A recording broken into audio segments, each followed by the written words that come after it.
Die Kart der du Vogelst, Fort Zurich und denselben Ort, nicht aus Versigen, sondern weil unter dem ausgetretenen Pfad ein verborgener Schatz liegt. Hugh Dabin legen wir die Kart nieder. Wir beruhigen die hastigen Schritt. Wir lernen. Die Stern unseres inneren Himmels zu lassen, dort Ko imaginationen. Lass den Krugwerk ganz von der Oberfläche unter dir getrieben werden. Spür die sanft Anziehungskraft der Erde. Ein stilles, bestendiges Willkommen. Is gibt nichts für dich zu tun, nichts zu lassen. Die einzige Ries hüt Nacht ist ein der Still, des Loslassens, des Zulassens.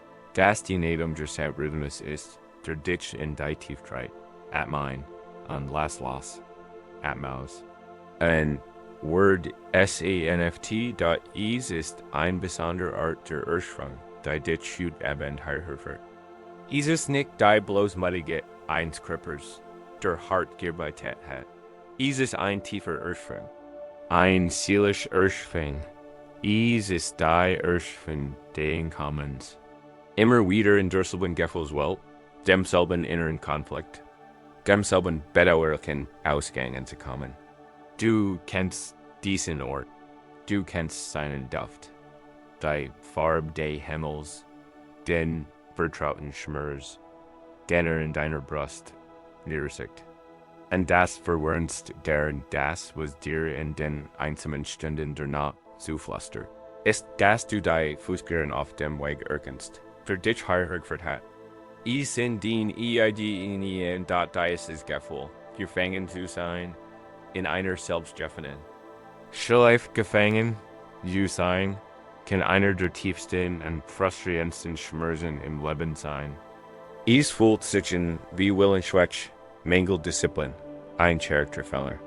Man steht mitten in der Situation und denkt, wie bin ich nur higher gelandet, schon wieder?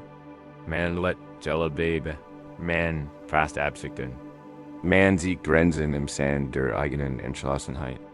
Und dann, wie von einer unsichtbaren Strömung getrieben, treibt man Zurich in den Ort, den man nie wieder besuchen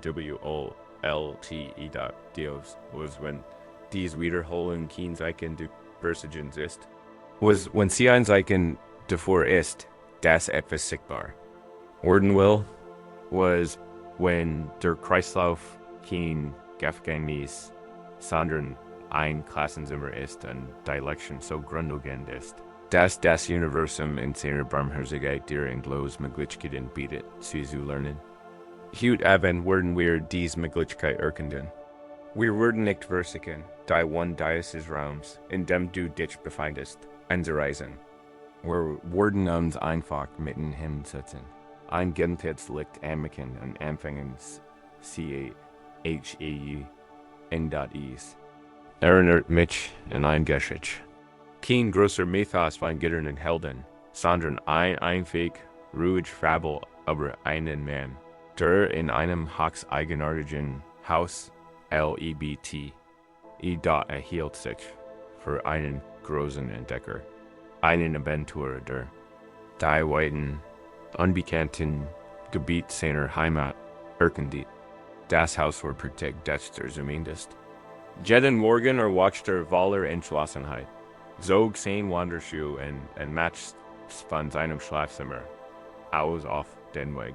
Einen neuen Flügel, ein neues Zimmer, eine neue Aussicht zu entdecken. Sein Name war Kale und sein Leben war von ständiger Vorwärtsbewegung geprägt. Montagsgänge standen einen geschwungenen Korridor entlang, dessen Wand in blassem Mondlicht schimmerten. Sein Schritt halten ließ weiter. Stand über die subtle Architektur und den Lichtenfall durch Fenster, die ihm vorher nie aufgefallen waren. Match sich Notizen in sein Tagebuch. Habe die Westpassage entdeckt. Sie scheint sich kilometerweit zu erstrecken. Die Luft hier ist still und kalt. Verspürt ein Gefühl der Leistung. FORTS CHAS am Dienstag wurde in einen anderen Weg einschlagen und das versunken Atrium entdecken. Einer Raum in dem der Boden das tiefer lag und die Fenster der Morgensen Zugewand waren. A Word den Tag dort verbringen, die Wurm Aufsehner hot spüren und übersut sein. Einen Ort einzigartiger Ruhe gefunden zu haben. Ein verborgenes Refugium in diesem endlosen Herrenhaus. Und so, Genies Tag für Tag weiter. Entdeckt die Flustergalerie, die Kammer der Echos, den Korridor der Süßer. Jede Entdeckung war ein Sieg, ein Beweis seiner Beharrlichkeit. Da ein seltsames, beunruhigendes Gefühl schlich sich in sein Bewusstsein. Es war ein subtle Dissonanz, ein schwacher, falscher Ton in der Symphonie seiner Erkundung. Der Stall, den im versunkenen Atrium fand, hat denselben kleinen, dunklen Kratzer in der linken Armlehne wieder aus seinem eigenen Schlafzimmer. Der Blick aus den Fenster in der neu entdeckten Ostheil schien dem Blick aus der Westpassage unheimlich much. Nur das Licht aus der Engegenges in Richtung fiel, da bemerkt den Staub. Die Muster waren dieselben. Die Art, wie das Licht die schwebenden Partikel in der Luft einfing, kamen unheimlich bieken vor. Ein ließ Panik bekommen, dagegen anzukämpfen, Jinger Scheller. Wurde entschlossener, verzweifelter auf der Suche nach etwas wirklich. Nun, begann, mit einem Stück Kohli kleinen Strich in die Wand zu machen, zu beweisen, dass vorankommt, seinen Fortschritt zu dokumentieren. Ich war higher, sagt der Strich. Da dann, Stunden später, nachdem einen Fleur in Tiny Danger war, bandem, sicher war, dass noch nie zu regissen hat, sein, einen schwachen Kohlestrich in der Wand violen. Sein eigener Strich, der offen wurde, sein Geist begann zu zerbrechen. Das Aventur war zum Albtraum geworden. Das praktische Herrenhaus kam wie ein Labyrinth, das ein grausamer spätischer Gott erschaffen hat. Der Stolz, den bei seiner Erkundung empfand, verwandelt sich in tief, hohe Furcht. Entdeckt nichts. Man spielte mit ihm. War verloren. Eines Nachmittags nachgefüllten Wochen fruchtlosen Umherierens gab einfach auf. Sein Bein, Schmerzen, sein Herz lag wie Stein in seiner Brust. Konnte keinen Schritt mehr tun. Glitt die Wand hinter, der Kohlputz prallt gegen seinen warmen Rücken und setzte sich. Sat da, nicht in Contemplation, nicht in Meditation, sondern in völliger Niederlich.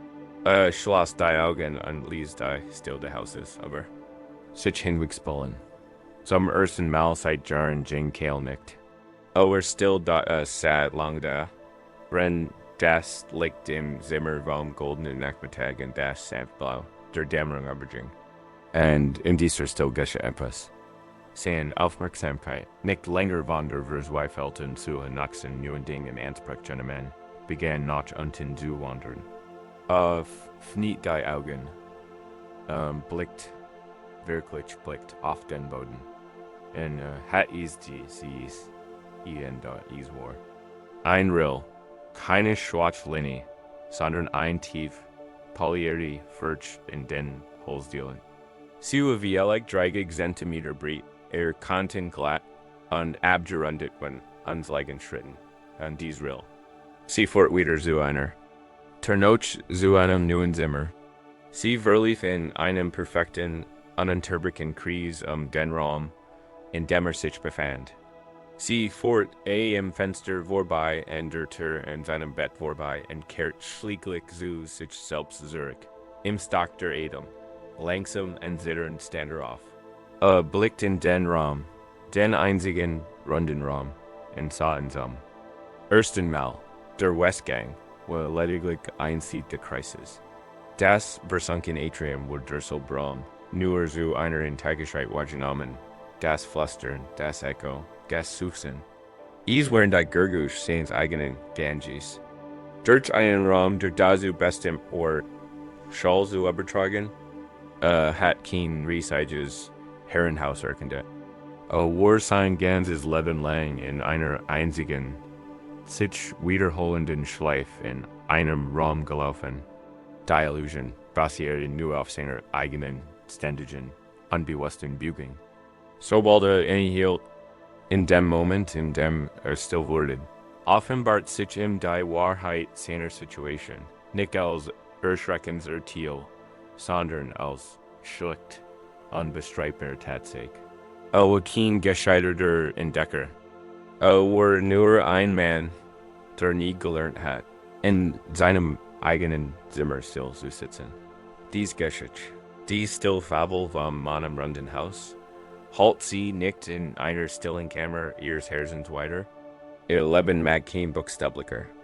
Runder Raum sein, über die Muster, die Schleifen, die ausgetretenen Fade.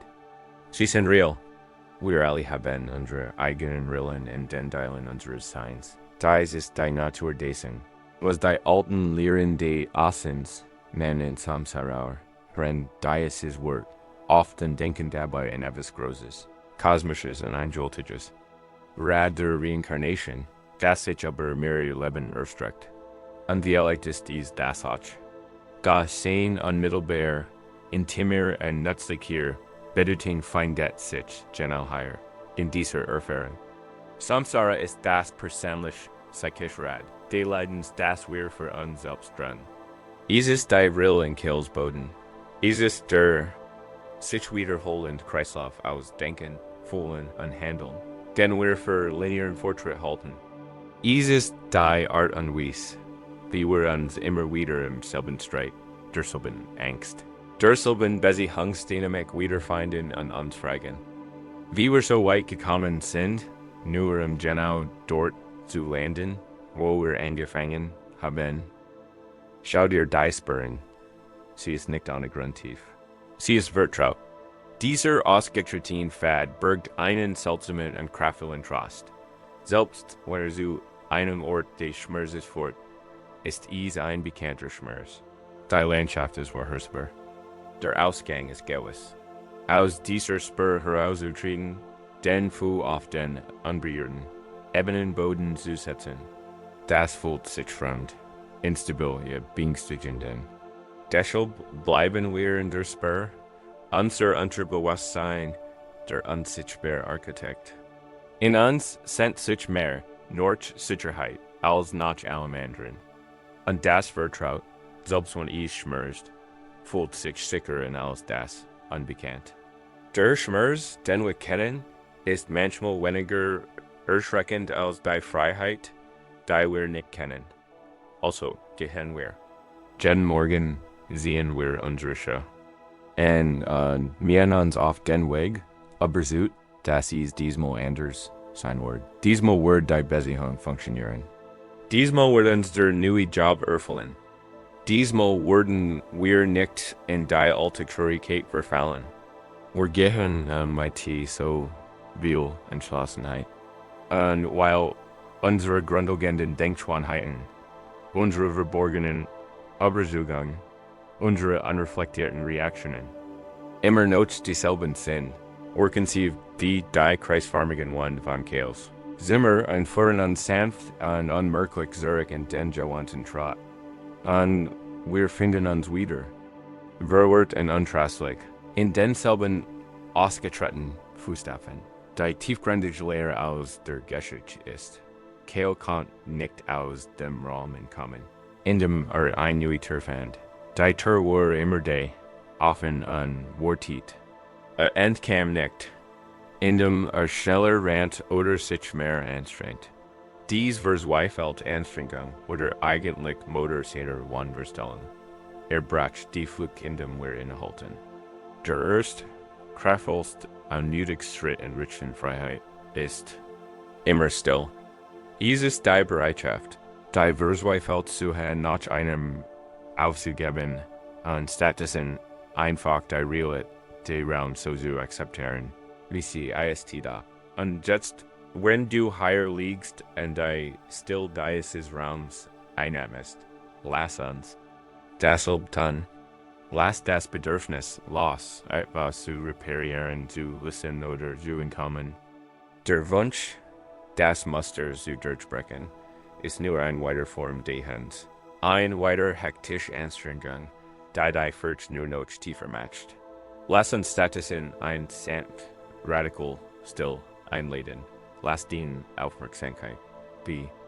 Kales Mutterblick, von der gesteigen Welt der Gedanken und Pläne und Dianweg, solid real dens eigenen Seins abdriften. Spürst du die Form dens eigenen Zimmers? Du musst dies nicht ermitteln sehen. Du kannst dies fühlen. Wie ist die emotional temperature higher in diesem Moment? Ist sie kalt wie eure Einsamkeit? Warm wie eure sanfte Traurigkeit? Hat dieser vertrauten einen besonderen Duft, den metallischen Beigeschmack der Angst, den suchen Duft der Nostalgie? Hier wird nichts erzählt. Sie machen einfach eine Distanzaufnahme. Wie ein stiller Curator ihres eigenen inneren Museums. Und dann erlaubt deinem Bewusstsein, den Boden unter denen Fühlen zu erlösen. Spür dies bei deiner eigenen, ausgetretenen Fußspuren. Wie ist die Beschäftigkeit gehenswegs? Ist dies ein Pfad ängstlichen Denkens, ein Sorgenschleif?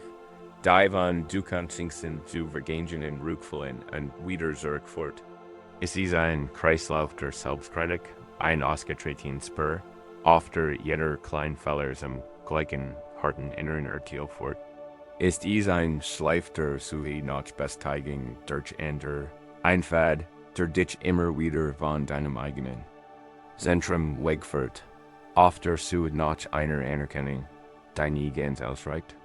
Spür sein Form, verfolgt seinen Kreis, erkennt sein Tief, dieser Weg wurde schon viel mehr gegenden. Wurde von deinem eigenen Leben, deinem eigenen Herzen und deinen eigenen ernsthaften Versuchen, deinen Weg zu finden, die Bett, die Einladung hut abend ist nicht, die Spur zu fühlen. Sie ist nicht außer Herrschaftsbringen oder so zu tun, als ob sie nicht existiert. Das war eine Form von Gut gegen die eigene Erfahrung, die sanfte Einladung, die einzige Aufgabe. Ist es dem Mann in der Geschichte gleichzusetzen. Einfach still zu sein, den Weg für den Moment, nicht WEITERZEEAAEN mich langsam und tief ein und stell dir wieder dabei. Du atmest pur still ein. Stell dir wieder Ohr. Die Luft selbst sei von tiefer Ruhe. Und beim Ausatmen, lass den Bewegungsdrang los. Lass das Innerstreben los.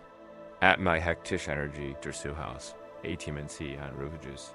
Lugtens Bewusstsein ein. Atmen die Geschichte aus. Dass du verloren bist. Du bist nicht verloren. Du bist einfach hier. In deinem Zimmer. Verkehl wird die Erkenntnis nicht das gefangen war, sondern dass der Raum viel kleiner war, als sich vorgestellt hat. Die Freiheit kam als die Illusion als das erkannt, was sie war. Und dieses Erkennen war nur möglich, als aufwärts zu gehen.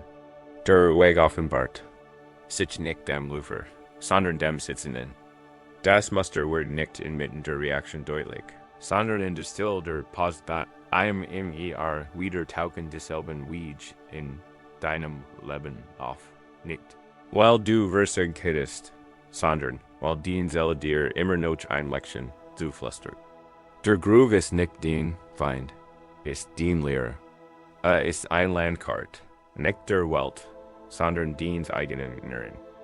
Seht dir genau, wohin die Aufmerksamkeit geflossen ist, wohin die Energie geflossen ist, wohin dich den Unbewussten Überzeugungen geverhaben.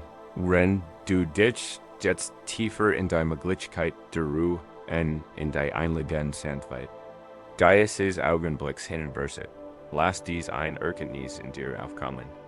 Mein Wiederholen ist nicht mein Scham, sie ist mein Wegweiser.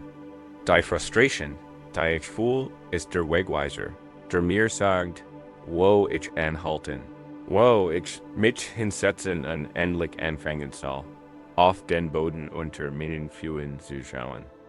Ries aus dem Kreis beginnt nicht mit am Sprung, sondern einem Blick. Ein sanfter, Rahiger, mitfühlender Blick auf das, was bereits da ist. Wenn du nach higher and brandish Schleifsrust, ist das Gehirn vorbei. Die Verzweifelt zu hast bindet. Ich gibt keinen Ort mehr, in den du gehen kannst. Du bist bereits in do w in du dich in dieser still Niederlist. Kannst du. Dan einfach die Form der Spurerkennen, der Dien Leben folgt. Ohne enduren zu müssen, ohne benennen zu müssen. Kannst du einfach bei sein und das Sanftlicht deiner Aufmerksamkeit schenken, allerersten Mal. Dieses Sein ist der Anfang von allen. Ist das Licht Scharnier, in dem sich die Tür zu einem neuen Sein veröffnet. Ein Weltfrei geht nicht in los kreisförmig Korridor, sondern einen offenen, weiten Himmel. Und in den stillen Momenten dennoch spürst du vielleicht einen subtilen, anhaltenden Schmerz. Ein Gefühl, das dich schon so lange begleitet. Gast du Gast, als wäre es real, selbst wenn die Ursache links verschwunden ist. Ein Phantomschmerz, an einem Phantom Dorndot, und so rust du in der stillen Gewissheit deines eigenen Zimmers. Das hektische Gehen hat aufgehört. Der Rundweg wird von einem sanften, nicht wordenden Licht würdig. Wenn du dich in dieser tiefen Still niederlässt, beginnst du vielleicht, andere subtilere Empfindungen wahrzunehmen. Unter der Erschöpfung des sich wiederholenden Musters liegt oft etwas anderes. Ein leises Summen der Angst, ein anhaltender, leiser Schmerz, ein Gefühl, das du so lange in mein Tier herumgetragen hast, dass du es für einen Teil von dir gehalten hast. Die Farbe deiner Augen oder den Klang deines eigenen Namens. Es ist ein Schmerz, dessen Ursprung im Lauf der Zeit verloren gegangen ist.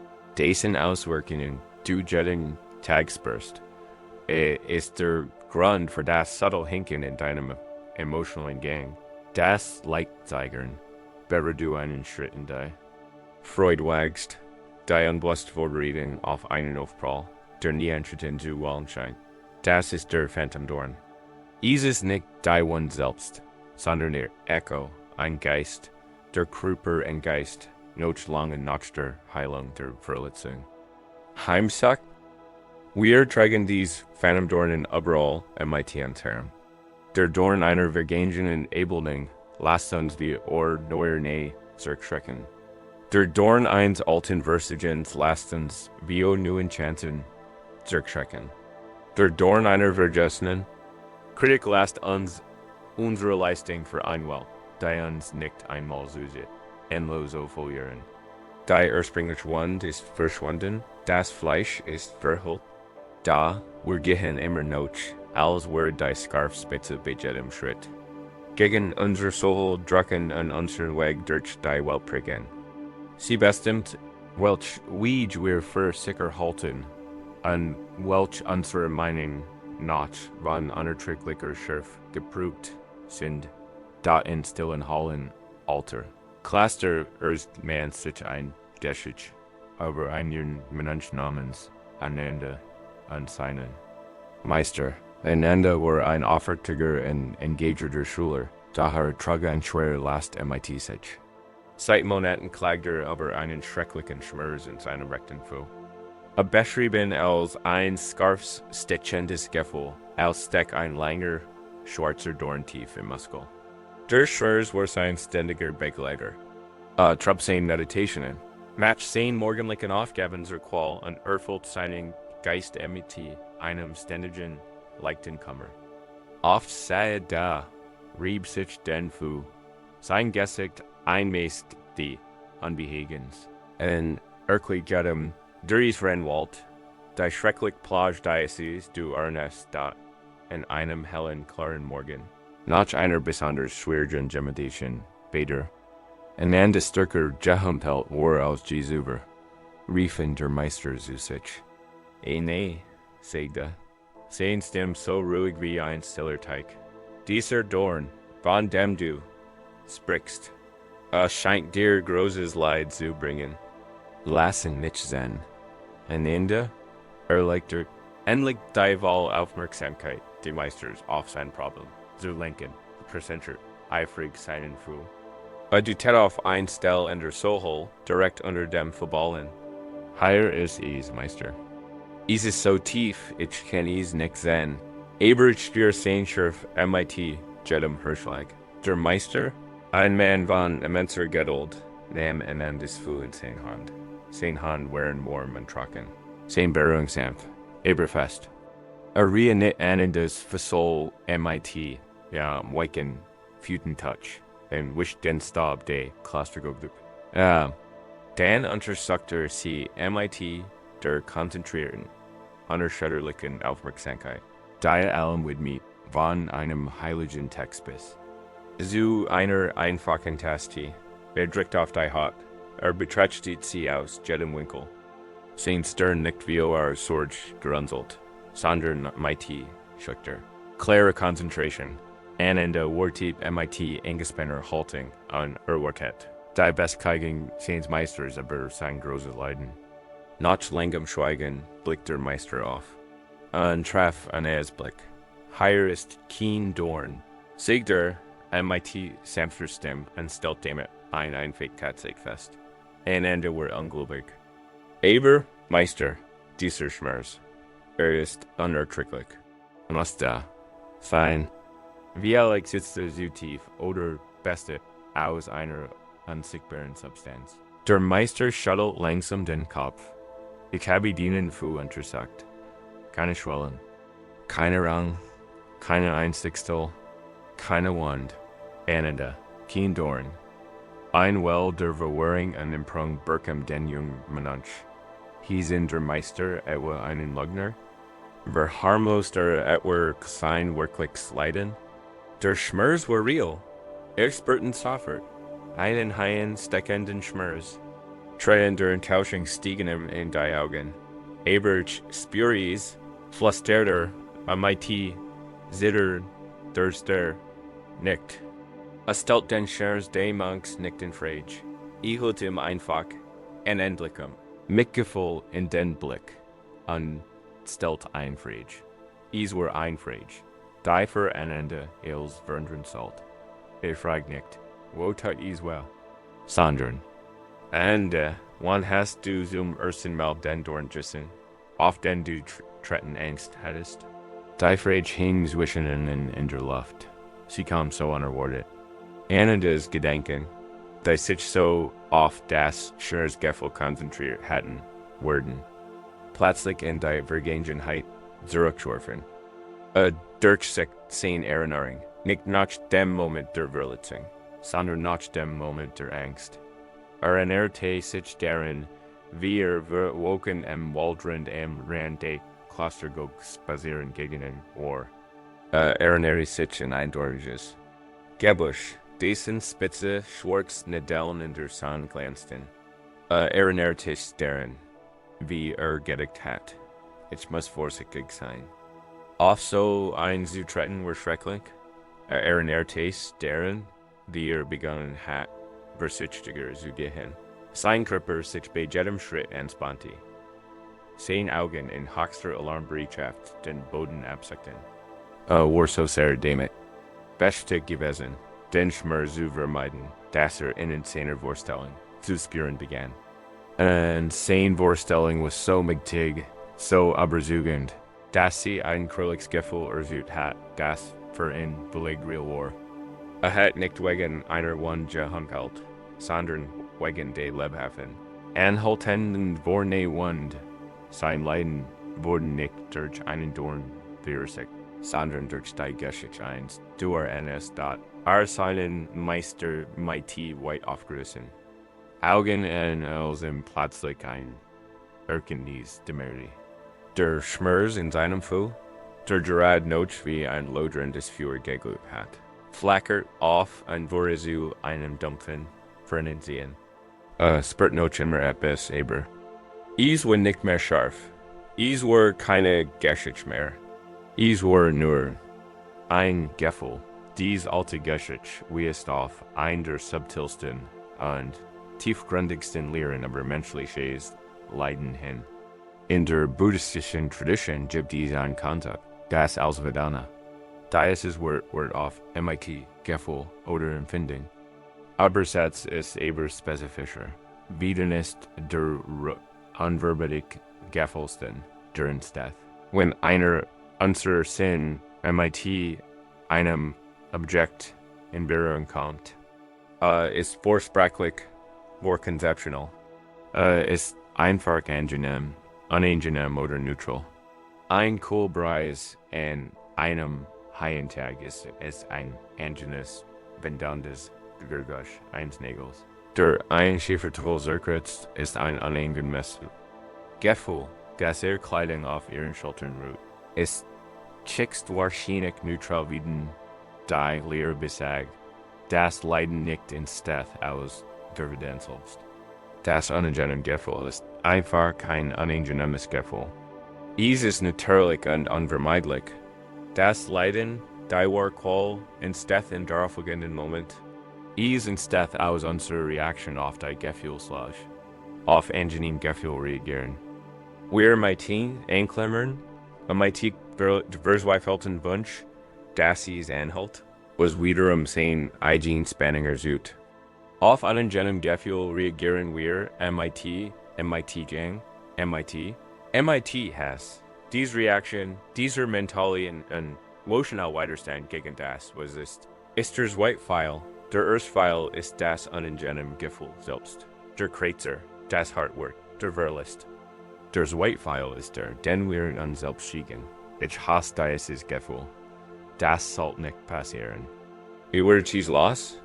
An Ende des ersten Pfeil wird die Angst wie der Zweit, Dritt, Vierte und 10.000 Pfeil. Während die Geschichte, die deren Bote, das Hinken, das Jammern, die Gesandt Identität, die als derjenige Mighty Demdorn, konstruiert. Den Phantomdorn ist der Zweitpfeil. Abgeschlossen wie so länger Zeit, dass du vergessen hast, dass du der Schitz bist. Die ursprüngliche Wand, der Erstpfeil, ist verschwunden. Die Person, die dich abgelehnt hat, ist weitergegangen. Die Firma, die dich entlassen hat den Namen vergessen. Die Situation, die dir Scham bereitet hat, gehört der Vergangenheit und der Zweitpfeil, die Reaktion, die Ermüdung gegen diese Erinnerung, steckt noch immer in dir. Und so humpelst du dahin. Du organisierst dein Leben darauf, nicht von einem weiteren Pfeil getroffen zu werden. Ohne zu merken, dass du einen Kickerwaller-Pfeil auf deinem Rücken trägst. Stellen Sie es sich als ein hartnäckiges Hinkenbiohr, das ganzes Leben prägt. Ein hinkender Mensch kann nicht frei gehen. Beversagt einzieht. Mietet bestimmtes Train. Kann nicht unbekümmert laufen. Sein Welt schrumpft, der Welt zingärig zu werden. Auf die Gleichgewicht lass uns der Phantomdorn einer alten emotionalen Wand durchs Leben humpeln. Wir meiden das Terrain der Verletzlichkeit. Wir bevorzugen die Seite des irdischen Selbstgutzes. Wir können nicht unbekümmert in die Liebe, in Risiko, in die Fall unseres eigenen Lebens rennen. Wir bauen uns ein klein, vorsichtig, versiebar Welt. Nicht weil es die Welt ist, die wir uns wünschen.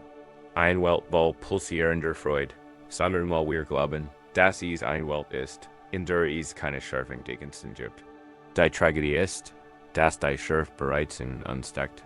Wir tragen sie mit uns in general, denn wir betreten.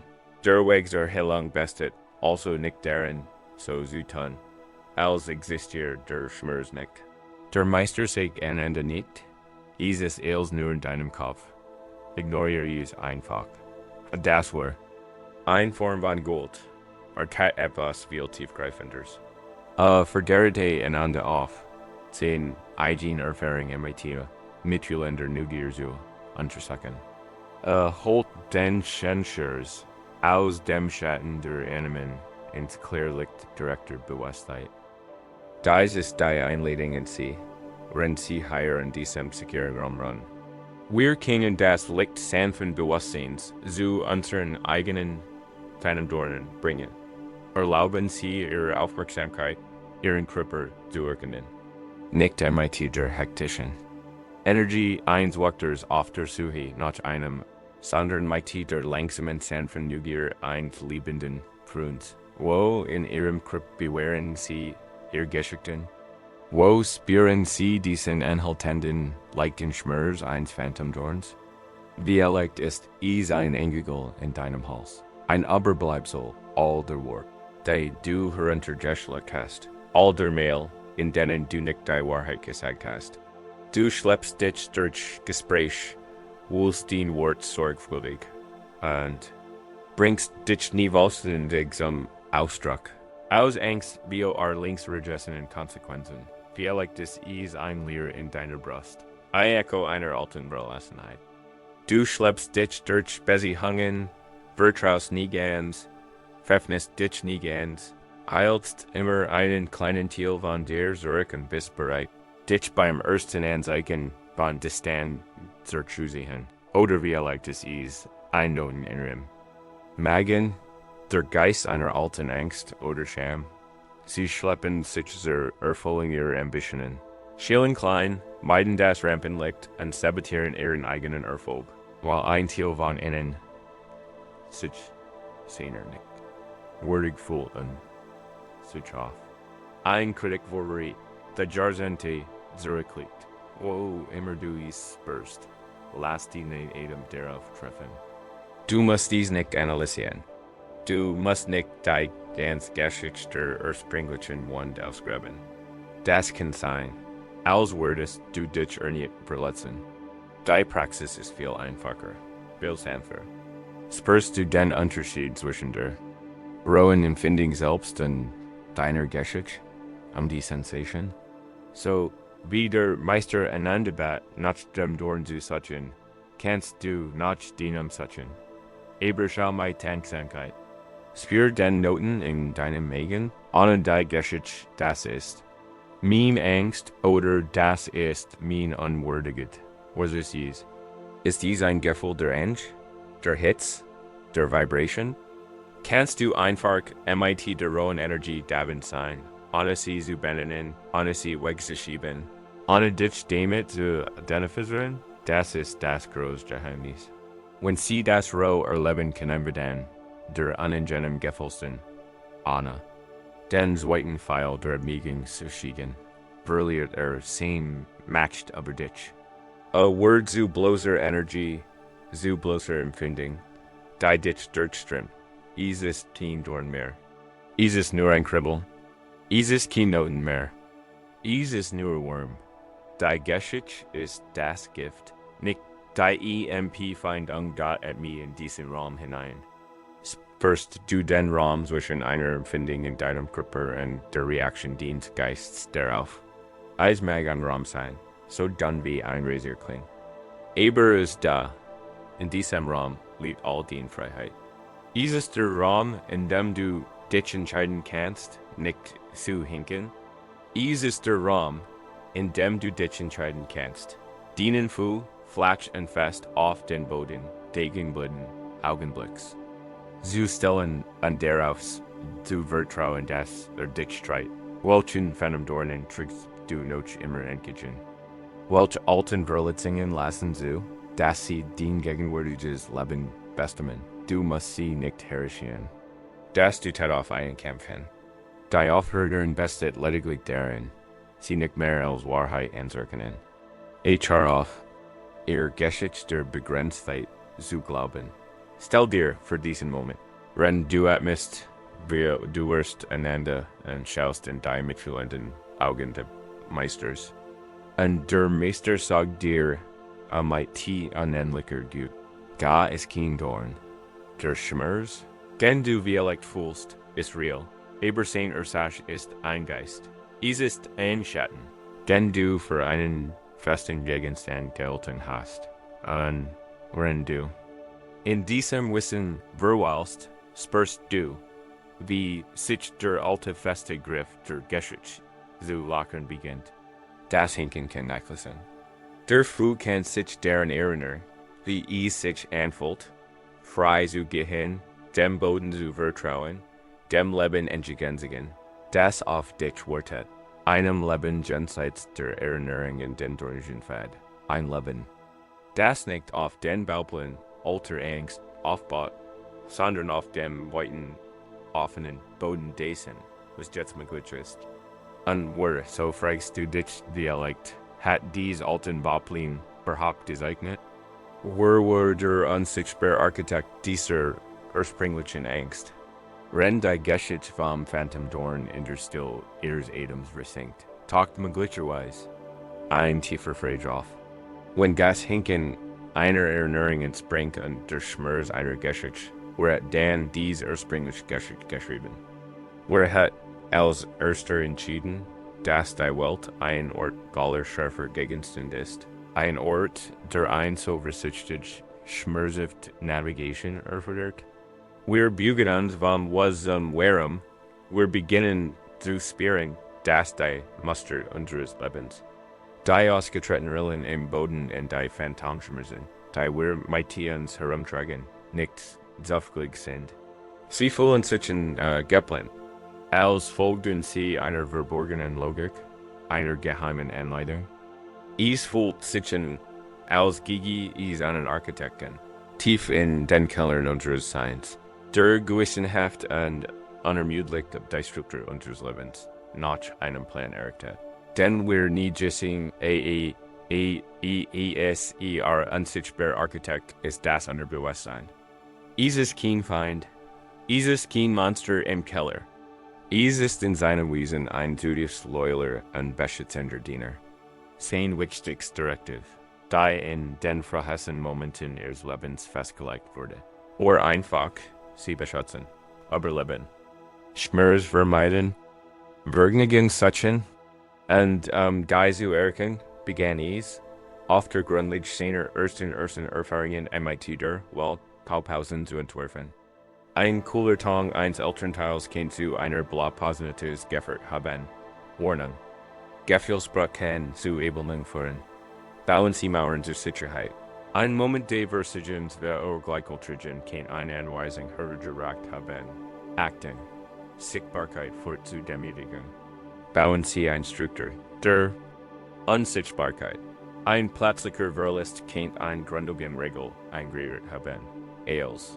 Was du liebst, wird verschwinden. Nicht, zu sehr darin. Bauen Sie nur vorübergehend Schutz. Das waren keine beswilligen Plan. Es waren Belanti. Kurzfristig strittig neins jungen, unerfahrenen Architekten, der Versucht, einer riesigen und unvorhersehbaren. Weil Einstein zugeben, das Problem ist, dass der Architekt nie aufgehört hat, auf der Grundlage dieser ursprünglichen Plan weiterzuarbeiten. Hat dieselben Bauplan aus der Kindheit verwendet, den komplexen, vielschichtigen Wolkenkratzer. Ist Erwachsenen zu errichten. Und so leben sie in einem Haus, mit täglich dicken Wänden, selbst wenn sie sich nach Verbundenheit sehnen. Sie verstecken sich im Schatten, selbst wenn ihre Danik sind, gesichert zu werden. Sie sind nicht in der Lage, sich wohl und ganz der Freude hinzugeben, weil das Fundament ihres Wesens darauf ausgelegt ist, einen Sturm der Verlust standhalten, der möglicherweise schon lange ist. Ihr wiederholten Fehler sind oft gar keine Fehler. Sie sind lediglich die logischen, strukturellen Folgen der Befolgens eines überholten BAU-Plans. Es gibt ein Geschichte, die Davenersgoal, die Geschichte eines Dorfs in einem Tal, einem Ort von heiterer Schönheit, der von einer seltsamen und schmerzlichen Krankheit heimgesucht wurde. Ein tiefes, hallendes Summen durchdrang das ganze Dorf. Es war nicht laut, aber es war konstant. Ein Vibration, die man mehr spürt als hört. Sie bohrt sich tief in die Nacken und ersucht ein Gefühl von Melancholie und Unbehagen, das die Dorfbewohner seit Menschengedenken plagt. Sie nannten es die Klage des Tals. Generationen von Dorfbewohnern hatten versucht, die Quelle des Summens zu finden. Sie schickten Forscher tief in die umliegenden Wälder, while sie glotten. Is kikimi von einem verborgenen Wasserfall. Sie erklommen die ätschischen Berggipfel, while sie dachten, ich seh der Wind, der durch ein bestem Transformation pfiff. Sie schickten Jeller in die großen Bibliotheken, über uralte geologische Genommen zu lesen. Sie matchten BSc Geister. Unterirdische Fluss und sogar die Buging der Stern davor verantwortlich. Die Expedition kehr MIT Lehren zurück. Das Summon blieb ein ständiger, trauriger Begleiter des Lebens. Es bildet die Kulis jeder Gebert, Jieds Festes. Jeder Bier die Gang da in diesem Dorf lebt ein junger Mensch. Namen Lin war Anders. Ren Ander die Welt krogen, erforschen, hat Lin gelernt, die Welt im Inneren zu beobachten. Beobachte, wie die Letessen ein weiter große Expedition zu den Vereinigten Planeten. Und spürt ein Ander Bierfang, beschloss. Nicht nach beim Summen der Draugen zu setzen, sondern seinen genauen Standard KARTIE RE.INNE in sich selbst. Einen ganzen Manjikus, längser Lin, in seiner kleinen. Still in Zella, erlausch nicht nur dem Summen, lies in sich hinein, lies sich von der Vibration erfüllen. Benutzt die seinen eigenen Körper als diagnostisches Instrument. MIT der Precision konzentriert seine Aufmerksamkeit.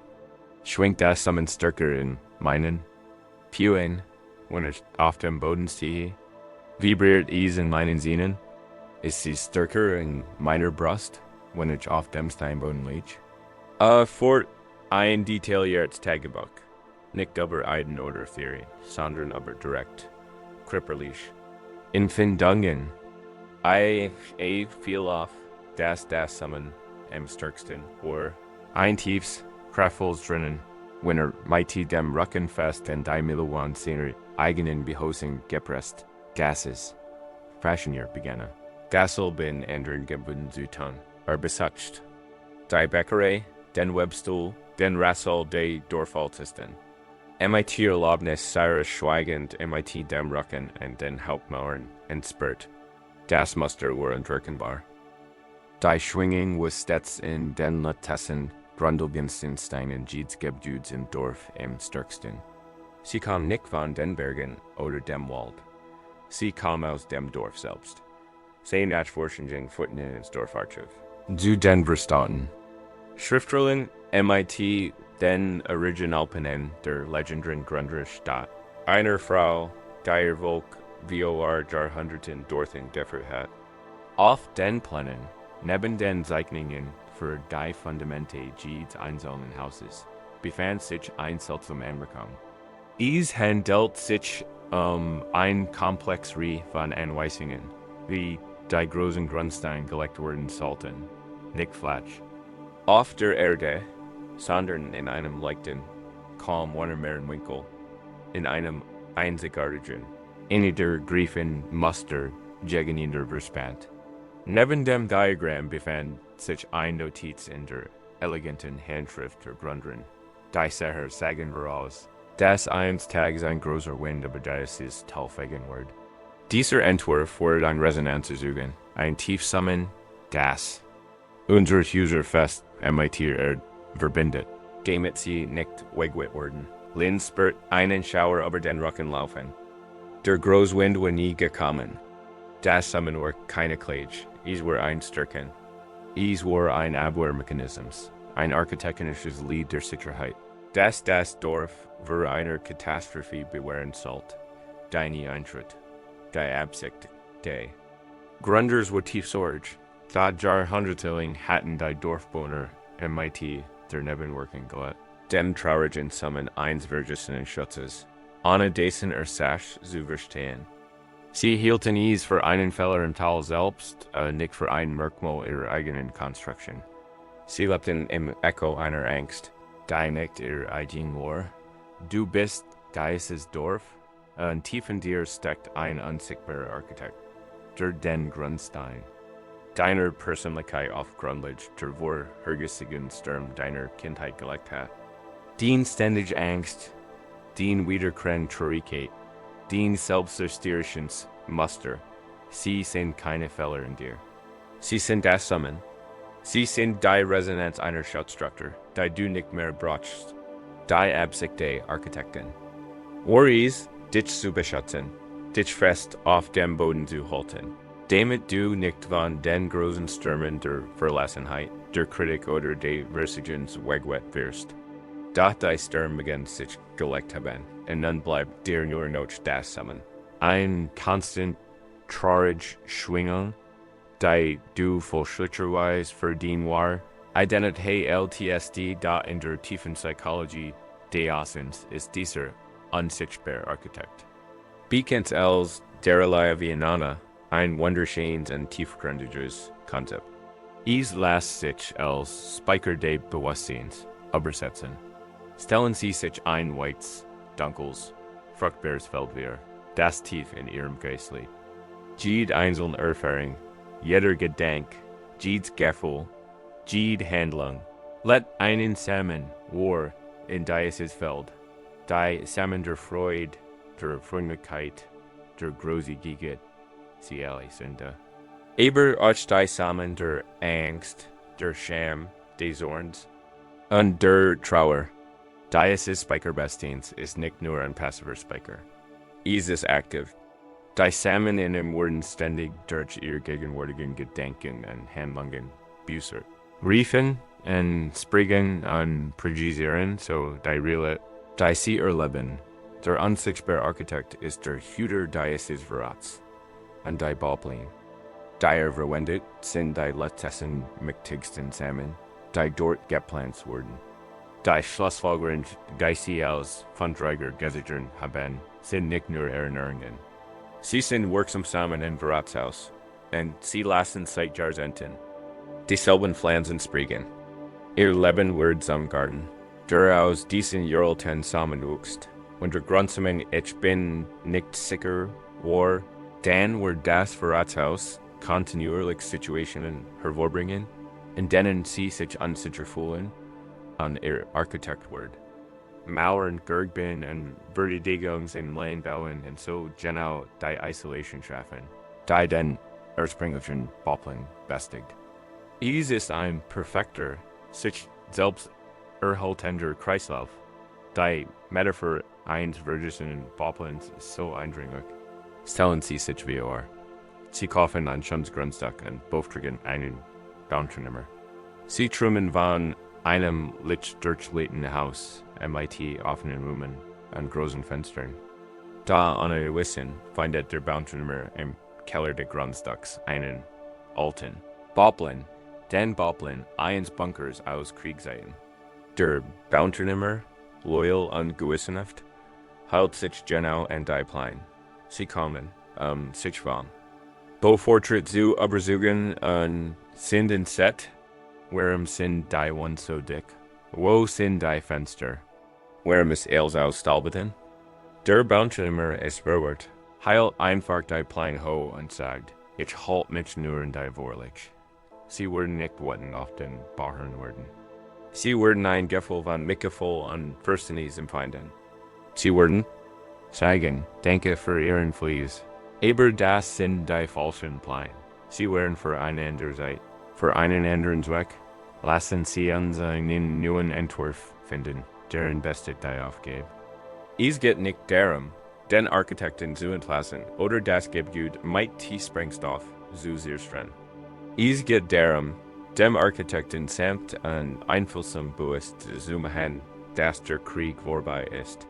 Es geht darum, die alten Baupläne aus dem Keller ins täglich zu holen, ihren ursprünglichen Schutzwerk zu würdigen und dann bewusst einen neuen Entwurf zu wollen.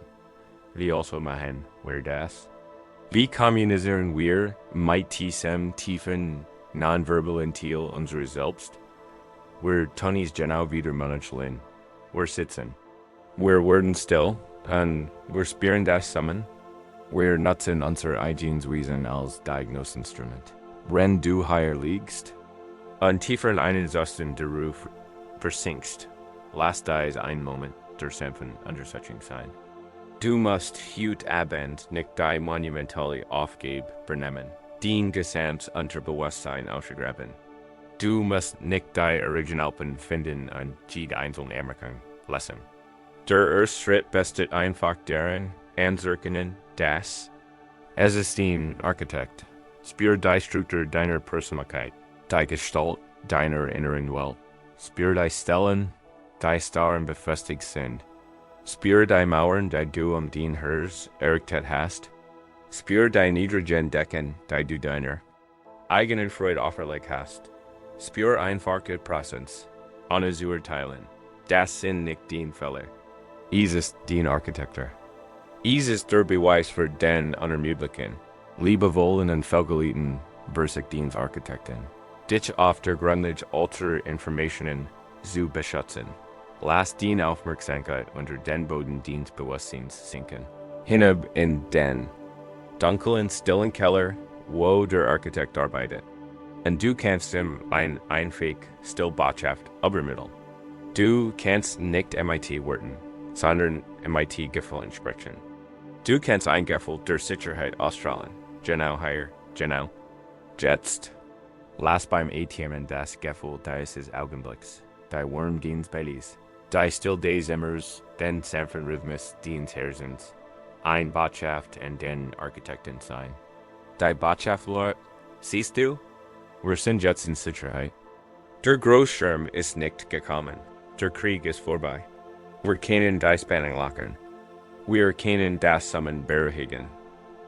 Sie versichern nicht. Zu einer Wilderung zu zwingen. Sie geben ihm lediglich neue, aktualisierte Informationen. Diese Informationen sind das Gefühl gegenwärtiger Sicherheit. Je mehr Sie erwiesen in dem einfachen, gefühlten Gefühl der Wohlbefindens variieren können, desto mehr geren Sie die neuen Samen der Sicherheit, des Vertrauens und der Offenheit im großen Verrat Ihres Bewusstseins. Der Architekt wurde die der Zeit bemerken. Wir den neuen Informationen mehr Vertrauen als den alten Vorhersagen.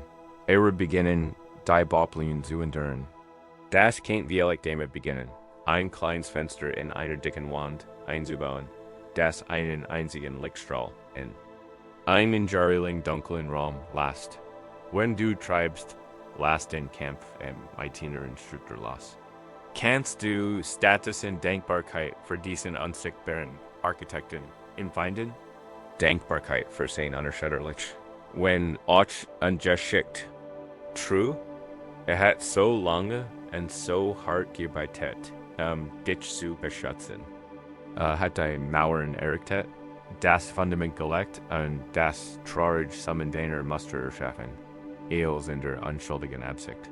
Dich für Schaden zu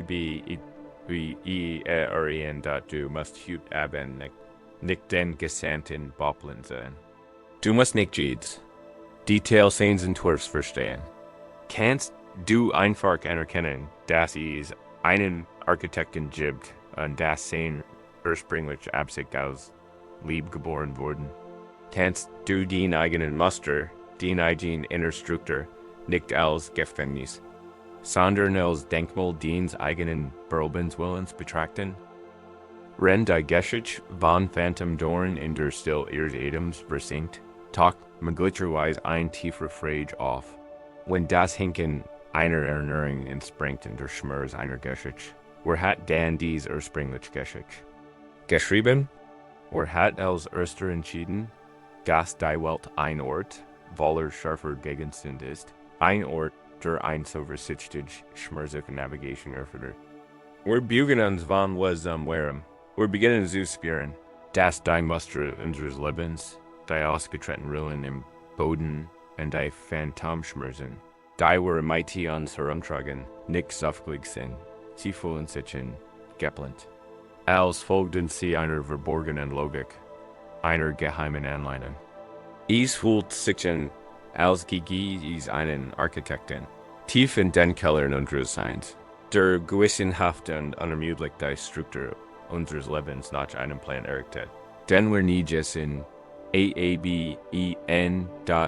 DIESER unsichtbar Architekt ist das Unterbewusstsein. Ist kein Feind, ist kein Monster im Keller. Ist in seinem Wesen ein zutiefst-loyaler und beschützender Diener. Sein wichtigster Directive, die in den verhassten Momenten ihres Lebens festgelegt wurde, war einfach, sie beschützen, aber leben, Schmerz vermeiden, Vergnügen suchen, und die zu erkennen begann es, aufgrund seiner ersten Erfahrungen MIT der Welt, ein Rie von Blaupausen zu entwerfen. Ein cooler Tong eines Elternteils kann zu einer Blaupause des Gefert haben. Gefühlssprach kann zu Ebenen fahren. Bauen Sie Mauern zur Sicherheit. Ein Moment der Versagens, wie auch Gleichgültigen kennt, eine Anweisung hergebracht haben. Achtung, Sichtbarkeit führt zu Demütigen. Bauen Sie ein strikter Unsichtbarkeit. Ein plötzlicher Verlust kann ein grundlegende Regel eingraviert haben. Eils. Was du liebst, wird verschwinden. Hänge nicht zu sehr gern. Bauen Sie nur vorübergehend Schutz. Das wären keine beswilligen Plan. Es wären Belanti. Kurzfristig probensträtig neins jungen, unerfahrenen Architekten, der Versucht, einer riesigen und unvorhersehbaren. Weil Einstein zugeben, das Problem ist, dass der Architekt nie aufgehört hat, auf der Grundlage dieser ursprünglichen Plan weiterzuarbeiten. Hat dieselben Baupläne aus der Kindheit verwendet, den komplexen, vielschichtigen Wolkenkratzer. Ist Erwachsenen zu errichten. Und so leben sie in einem Haus MIT unerklärlich dicken Wänden, selbst wenn sie sich noch Verbundenheit sehnen. Sie verstecken sich im Schatten, selbst wenn hers den Akzent, Jessen hin zu werden. Sie sind nicht in der Lage, sich wohl und ganz der Freude hinzugeben, weil das Fundament ihres Wesens darauf ausgelegt ist. Einem Schirm Geberlust standhalten, der möglicherweise schon lange her ist. Ihr wiederholten Fehler sind oft gar keine Fehler. Sie sind lediglich die logischen, strukturellen Folgen der Befolgens eines überholten BAU-Plans, da es gibt ein Geschicht, die darin erstgalt, die Geschicht eines Dorfs in einem Tal, einem Ort von Heiterschenheit, der von einer seltsamen und schmerzlichen Krankheit heimgesucht wurde. Ein tiefes, hallendes Summen durchdrang das ganze Dorf. Es war nicht laut, aber es war konstant, eine Vibration, die man mehr spürt als hört. Sie bohrt sich tief in die Nacken und untersucht ein Gefühl von Melancholie und Unbehagen, das die Dorfbewohner seit Menschengedenken plagt. Sie nannten es die Klage des Tals. Generationen von Dorfbewohnern hatten versucht, die Quelle des Summens zu finden. Sie schickten Forscher tief in die umliegenden Wälder, weil sie glaubten, es käme von einem verborgenen Wasserfall. Sie erklammen die ätschigsten Berggipfel, weil sie dachten, es sei der Wind, der durch ein bestimmtes Felsformation pfiff. Sie schickten Gellerit in die großen Bibliotheken, aber uralte geologisch Genomen zu lesen. Sie matchen BSC Geister. Unterirdische Fluss und sogar die Bügang der Stern davor verantwortlich. Die Expedition kehr MIT lehren zurück. Das Summon blieb, ein ständiger, trauriger Begleiter ihres Lebens. Es bildet die Kulis jeder Dienstfestes. Jeder Bier die Gang da in diesem Dorf lebt ein junger Mensch namens Lin. Lin war anders. Wenn die Welt tragen erforschen, hat Lin gelernt. Die Welt im Inneren zu beobachten. Beobachte, wie die Listen ein weiter große Expedition zu den Vernichtungsschlachten planten. Und spürt ein ander Beerfang, beschloss, nicht nach dem Summon der Dragon zu suchen, sondern seinen genauen Standards TKARTIE und INN sich selbst. Einen in ganzen Monjiklis langsam, Lin in seiner kleinen, stillen Zelle, lauscht nicht nur dem Summon. Ließ in sich hinein, ließ sich von der Vibration erfüllen. Benutzte seinen eigenen Körper als diagnostisches Instrument. MIT der Precision konzentriert seine Aufmerksamkeit. Schwingt das Summon stärker in meinen. Kühen, wenn auf dem Boden stehe. Vibriert in meinen Sehnen? Ist sie stärker in meiner Brust, wenn ich auf dem Steinboden liege? Fort ein detailliertes Tagebuch. Nicht aber einen oder Serien, sondern aber direkt, körperlich. Empfindungen. IHM viel auf das Summon am stärksten, where ein tiefs Kraftvolles drinnen, wenn Emien wie den Rücken fest und Diamond die Hosen gepresst das ist. Fashionierend begann. Dieselben anderen Gebuden zu tun, besucht, die Bäckerei, den Webstuhl, den Ratsaal der Dorfältesten. MIT Erlaubnis sei schweigend MIT in den Hauptmauern entspürt. Das Muster war in Birkenbar. Die Schwingung was stets in den Letessen, Grundelgensten, Steinen, Jeeds Gebjuts im Dorf im stärksten. Sie kam nicht von den Bergen oder dem Wald. Sie kam aus dem Dorf selbst. Sie nachforschungen Futten ins Dorfarchiv. Der den Verstatten. Schriftrollen im Mitten Originalpenen der legendären Gründer in der Stadt. Einer Frau, der Volk vor Jahrhunderten dorthin gefeiert hat. Auf den Plänen, neben den Zeichnungen für die Fundamente des einsamen Hauses, befand sich ein seltsamer Anmerkung.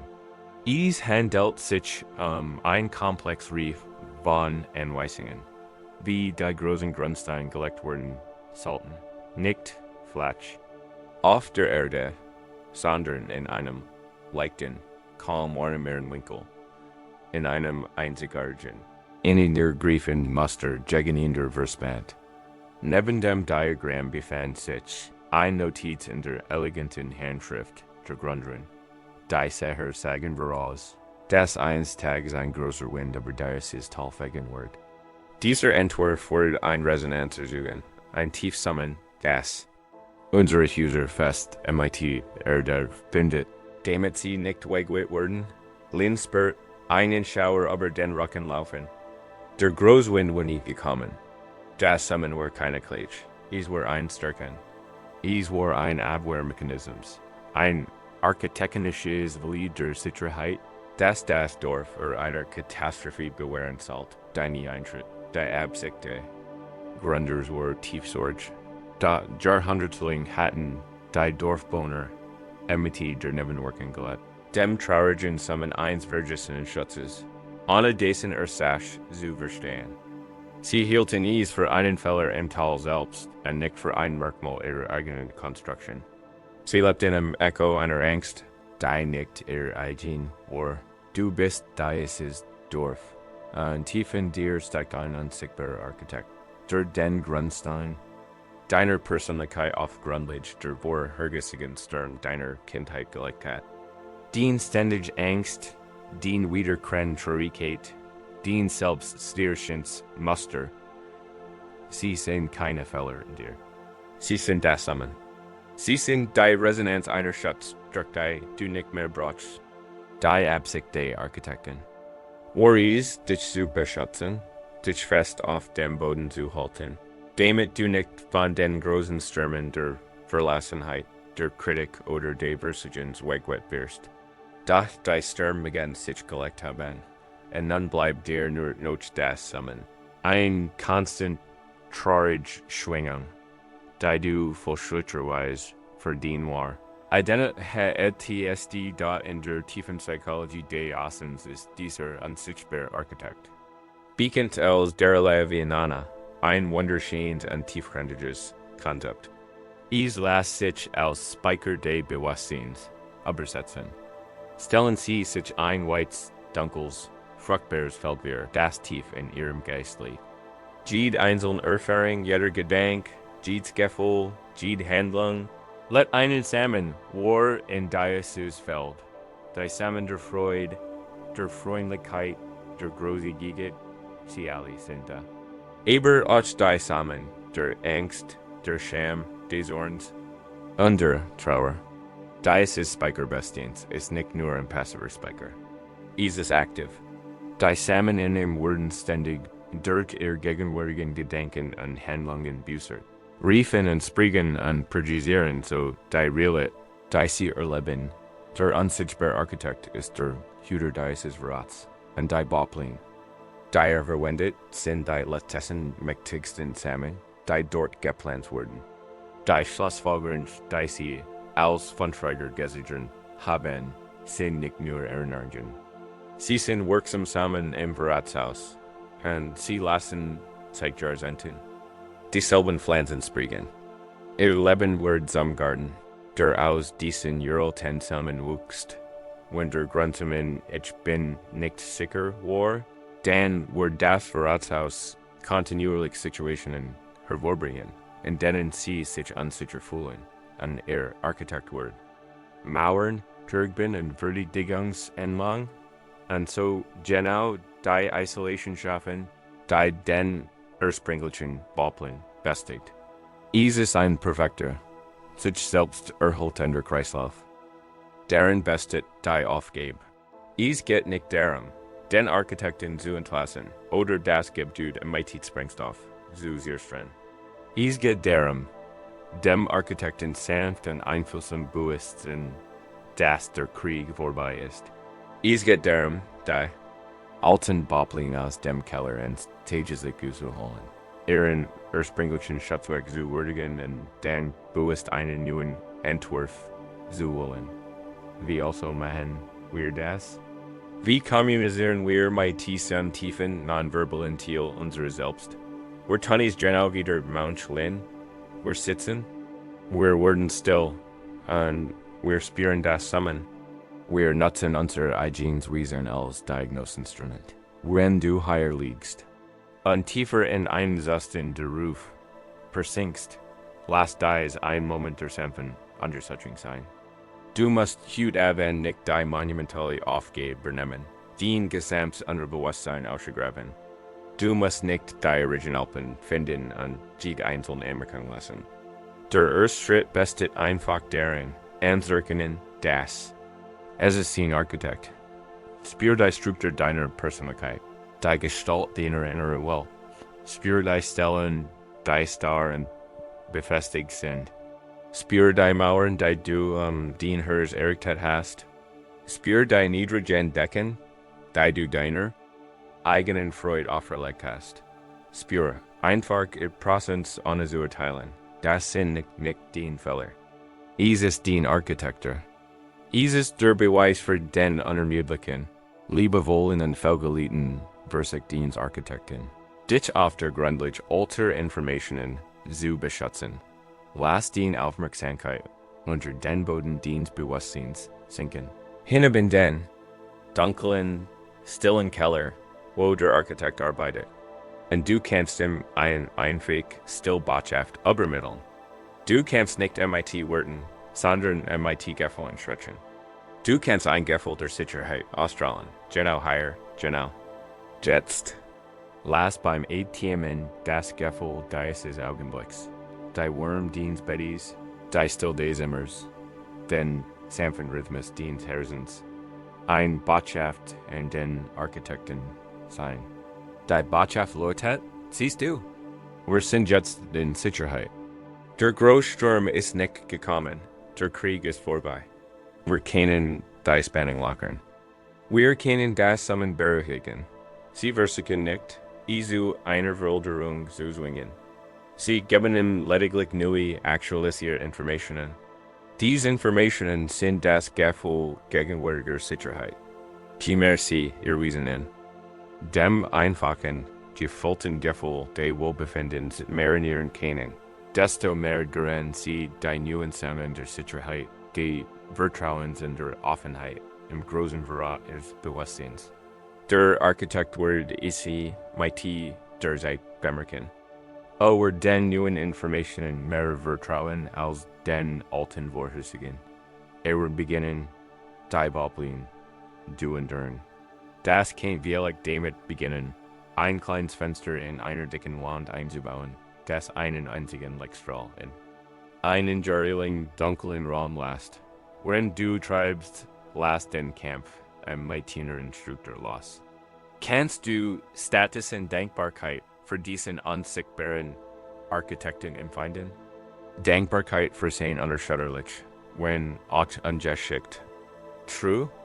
Ich hab so lange und so hart gearbeitet, dich zu beschützen. Hat die Mauern errichtet, das Fundament gelegt und das Charge zusammen deiner Muster erschaffen, eels in der unschuldigen Absicht. Dich verurteilen wie die und du musst heute Abend nicht dem gesamten Poppeln sein. Du musst nicht jedes Details seines Entwurfs verstehen. Kannst du einfach anerkennen, dass es einen Architekten gibt und dass sein ursprüngliche Absicht aus Lieb geboren wurden? Kannst du den eigenen Muster, den eigenen Innerstruktur nicht als Gefängnis, sondern als Denkmal deines eigenen Probens Willens betrachten? Vertraut diesem Wissen. Das Summen wird heute Abend vielleicht nicht verstummen. Die Mauern werden morgen vielleicht nicht fallen. Aber du hast etwas Tiefgreifendes getan. Du hast den Architekten getroffen. Du hast ihn in den Frieden des Augenblicks eingehört. Du hast einen neuen Dialog begonnen. Nicht von Frustration, sondern von mitfühlender Zusammenarbeit. Und in dieser neuen Partnerschaft kannst du beginnen, dein Plan behutsam neu zu schreiben und ein Leben zu gestalten, das nicht auf den vergessenen Ängsten der Vergangenheit, sondern auf den stillen, weiten Möglichkeiten der Jetzt basiert. Und dabei wirst du vielleicht bemerken, wie du die Rücken der Vergangenheit dann versuchst, alte, emotional Schulden auf dem Markt der Gegenwart zu begleichen, und sie hier innehalten und ihren inneren Architekten still anerkennen. Beginnen. Sie, die tief, structural Natur ihrer Muster zu verstehen. Sie erkennen, dass sie nicht aus dem Nichts entstanden sind, sondern nach alten Plänen mit der Liebe wollen, wenn auch Vögel in Absicht, sie zu schützen, geschaffen wurden. Nun richten wir unser Selbstbewusstsein auf eins der häufigsten und verwirrendsten Muster, die dieser Architekt in unser Leben einbaut. Geilenlos Zimmerband anstrengen.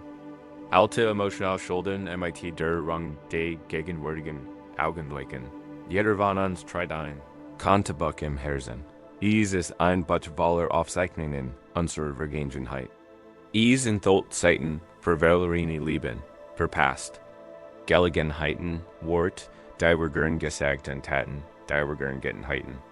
Es enthält Aufzeichnungen unserer vermeintlichen Misserfolge, unserer Momente der Scham, der Momente, in denen wir das Gefühl haben, und der Enttäuschung zu haben. Und der Momente, in denen wir das Gefühl haben, selbst enttäuscht worden zu sein. Bei den meisten von uns ist dieses Konto unausgeglichen. Es gibt Schulden, die wir zu haben glauben, und Schulden, die uns stehen. Und der unsichtbare Architekt versucht in seiner unermüdlichen Loyalität dies Bucker auszugleichen. Das Problem ist, dass dieser falschen Seiten mit den falschen Leuten versucht, die Geister der Vergangenheit zu beseln. In dem Mitte den Lebewesen der Gegenwart geschmatcht Geist ist das Muster der Person. Die so viel gibt, die zwanghaft hilft, getrieben von einem alten, unbewussten Gefühl in einer Vergangenenkreis nicht hilfreich gewesen zu sein. Dies ist das Muster der Person, die unermüdlich nach Bestätigung und Anerkennung des Chefs sagten, unbewusst versucht, das Lob zu bekommen, das sie von einem kritischen Elternteil nie bekommen hat. Dies ist das Muster der Person, die ein gesunde Beziehung sabotiert, eine alte Enttäuschung wieder ingeniert. Ist diesmal endlich richtig zu beheben und zu beweisen, dass sie den Unvermeidlichen verleben kann. Wir versuchen ständig, die Vergangenheit zu korrigieren, die unveränderlichen Seiten unserer Geschichte zu bearbeiten, indem wir dieses Drama auf die unbeschriebene Tafel der Haut projizieren. Wir erschaffen uns selbst und geben unsere Lebenskraft weg. Rechnungen zu begleichen, von denen niemand im Raum mit uns weiß. Dass sie existieren, denken wir in die Geschichte von Alara, einer Frau, deren Freundlichkeit in ihrem Dorf so berühmt. War wie die San selbst, Alara war die Dorfbäckerin. Jeden Morgen, Gavioa Sonnenaufgang stand sie auf. Das Getreide zu mahlen an den großen Steinofen und zu heizen. Und ihr Brot were legendary. These were nahrhaft, warm und duftend. Da was Alara's. Bäckerei so besonders matched, war ihr große Giget. Zu jedem Leib, den ein Kund kauft, gab sie immer etwas extra. Ein kleines Brötchen, ein süßes Brötchen, ein Handvoll Keks für unterwegs. Seg sie mit einem Mudden, Ebersämpfen Lackeln. Die Dorfbewohner liebten sie davor, machten sich aber auch Sorgen. Alara war immer erschöpft. Ihr Schultern waren gebeut, ihr Gesicht blass, und am Ende Tags blieb wenig für sich selbst übrig. Ihr Gesch kam aber die Runden, dass sie so viel von ihrem Produkt.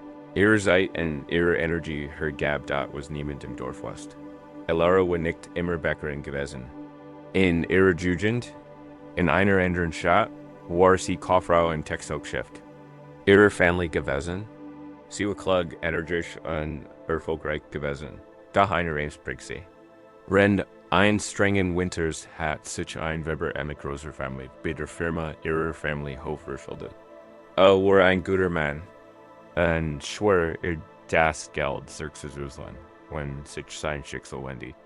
In einem Anflug Jugendlicher hört und regeltreu vor der Alara die Schulden ein. Der Weber verlor sein Webstuhl und sein Zuhause. Seine Familie war ruiniert. Die Scham und die Schuld über dies Tat wurden zu einer heimlichen Schworenden. Und in Alaras Herzen, bald darauf gab sie das Geschäft auf, sogen ein neues Dorf und versig zu Vergessen. Da, der unsichtbare Architekt Burgess nie.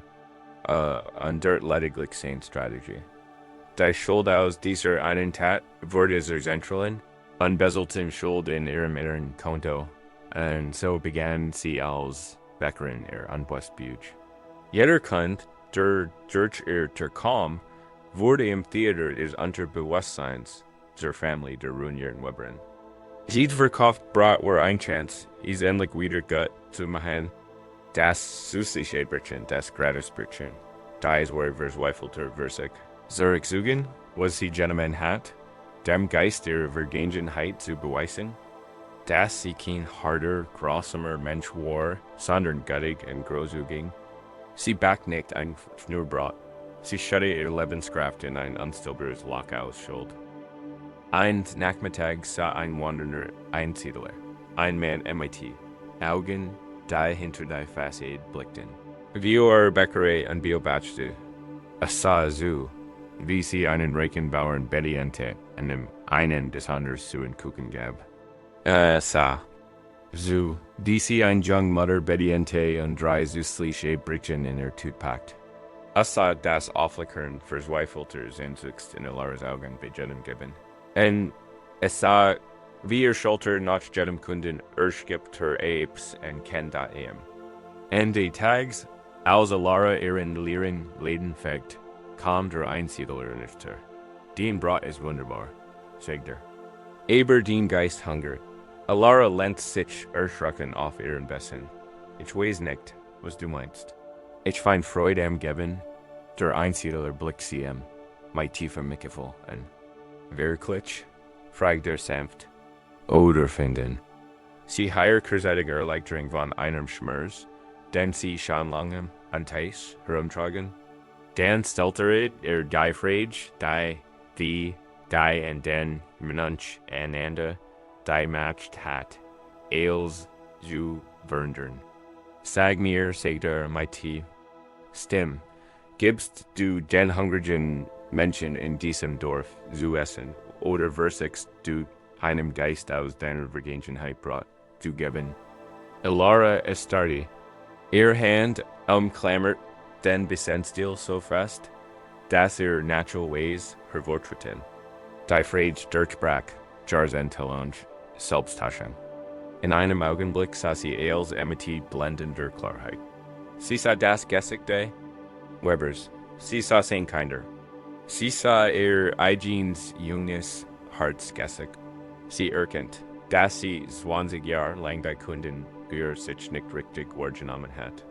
Sie hat ein Possession von Geistern gesehen und versiegt. Sie sind daran, in der Hoffnung, dass eines Tages einer von ihnen endlich vergeben wird.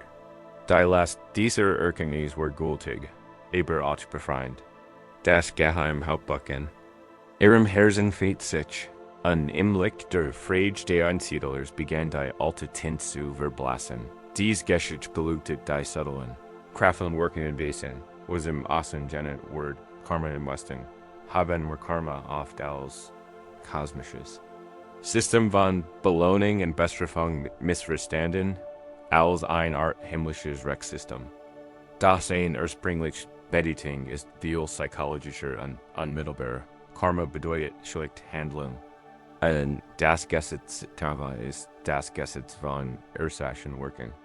Doch das wichtigste Element, das den gesamten Prozess wirklich eintrug, ist Satana, was Will oder Absicht bedeutet.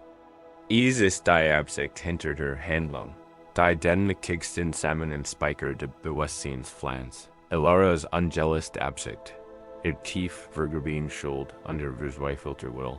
Sie wieder Gottsmet, wo der Motor ist Karmas. Dies mächtige Absicht ersucht einen Teufelskreis.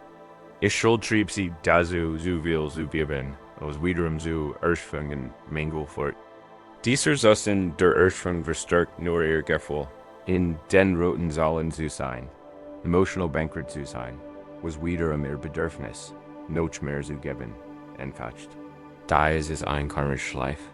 Es ist ein perfekter, sich selbst erhaltender Kreislauf, angetrieben von einer angelischen Absicht aus Vergangenheit.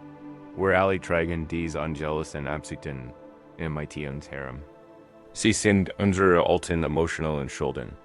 Und wir tragen sie mit uns herum wie ein Taschenwaller alter ausländischer Raum. Stellen Sie sich vor, Sie reisen in ein neues Land. Aber in Ihrer Tasche haben Sie noch ein Handvoll Münzen aus einem Land, in dem Sie einen großen Verlust erlitten haben. Die Münzen sind schwer.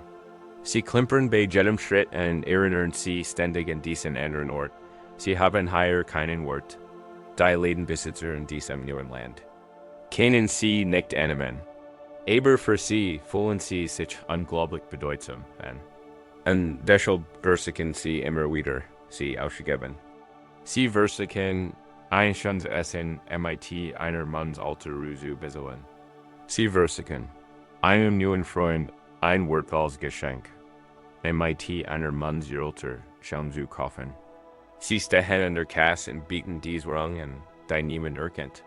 Und sind verwirrt und verletzt, weil niemand ihren Wort erkennen kann, so ist es nun einmal.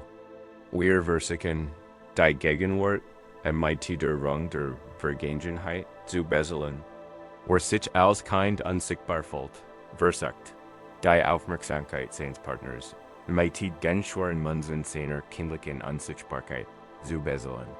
Word eifersüchtig. Oder fordernd und kann die einfähig, frei angeboten, zu neigen Wort, nicht annehmen. Wer tief schuldvoll hat, versucht, jedem Freund und Kollegen mit den Münzen von Obedienz und Giftigkeit zu beseelen und verskab sich. Ich schuld zu begleichen, von der niemand sonst etwas weiß. Wir wandeln auf dem pulsierenden, sonnenbechenden Marktplatz unseres Lebens und versuchen, MIT-Geistergeld zu handeln. Wir fragen uns, warum wir uns so arm fühlen. Der Weg zur Befreiung von diesen karmischen Schleifen bestet nicht darin, die Schulden zu leugnen oder so zu tun, als gigi die Alterung nicht. Der Weg bestet darin, sie wieder ins Licht des Bewusstseins zu bringen. Es geht darum, Isolara gleichzeitig und sich schlichtlich die Frage zu stellen, wem diene ich wirklich in dieser Handlung? Wenn du hier rust, lass die Aufmerksamkeit. Samt das Hauptbuch deines Herzens der Kern, du musst es nicht auf einer bestimmten Ziel aufschicken. Spür einfach sein Gewicht, spür die Rechnungen, von denen du glaubst, dass sie nicht offen sind. Die Heit ich da. Die Heit ich da. Das Tief, still Gefühl, etwas zu schulden oder jemandem etwas zu schulden, überlegen Sie einmal. Welch Muster in Ihrem Leben Sie am meisten ausgelacht und ständig Urschgefühlen? Liegt in Ihrem Geben, in Ihrer Suchen nach Anerkennung, in Ihrem Streben nach Perfektion, in Ihrer Konfliktbildung? Bewahren wir dies Muster mit dem gleichen Mitgefühl, das der Einsiedler für Alara empfand. Stellen wir die sanft erholen Frage, wenn sie German sind.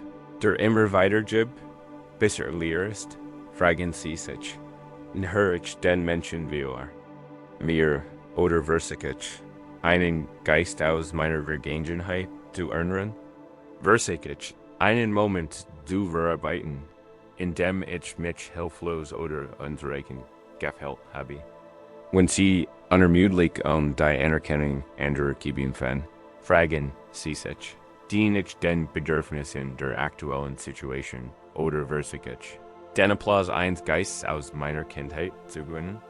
Versichert, endlich den unerreichbaren Preis der Anerkennung meiner Eltern zu gewinnen?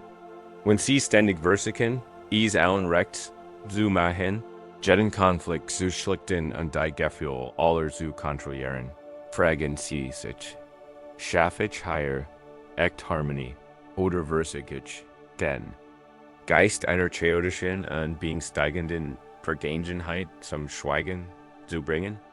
Versichert ich das unkontrollierbar zu kontrollieren, so wie ich es mir als kein gewünscht habe? Es ist nicht. Dies Fragen mit einer definitiven Geschichte zu beantworten. Die Kraft liegt im Fragen. Die Frage selbst ist das Licht. Das. Die alte Tint aufsalzen beginnt. Sie schafft Raum zwischen Impuls und Handlung. In diesem Raum kannst du die alte schwere Mund in deiner Hand sehen, wenn du sie hinhältst. Du kannst ihr Gewicht spüren, sie als Geld aus einer Entscheidung erkennen und eine neue Entscheidung treffen. Du kannst sie in deiner Tasche lassen. Du kannst dich entscheiden, den gegenwärtigen Moment so zu leben, wie ist, mit der frischen, neuen Rang deiner schlichten, ehrlichen Präsenz, als Alara die Wahrheit erkennt. Hört sie nicht auf, freundlich zu sein. Daher Freundlichkeit bringt sich. Am nächsten Tag stand sie immer noch wie Sonnenaufgang auf und back der Schönsbrot. Da als ein Kund kam, begegnet sie seinem Blick. Sie sah hin, als sie ihnen ein Brot gab, tat sie mit tiefem, reinem Herzen. Sie lag nicht. Länger das süßliche Brötchen bezweifelte Büchte zu. Stattdessen schenkt sie ihnen ihr Wahl ungetilt Anwesenheit. Ein aufrichtiges Lächeln. Ein wahrer Moment menschlicher Verbundenheit. Und sie stellt fest, dass dies tausendmal nahrhafter war. So für sie als für sie, als kostenlos Brot der Welt. Sie sollte keine Schuld mehr haben. Sie hielt eingeschränkt. Und zum ersten Mal seit Jahren war sie am Ende des Tages nicht erschöpft. Sie war ganz. Welch alten Schulden versichst du nicht zu begleichen? Wem dienst du wirklich mit dienen sich ständig wiederholenden, erschwenden Verhaltensmustern?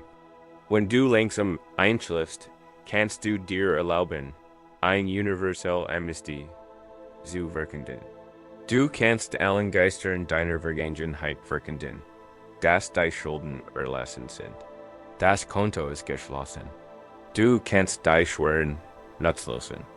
Munsen aus deiner Tasche fallen lassen, ihr Lieses klappern ein Gergusch der Befreiung.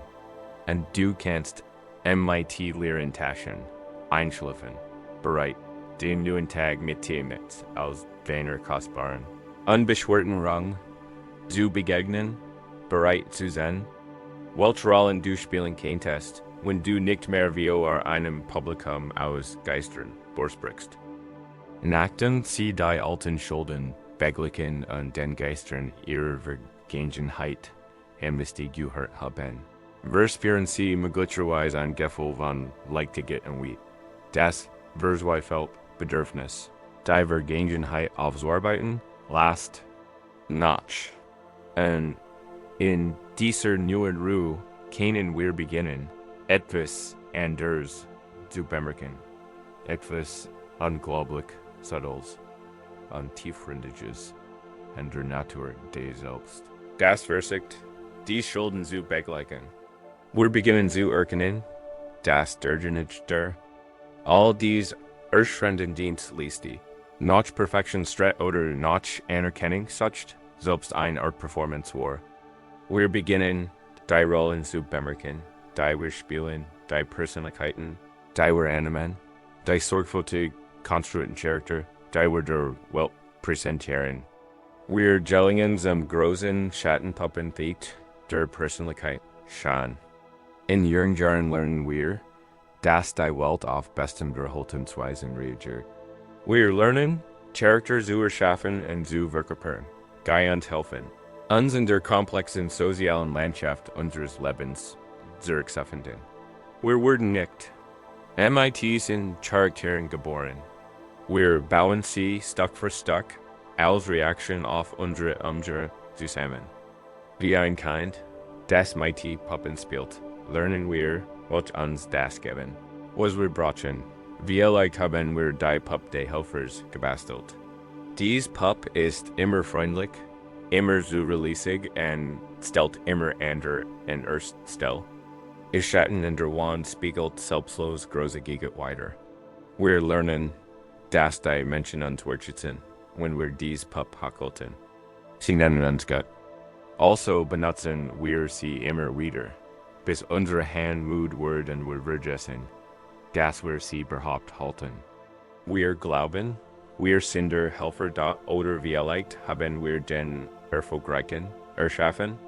Dies Marionette ist kompetent, zielstrebig und erfolgreich. Ihr Schatten ist scharf, eindrucksvoll und klar. Wir lernen, dass dies Marionette uns Respekt, Lob und ein Gefühl der Sicherheit einbringt. Deshalb halten wir sie hoch. In unserer Karriere, bei unseren Hobbys, bei allem, was wir tun.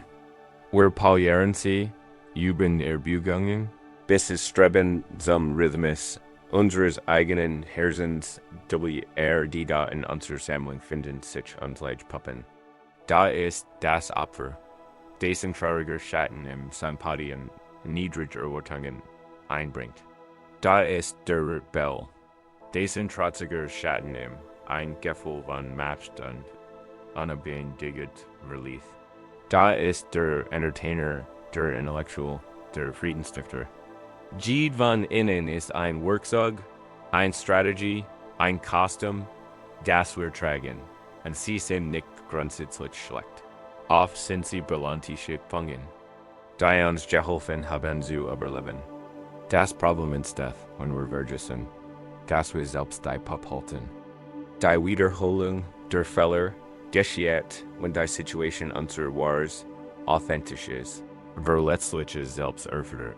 Wir eben nur ein vorhersehbar, hilsern Puppen vorstellen bieten können, weil es die einzige Rolle ist, die wir zu spielen. Wissen, wir schicken ein Puppe, die Arbeit einer Seele zu erledigen. Das erinnert an einen coolen Abend in einem Zen-Kloster. Wo ein weißer alter Meister die jüngsten seiner Mönche in der Hauptsaal versammelt.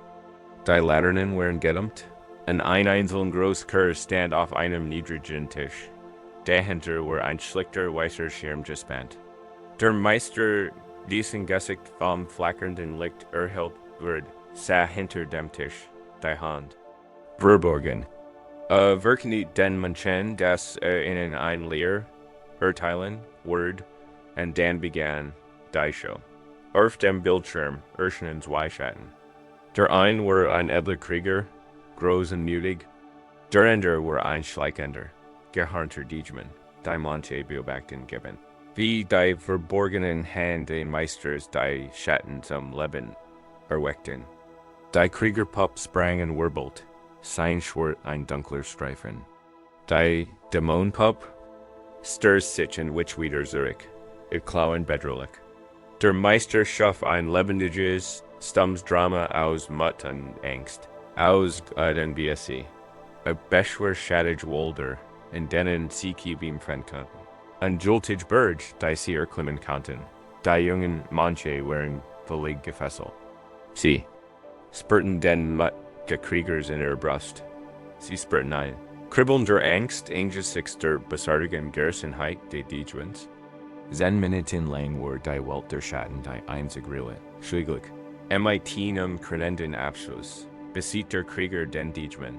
Der auf dem Bildschirm zu einem dunklen Hüfken zusammenbrach. Der Krieger stand siegreich da. Verbeut sich dann und verschwand. Die Show vorbei. Der Meister ließ stillen Raum einkehren. Das einzige Gergusch war das ließ sich in der Kursen vor ihm. Dan Spracher. Sie haben die Geschichte gesehen, sagte. Jetzt beginnt die Lehre. Sagen Sie mir, was war realer, die Pup oder Schatten? Unter den jungen Menschen? In Branty sofort ein lebhaftes Debatt. Ein Jung namens Kenji argumentiert leidenschaftlich. Die Pup oder realer? Der Schatten ist nur eine Bossenheit von Licht, ein Projection. Die Pup ist ein festes Ding im IT-Substanzenform. Ein anderer Monarch, Haru, entgegnet. Nein, der Schatten war für uns realer. Wir haben die Pup nicht gesehen. Wir sahen nur die Geschichte, die der Schatten erzählt. Unsere Gefühle, unsere Ernst und unser Mut wurden durch den Schatten geweckt, nicht durch die Pup. Der Schatten war das Erlebnis. Sie debatten hin und her, stritten über Substanz. An Projection Sash and working realit an Illusion. Der alte Meister hört geduldig zu, und Schwaches Wissens Lackeln auf den Lippen. Ließ sie all ihre intellektuellen Argumente ausdiskutieren, bis der Saal erneut verstummt. Die Frage Angelist. Dann tat der Meister etwas ganz Einfältiges. Langsam habe seine beiden Hände hinter dem Tisch hervor in den Raum zwischen Tisch und Bildschirm. Seine Hände waren leer. Bewegt seine Finger, und sie warf Tanzende seltsam Formen auf den Bildschirm. Die Form, eins Vogels, eins Kaninchens, einer Blume. Dann hielt seine Hand einfach still, die Handflächen offen. Im warmen Kursenlicht. Juka Ali, sagt Lies, da erfüllt seine Stimme den ganzen Saal. Streitet über die Puppen den Schatten, überhaupt die Kell, beider übersehen. Beides ist nicht die letzte Wahrheit. Die einzige Wahrheit hier, sagte Andretta seine Hand im Licht, ist die Hand, die sie lenkt, an Gaslicht. Das sie sichtbar macht. Seid nicht der Schatten auf der Leinwand. Seid nicht einmal die geschnitzte Holzpuppe. Seid die warm leer, lebendige Hand, die sie bewegt. Seid das ständig Stilllicht, das die ganze Irmglick, die manche Saison. Sprachlust da, die tief der Leer Birkum sie. Sie waren so sehr in das Drama, die Charakter, die Duelit von Held und Dijman vertieft. Dass sie das Bewusstsein, dass das ganz Stockschaffen warnem, verlegt vergessen hatten. Geis ist der Kern der großen buddhistischen Lehre von Anatta was oft nicht selbst, oder nicht selbst, übersetzt Word. Dies ist vielleicht das meisten missverstanden buddhistische Konzept. Es bedeutet nicht, dass du nicht existierst. Es bedeutet nicht, dass du nichts bist. Du leist dies Wort, du atmest in diesem Moment, deine Existenz ist unbestreitbar. Anatta bedeutet einfach, dass du kein festes, separates, unabhängiges Ding bist. Das Selbst, das du als Ich betrachtest, deine Persönlichkeit, deine Rollen, deine Geschichten, dein Geschichte ist keine dauerhafte Einheit. Es ist ein Prozess. Es ist eine Performance. Es ist ein Schattenspiel. Du bist nicht der Helfer. Du bist nicht der Leistungsträger. Du bist nicht das Opfer. Die sind nur Schatten, die du gelernt hast, auf die Leinwand der Welt zu werfen. Wie die manche sind wir so fasziniert vom Drama unseres eigenen Schattenspiels, dass wir vergessen, wo es kommt. Wir glauben, wir sind der Schatten. Wir gebieten für die unseres Erfolgsschattens. Wir empfinden tief Trauer unseren Opferschatten. Wir polieren und perfektionieren diesen Schatten in der Überzeugung, dass wir endlich glücklich sein werden, wenn wir nur den perfekten Schatten erschaffen. Da Freiheit, Frieden und Warfreude erwächst aus der Erkenntnis, dass die Identität nicht im Schatten oder gar in der Marionette liegt.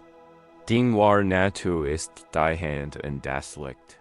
Es ist das Bewusstsein, das Michaelos das Schauspiel Erschöpfung weiterlebt. Es ist das wie still Bewusstsein, das die Marionette der Helfers wahrnimmt, wenn sie sich bewegt, ändern zu Jeffeln.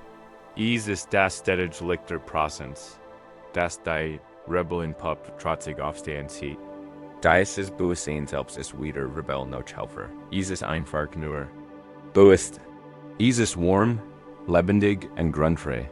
Unsere wiederkehrenden Fehler passieren, wenn wir dies vergessen.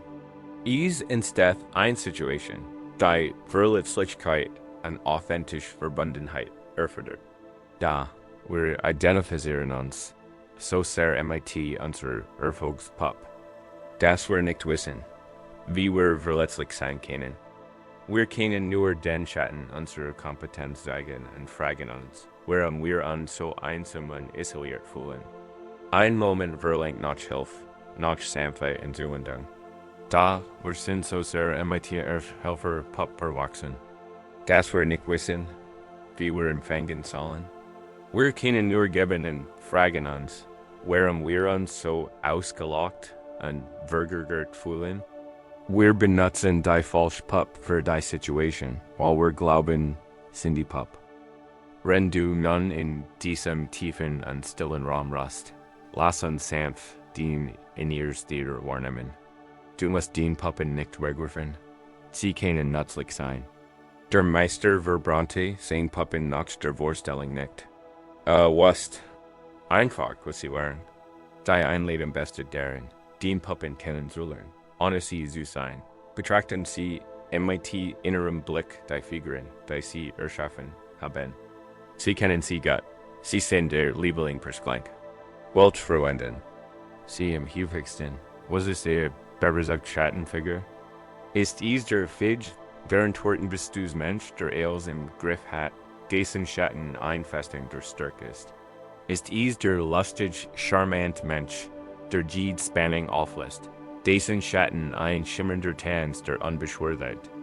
Ist es der ruhig, aufmerksame Mensch, der nie Jäger macht, dessen Schatten so schwach ist, dass fast verschwindet? Betrachten Sie dies Hauptpuppe mit. Behielten Sie sie wie ihrem geistigen Auge. Erkennen Sie den unglaublichen Dienst. Und wenn sie ihnen geleistet hat, sie hat ihnen geholfen zu überleben. Sie hat ihnen geholfen, das zu gehören. Sie hat ihnen geholfen, ihr Bedürfnis in der Welt zu erfüllen. Danken Sie für ihr true, unermüdliche Leistung und nun in der Geborgenheit dieser Tiefen. Stell dir vor, du würdest tun, was der Meister getan hat. Stell dir vor, du legst die Puppe sanft bei. Nur für den Moment. Du kannst sie morgen immer noch aufheben, wenn du sie brauchst. Aber lass sie für diesen Moment neben dir ran. Und fühlen Sie, was übrig bleibt. Was bleibt, wenn sie der Helfer nicht offeren. Was bleibt, wenn sie nicht den Streben der Leistungsträger zu sein. Was bleibt, wenn sie sich nicht als der Rebell betätigen. Was bleibt, ist die Hand. Warm, leer, lebendig. Kraftvoll und voller Möglichkeiten. Sie ist nicht definiert. Sie ist kein Charakter. Sie ist rein, bewusst Energie. Sie kommt deiner wahren Natur. Spür die still in dieser Hand des Bewusstseins. Sie muss nichts tun. Sie muss nichts beweisen. Sie ist einfach da. Und spür das Licht, das ständig, ruhig, mitfühlend Licht deines eigenen Bewusstseins. Das Puppenspiel der Gänzeit. Erhält. Dieses Licht vertielt nicht den Dämon und lobt nicht den Krieger. Es erhält einfach, was da ist. Dieses Licht bist du. Den Bewusstsein ist das Licht, das KNNST du hier einen Moment innehalten. Nicht als Figur, nicht als Person, nicht als Bundel von Eigenschaften angleichen, sondern als die still bewusst Präsenz hinter all dies Dinge erscheinen. Das ist der Beginn wahrer Freiheit. Wenn du dich selbst als Bewusstsein erkennst, kannst du jede beliebig Pup nehmen.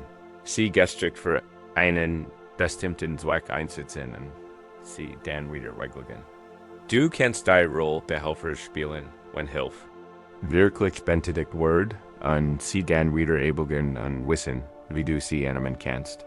Du kannst die Rolle des Machers spielen, wenn ein Aufgabe Konzentration erfordert, und sie dann wieder ebengen und einem einfachen Sein ran.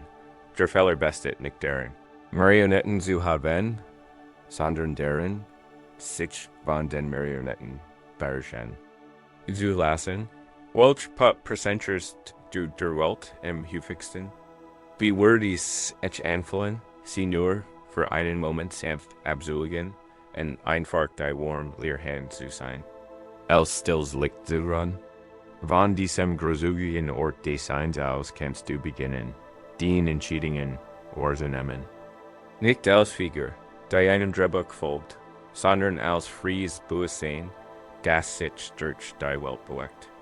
Wie ehrlich beginnst du zu erkennen, dass die Stadt, durch die du gehst, trotz dieser Freiheit voller Türen zu sein scheint, die alle irgendwie zurück in denselben vertrauten Raum führen. Wenn du in dem ruhigen, weiten Bewusstsein ruhst, das hinter denen vielen Rollen liegt, kann ein neues Gefühl der Möglichkeiten entstehen. Die Hand ist leer, das Licht strahlt. Es fühlt sich wie Freiheit. Dieser Freiheit glauben wir, dass wir nun in die Welt hinausgehen, neue Entscheidungen treffen, neue Ergebnisse erzielen, an den alten, kreisrunden Raum unserer Vergangenheit endgültig hinter uns lassen können. Wir fühlen uns gestrickt, wir fühlen uns klar. Und so treten wir hinaus in die Großstadt unseres Lebens, bereit, einen neuen Weg zu finden. Wir stehen in einem Scheideweg. Ein neuer Beziehung bietet sich. Ein neuer beruflicher Chance tut sich.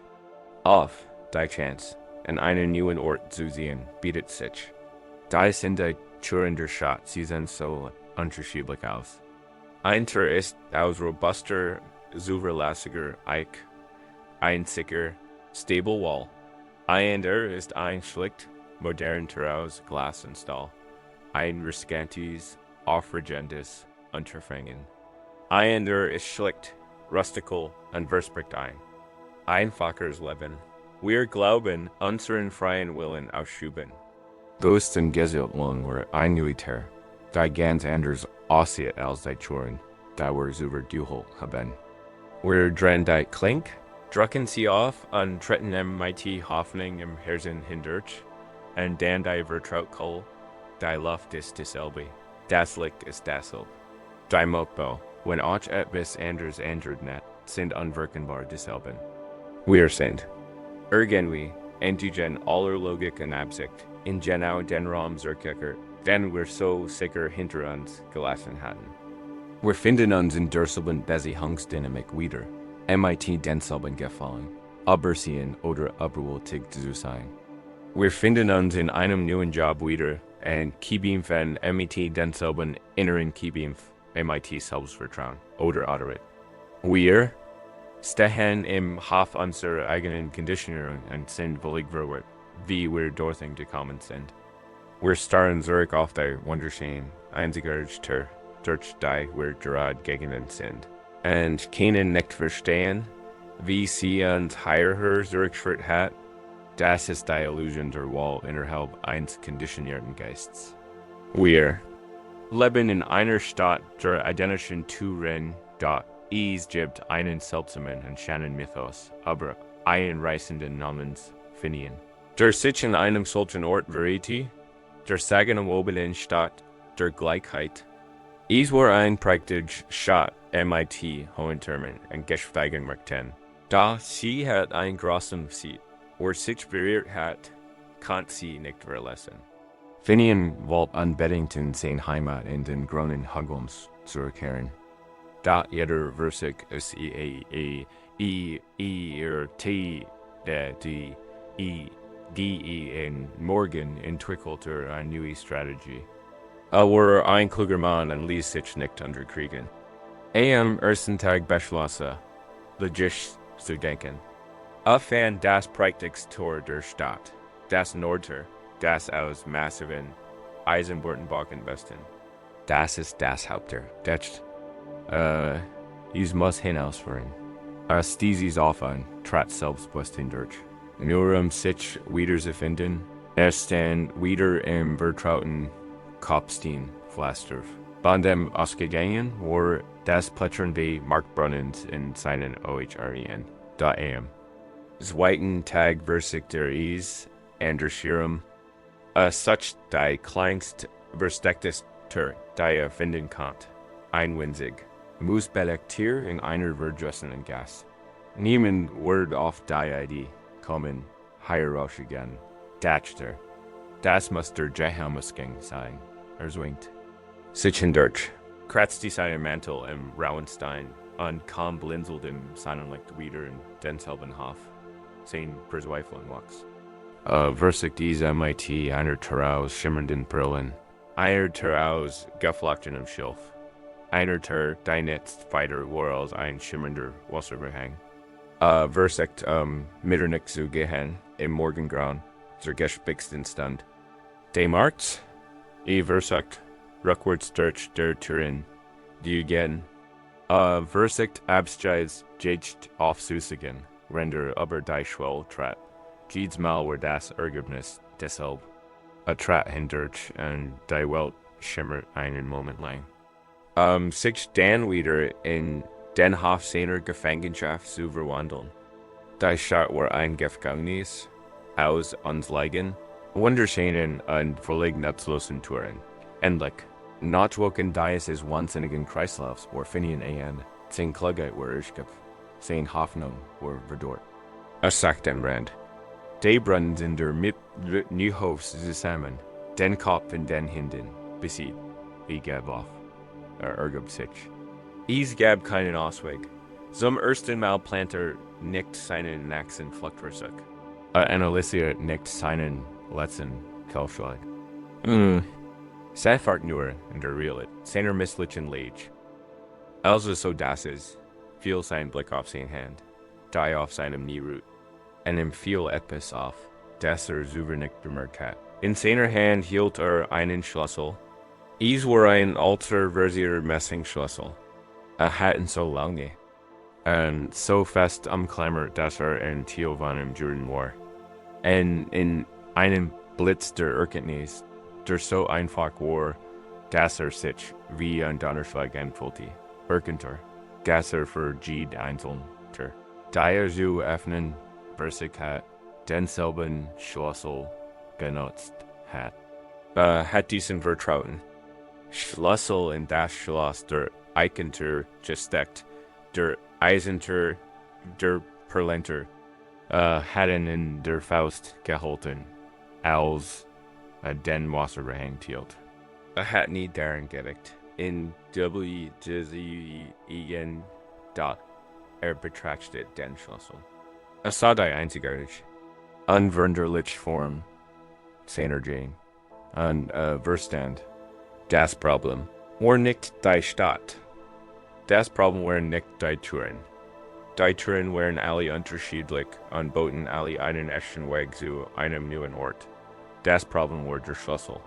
Sein Beharren auf diesem einen Schlüssel verwandelt. Auf Magischi wies jede einzigartige Tier in einen Eingang zurücksorben Ort. Der Schlüssel war der Mechanismus de Flux. War der Motor der Gleichförmigkeit. Sein Form bestimmt das Ziel. Egal wie die Tier von Auen aus. DIEC. Geschichte ist ein Perfektkart der inneren Welt. Die Stadt ist den Leben, voller Wieler und vielfältiger Möglichkeiten. Die Türen sind die neuen Jobs, neue Partner, neue Jahr, neue Chancen. Und der Schlüssel, der ist NKAAAR.dies, ist ein wichtiges Wort aus der buddhistischen Lehr und Wort manchmal als geistige Formationen oder willentliche Formationen übersetzt. Es ist ein tieferes Konzept als nur ein einzelner Gedanke oder ein einzelnes Gefühl. Sankara sind tiefer Result oft unbewusst Geisteshaltungen.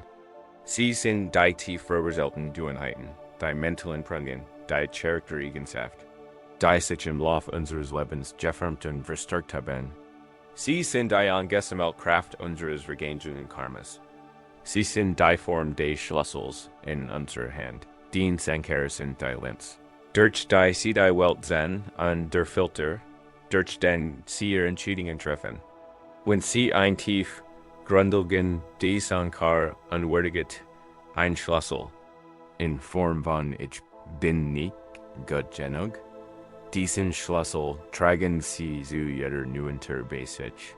Sie nähern sich der einer neuen liebevollen Beziehung. Aber sie stecken den Schlüssel der Unwürdige hinein. Sie werden unbewusst nicht beweisen, davor sachen, dass sie nicht wirklich gewollt sind. Sie werden die Handlungen ihres Partners durch den Filter ihrer eigenen Unsellenglichkeit falsch interpretieren. Sie werden die Verbindung subtil sabotieren, ihre Grundüberzeugung zu beweisen. Und dann, wenn die Beziehung einem vertrauten Gefühl der Ebenen endet, werden sie die Schuld der Tür geben. Ich was dies, werden sie sagen. Dies vor wie alle anderen, aber das war sie nicht. Sie haben sie so gemacht. Sie haben den vertrauten Raum, ihres eigenen Schmerzes und mit ihrem eigenen Vertrauten. Schlüssel A-U-F-G-E-S-E-S-C-S.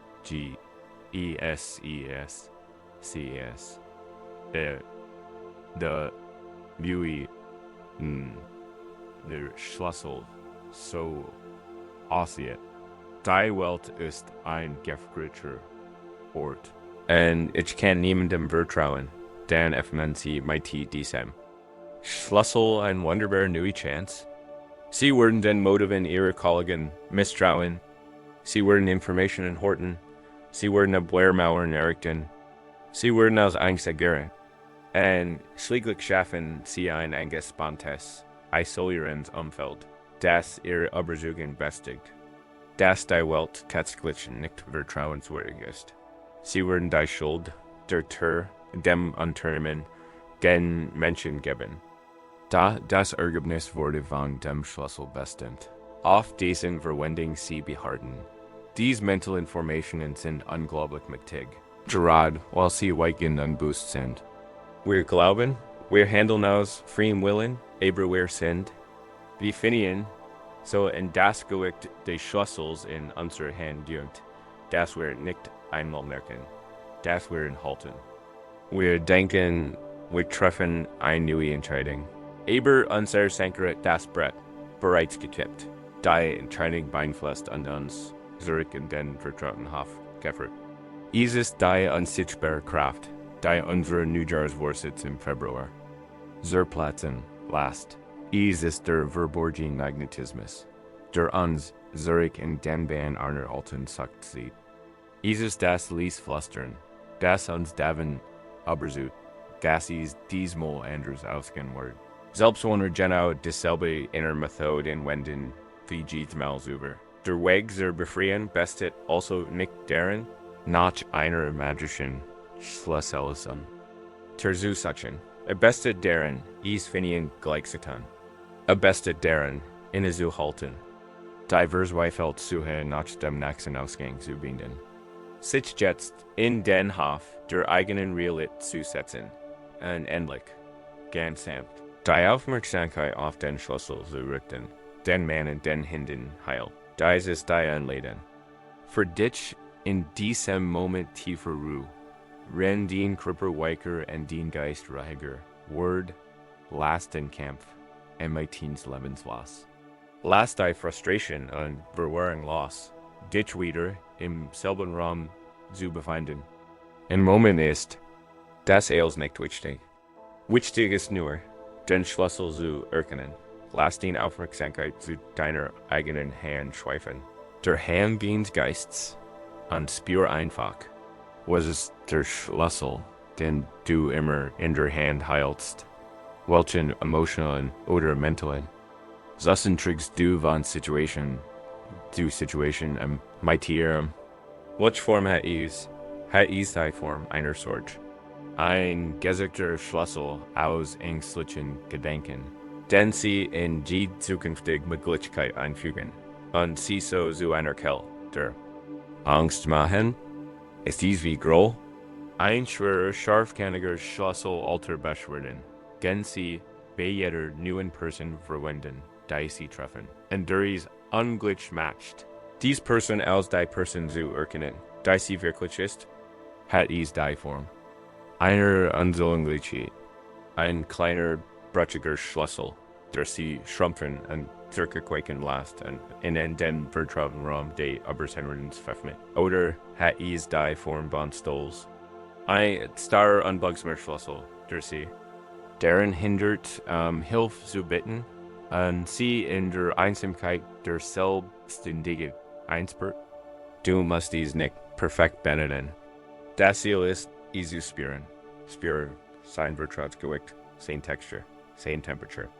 Das ist das Hintergrund deines Lebens. Das ist der Geschmack deiner besonderen Bewusstseinsart. Das ist dein Sankara, in dem du dir des Schlüssels bewusst wirst, falls du einen radikalen Eckheit. Du trennst den Identität davon. Jahrelang der Schlüssel. Wenn Schlüssel Angst war, glaubten sie, ich bin ein ängstlicher Mensch, aber jetzt kennen sie.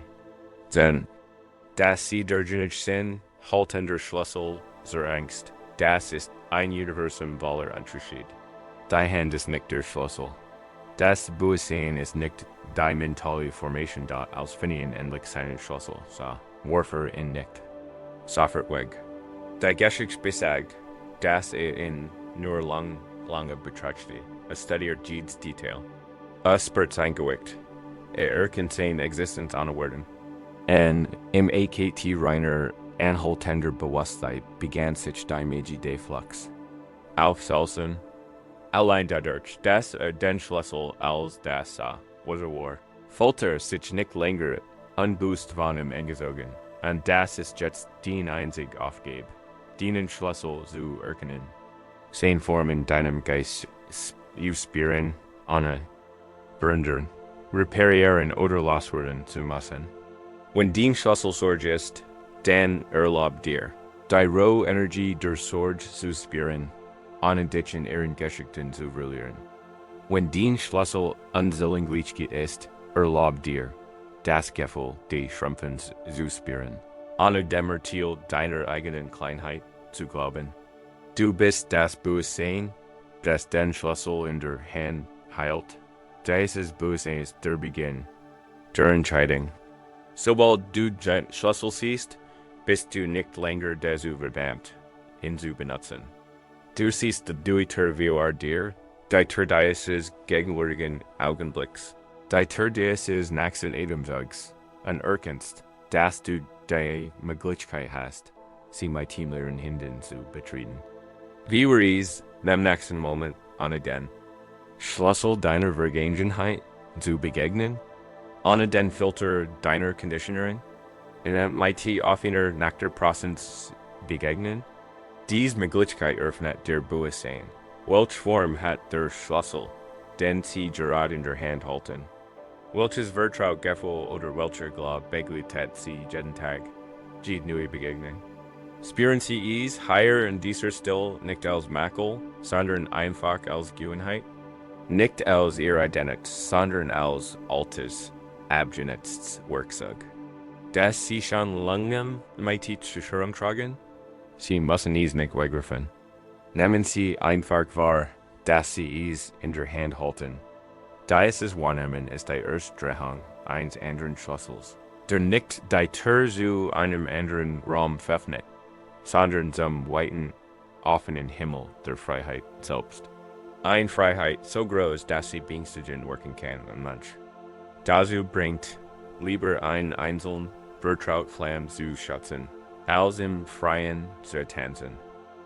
Nachdem du das vertraut Schwergewicht des Schlüssels in deiner Hand gespürt hast, Die tiefmentally praying, die dien relit prigt, begins du, die Mechanik deiner Wiederkränden Zyklen zu verstehen. Du siehst, wie dies unbewussten Dispositionen dich durch dieselben Touren in dieselben Raum führen. Nun richten wir unsere Aufmerksamkeit auf ein besonderes Figur in unserer inneren Welt. Ein Figur, die direkt aus Schmerz geboren wurde. Dies Figur ist der Hüter der unveränderlichen FRMI in jenem Bonens. Der Gemmels tief verletzt wurde, lebt ein strenger und wachsamer Wächter. Dieser Wächter ist der Ziel von uns, der aus der Asche einer vergangenen Katastrophe auferstanden ist. Eins verheerenden Schmerzes, eins demütigenden Versagens, eins schockierenden Bereits. Dieser Ziel von uns stand inmitten der Trümmer auf, siegt dem mightisierenden Finger auf der Sache und legt ein feierliches, heiliges Gelabeb, nie wieder. Dies ist gelabt word mighty den reinsigten, abjected. Seinswerk ist es, uns devor zu bewähren, denselben unerträglichen Schmerz Gemmels wieder zu erleben. Und so wird der Hüter der unveränderlichen Flamme geboren. Dieser Hüter wird zum Architekten unserer neuen Sicherer Realit. Schafft streng Regeln. Errichtet Homauern. Setzt streng Richtlinien durch ein Wiederholen der ursprünglichen Katastrophe zu verhindern. Werden Sie durch ein Chaotisch und unberechenbar Lieb verletzt, schwört der Hüter. Nie wieder wird ich die Kontrolle verlieren. Und baut ein Leben in akribischer Ordnung und emotionaler Zurückhaltung auf. Werden Sie betrogen, nachdem Sie verletzlich wären, schwört der Hüter, nie wieder würde ich so dumm sein, und schafft eine Persönlichkeit emitiv. Witz und understringlicher Selbständigkeit haben Sie öffentlich versigt, schwört der Hüter, nie wieder würde ich ein solch Bloßstellung riskieren. Unsorgt für ein kleines, ruhiges Leben, sicher im Verborgenen. Dieser Wächter ist ein Edelfigur. Dies ist der Ziel des Verstandes, der dich so sehr liebt, dass dich einsperrt, dich zu beschützen. Der wiederkränt Fehler, die Schleife, in der wir gefangen sind, bestet darin, dass wir dieses Gefängnis mit einem Suffix verwechseln. Wir leben so lange nach den starren Regeln des Wächters, dass wir vergessen, dass sie uns vor einer bestimmten linksvergangenen Gefahr schützen sollten. Die Regeln selbst werden zu unserer Realität, weil das Leben fließend, dynamisch und unvorstellbar ist, sind es die starren Strukturen, die uns strugglen lassen.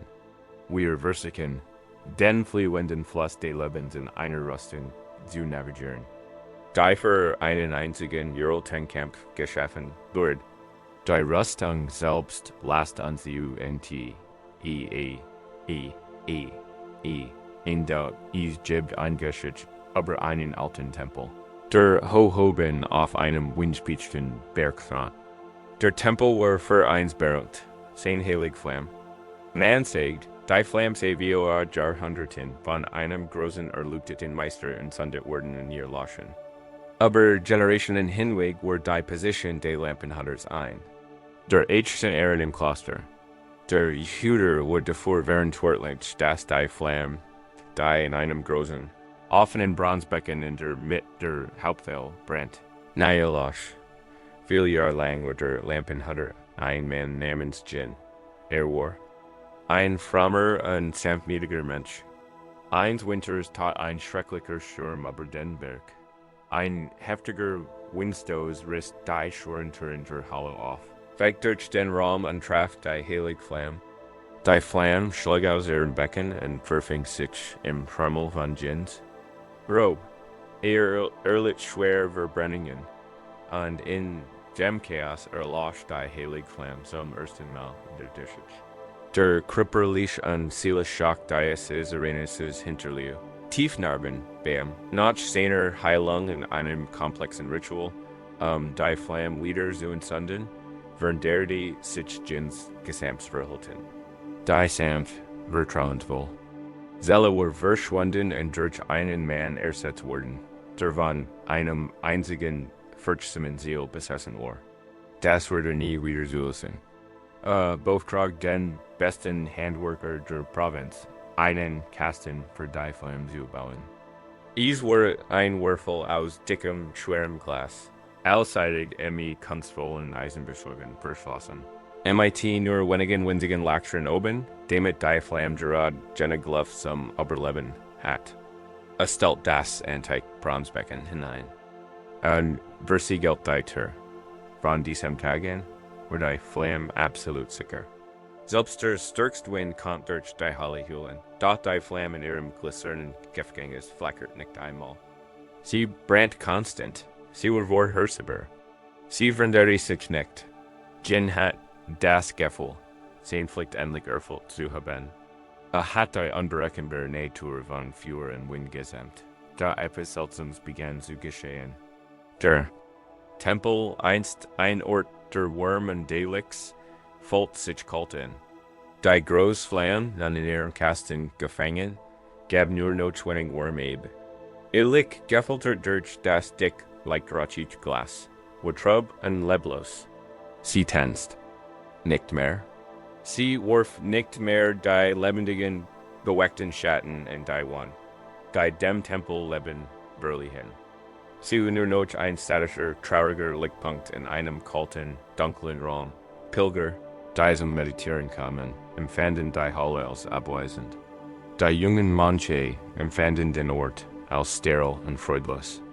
Die heilige Flamme war sicher, aber sie hat ihren Zweck verloren.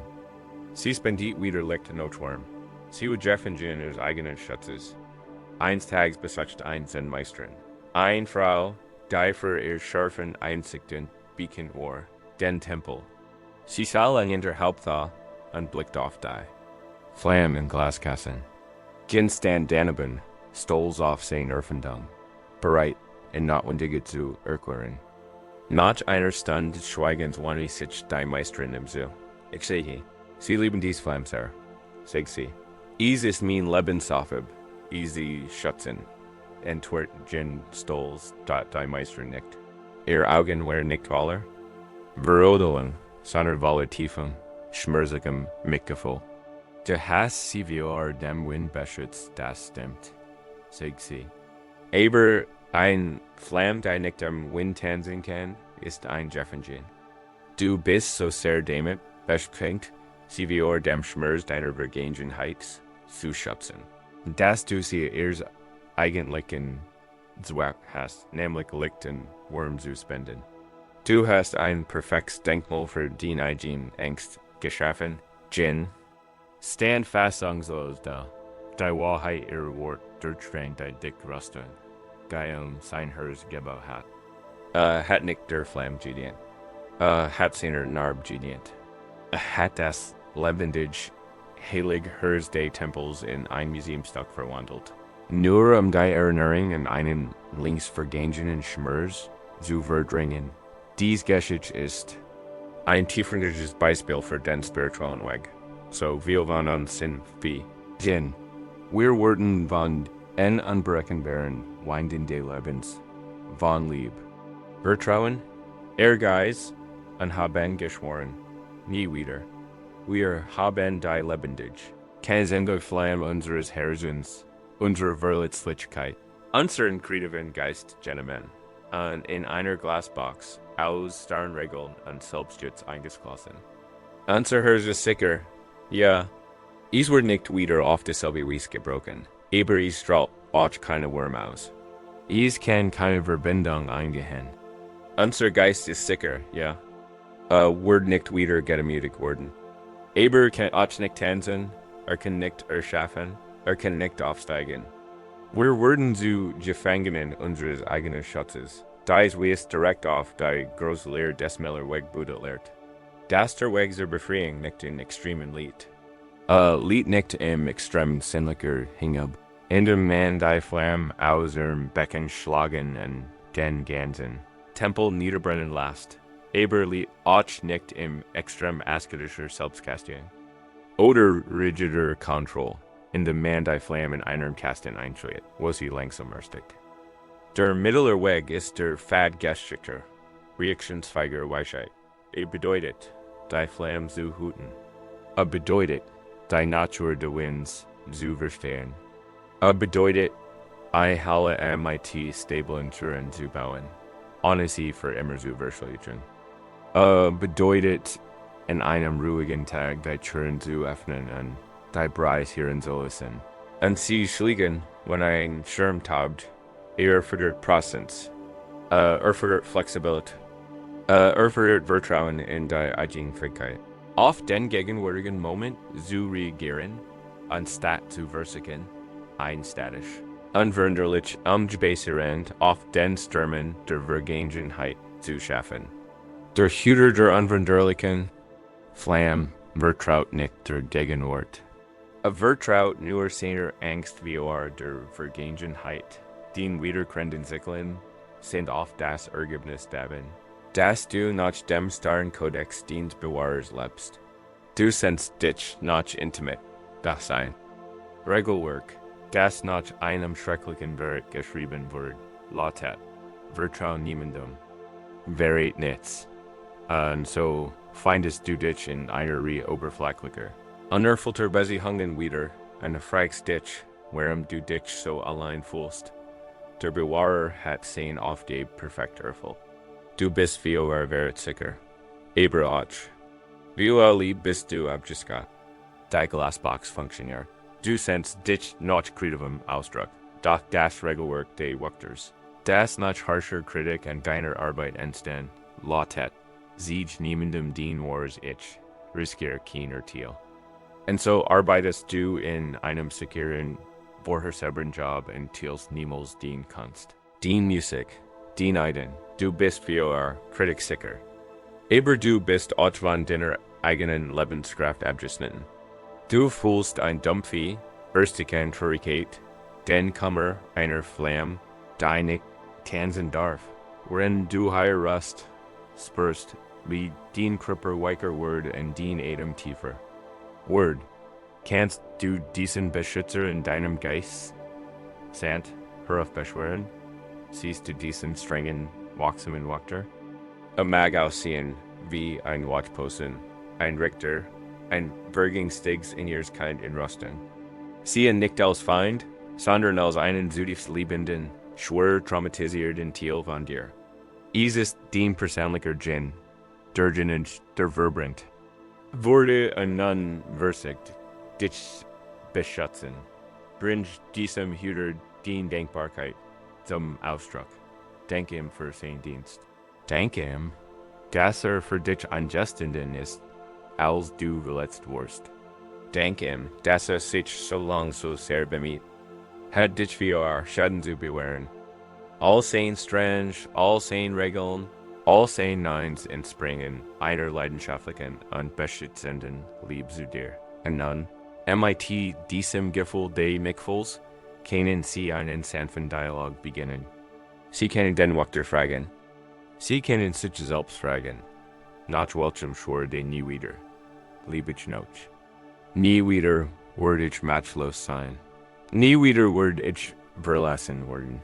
Nie wieder werde ich mich dumm fühlen. Ich werde nie wieder von jemandem abhängig sein. Lauschen Sie dem Echo Ihres eigenen heiligen Gelobs. Ist der Kern des Regelwerks Ihres Hüters. Stellen Sie sich nun die nächste Frage. Wie welchem alten Wind schützt ich mich noch immer? Ist der Wind des Zorns meines Wieders? Der Wind der Gleichgültigkeit eines Partners? Der Wind des Verrats? Einer Freundschaft.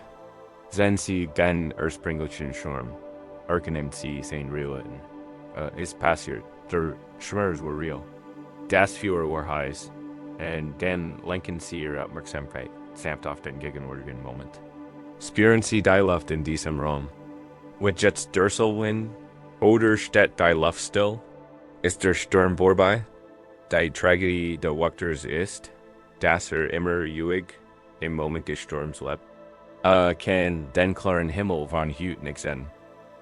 Aufgabe als Mitfühlender zu ist dies, Im sant den aktuellen Wetterberg, Susi eig, in diesem Moment, in diesem Bett, in diesem ruhigen Zimmer, bist du sicher. Lass das Gefühl dieser Sicherheit ein Botschaft und den Wachter sein. Lass in Wissen, dass ein ständige Wachsamkeit nicht mehr erforderlich ist. Zumindest nicht für diesen Moment. Was kostet dieser Absolutschutz? Welches Licht und welch Wurm bleiben der Welt vorenthalten, weil die Flamme in einer Kiste eingeschlossen ist. Welch Freude, welch Verbundenheit, welch Kreativität, welch Liebe opferst du auf dem Altar der vollkommenen Sicherheit, wie einem bereits erlittenen Schmerz. Du musst die Glasbox hüt eben nicht zerschlagen. Das war ein der Form von Gul. Die Übung bestet einfach darin, die Box wahrzunehmen. Ihr einen One zu spüren, das Schwach liegt zu sehen, und die Möglichkeit zu erkennen, dass es einen anderen Weg gibt, einen Mittelweg. Eine Art zu sein, die so sicher als auch freigängig ist. Eine Möglichkeit zu lernen, der eigenen Weisheit zu vertrauen. MIT den wandende Lebens umsuchen, anstatt in einer verschlossenen Kammer zu leben und durch einem Sturm zu hören, der vielleicht nie wiederkommt. Sich zu fragen, ob die Narren, die man sagt, in einem so von der Welt abgeschirmten Ort Gemmels zu finden ist, oder ob man, wie ein durstiger Reisender, immer wieder zu einem Brunnen zurückkehrt, der schon lang ausgetrocknet ist, nachdem wir, die einige Natur der Glasbox gespürt haben, wie unsere eigenen nie wieder gelebt uns, von der Wurm und dem Licht des Lebens abschneiden können, kann sich ein tiefer Durst bemerkbar machen. Die Flamme in der Box ist sicher, aber sie ist klein und schwach, und unser Geist fühlt sich unternährt. Die Seele braucht wie der Körper Nahrung. Sie dürstet nach Verbindung, nach Sinn, nach Liebe, nach einem Gefühl der Ganzheit. Und so machen wir uns, getrieben von diesem tiefen, ursprünglichen Durst, auf in die Landschaft unseres Lebens, ein Wasserquell zu finden. Die große Tragödie, der wiederkehrende Fehler, den wir jetzt untersuchen werden, ist, dass wir Tag für Tag so oft zu einem Brunnen zurückkehren, von dem wir bereits wissen, dass er ausgetrocknet ist. Dieses Muster ist eins der verworrensten und schmerzhaften menschlichen Verhaltens. Es ist die magnetische Anti-Hungskraft zurück in Einbeziehung, die bewiesen hat, dass sie einem nicht die Liebe geben kann, die man braucht. Es ist die loyal Hänge in einen Job, der einem immer wieder gesehen hat, dass einem nie Erfüllung bieten wird. Es ist die Rückkehr in ein Familiendynamik, in der Hoffnung, endlich das Verständnis oder die Entschuldigung erhalten, nach der man sich Jahrzehntelang gesendet hat. Es ist der zwanghaft Blick aufs Handy, auf der Suche nach Bestätigung, durch einen digitalen Strom, der einen jedes Mal MIT einem notleeren Gefühl zurücklässt. Der Brunnen ist vertraut. Sein Steinmauern sind wunderschön gebaut. Wir können seinen Standard auswendig. Wir kommen unser ganzes Leben lang her. Da jedes Mal, wenn wir unseren Eimer hinablassen, kommt nur mit Staub und Echos Gefühl. Wiederholen und trotzdem kehren wir morgen zurück in der Hoffnung, dass es diesmal anders sein wird. IRD ist eingeschickt. Die durch die Westen der Geist wandert, die Parabel eines Reisenden an ein solchen Brunnens. Ein Mann namens Kai, durchquert ein Weed, sonnenvibrant West. War seit Tagen unterwegs und sein Durst war unermesslich. Es war mehr als ein krölliges Bedürfnis. Es war ein tiefes, seelisches Verlangen nach Erschöpfung, nach Leben, nach einem Mann der jeden Leer seiner Ries, gern am Horizont, sah es. Es war ein wunderschön gebautes Bauwerk MIT in einer Niedrigen, Steinmauer und einer kunstvollen eisernen Wind. Es war ein BRUNNEN.AOF UNG durchströmten und gab seinen Willenskraft. Rennt die letzten 100 Meter, sein hers Himmel. Vor Freud, aus der Nähe workte Brunnen noch beeindruckender. Sein Stein waren Juralt und glatt geschliffen, bedeckt MIT Zarten Shannon Schinsrien. Workt tief und unvergänglich ein Versprechen coolen, lebenspendenden Wassers. Begierig packte das Seil, ließ den schweren Holzheimer in die. Dunkelheit hinab und lauscht, als in die tief sank. Hört ein leises, dumpfes Gergusch, als auf dem Boden aufschlug. Becktheit die Wind, und zog den Eimer mit angespannten Muskeln wieder in die Oberfläche. Butte sich darüber, bereit, sein Gesicht ins Wasser tauchen, aber es war leer. Nicht nur leer, sondern gefüllt mit feinem grauen Staub und ein paar trockenen Spradenblättern. War verwirrt, wie like habe ich es falsch gemacht, dachte. Wie like habe ich den Eimer nicht lange genug senken. Sein Durst war unerträglich. Also versagte es noch einmal. Diesmal ließ das Seil noch weiter. Abrauen. Rüttelt deren unversagt. Die Wasseroberfläche zu ersten. Der Wortit. Dann zog es wieder hoch. Die Anstrengung ließ ihm Schweiperlin auf die Stirnperlen. Blickte hinein. Staub. Nicht als Staub got kai wurden frustriert. Dan wurden. Gab seinen Werkzeugen die Schuld. Dieser Eimer ist fehlerhaft. Riefer. Gab seiner Technik. Schuld. Ich bin nicht stark genug. Die Wind richtig zu bedienen. Gab der Tätigkeit die Schuld. Es muss zu heiß sein. Das Wasser muss tief in die Erde gesunken sein. Verbracht den ganzen Nachmittag im Brunnen und bersigt es immer wieder. Versigt den Eimer langsam hinabzulassen. Versigt in schnell fallen zu lassen. Spetten die Dunkelheit. Schrie, sein Stimme halt mit einem hohlen, leeren Klang zurück. War ein Mann, der in einem verzweifelten, obsessiven Kampf mit einer Relikt gefangen war, da seinem Verlangen nicht nachgeben wollte. Sein Durst wurde mit jenem Durst qualender, da die bloß Anwesenheit die Wunderschenken. Brunnens Übersüden, das Wasser musste sein. Sein Glaub war stärker als seine Erfahrung, als die sein Unterdringen lernen. Eins im Schatten über den Sandwurf, hört sich ein anderer reißender. Dieser Reascende war alt, sein Hot war, verwittert wie altes Leder, sein Schritt langsam und bedächtig. Beobachtete kai ein paar Minuten lang, wie dieser Watten die Wind noch einmal beckkeit. Einen weiteren Eimer Staub hochzog und frustriert aufschrie. Der alte Reascend kam und blieb neben ihm stehen. Gab ihm keinen Rat, sieg kein. Mitleid, stand, einfach, einen Moment schweigende, und du tät dann auf die Fernen. Dunstigen Berg, im Horizont. Ich beobacht dich schon seit einer Stunde. Sagt der alte Mann, mit rauer, aber freundlicher Stimme. Du bist sehr entschlossen. Aber in diesem Brunnen ist kein Wasser, kai drettes sich zu ihm, sein Gesicht war wie what ein Unglauben. Das muss es geben. Schauen dir an. Es ist ein tiefer und perfekter Brunnen. Ich muss nur noch den richtigen Weg finden, das Wasser zu schaffen. Der alte Mann schuttelt langsam und mit tiefer, muttert zurückgeht den Kopf. Einst war es ein Tedelisser Brunnen. Versorgt dieses Land 1000 Jahre lang mit Wasser. Das der Fluss, der entspeist, und dort seinen Lauf, der Regen, der entfällt nun auf die andere Seite, der Berges. Dieser Brunnen, sagte und legte eine Hand auf den warmen, geschnitzten Stein, ist wie 100 Jahren ausgetrocknet.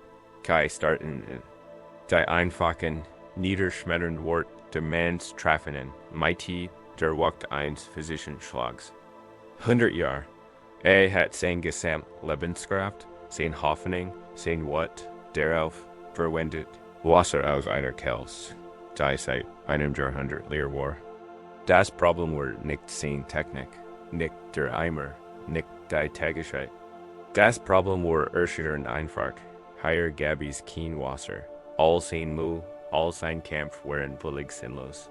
Betrachtet den wunderschönen, kunstvollen, nutzlosen Brunnen. Und dann blickt zu den Bergen, auf die der alte Mann siegt. Ein Ort, den nicht einmal in Betracht gezogen hat, weil sich so auf das Bauwerk direkt wie konzentriert hat. Dies Geschichte ist ein perfekt Darstellung der zweiten edlen Wahrheit, die Buddha lehrt, nachdem die edel. Wahrheit wirkendet hat, das Leben unweigerlich Leid, Mitis, bringt, diagnostisiert diesen Sache. Der Ursprung unseres Leidens, Segda, ist hat dieses alte Wort oft imiten übersetzt. Aber es geht viel tiefer als bloßes Verlangen. Es ist ein Grundlegender, unstillbar Durst. Es gibt drei Arten Contenheder Durst ist der offensichtlichste. Der Durst nach Sinnesfreuden, nach Dingen, die sich gut anfühlen.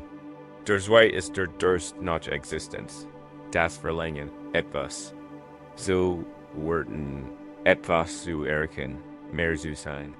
Der dritte ist der Durst nach Nicht-Existenz, das Verlangen, etwas zu werden, einen Schmerz oder ein Gefühl auszuleihen. Es ist dieser tief, dreifach Durst, der uns immer wieder zum trockenen Brunnen zurückkehren lässt. Wir dursten nach einem Gefühl der Ganzheit, der Liebe, der Sicherheit, der Wertschätzung. Und wir suchen es immer wieder bei Quellen, die bewiesen haben, dass sie es uns nicht geben können. Warum tun wir das? Warum ignorieren wir wie Kai unsere eigene unmittelbare Erfahrung, den leeren Eimer, gehen wir immer wieder hervorholen? Die Grund sind tiefgründigen mächtig. Wir kehren zurück, weil uns der Brunnen vertraut ist. Sein Standard ist bekannt. Der Weg dorthin ist ein ausgetretener Pfad, sich irgendwo zu begeben, wo man noch nie war, zum Beispiel auf die Ender. Sieht die Berges ist Bingstigen. Es erfordert eine neue Karte, eine neue Anstrengung, ein Ries ins Unbekannt. Wir kehren zurück, weil der Brunnen schon ist. Unser ausgetrockneter Brunnen kennt ein Besiehung imitieren, einem charmanten oder aufregenden Menschen sein. Es kennt ein Job imitieren prestigiösen Titel sein. Die hohe Struktur ist so beeindruckend, dass wir nicht glauben können, dass sie nicht ein Arrogant die wir brauchen.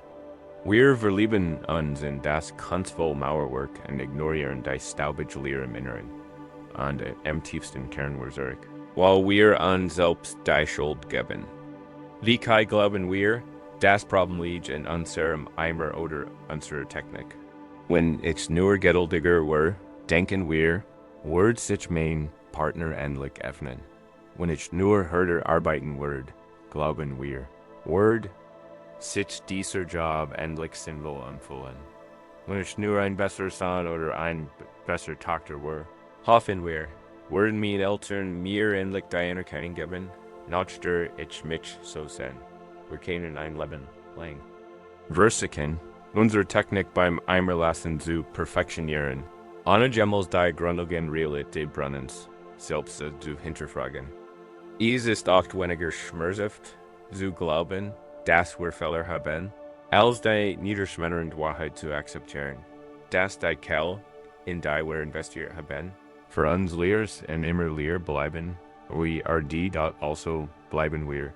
Jeden Morgen senken wir unseren Eimer der Hoffnung und jeden Abend haben wir unseren Eimer der Enttäuschungen. Der Durst wuchst, die Seele verdurstet. Geist ist die Landschaft so wildstillen, sich wiederholenden Leidens. Wir haben Gessen, wie wir die Flamme unseres Herzens in einem Glas gassen, versiegeln, und sie so wir den Stürmen vergangener Sturm schützen. Dieser AKT der Selbsterhaltung, geboren aus dem Schwur nie wieder, schafft ein sicher, aber steril Welt, einen Zerflexer, der zugleich ein Giftgenieß ist. Jetzt erforschen wir einen Lich verteidigen, die allerdings wählen. In der hartgetrigen Word, es ist die Rosten, die wir bauen, die Schlachten unseres Lebens zu überstehen. Zunächst ist sie ein Werkzeug, Ein Brustpanzer, der unser Herz schützt, ein Helm, der unsere Gedanken schützt. Da was passiert. Wenn der Krieg vorbei ist und wir die Rüstung so lange getragen haben, dass wir vergessen, wie man sie erblickt, was passiert. Wenn Regen und die Tränen der Zeit die Schnallen berosten lassen und das Metall NIT der Haut verschmilzt. In diesem System finden sich viel von uns. Wir wandeln durch die friedlichen Felder unseres gegenwärtigen Lebens, noch immer eingeholt in die schwer klirrende Rüstung unserer Vergangenheit. Sie wurde im Führer eines bestimmten Konflikts geschmiedet, einer schwierigen Kindheit, eines traumatischen Verlusts, einerseits intensiven Kampfs.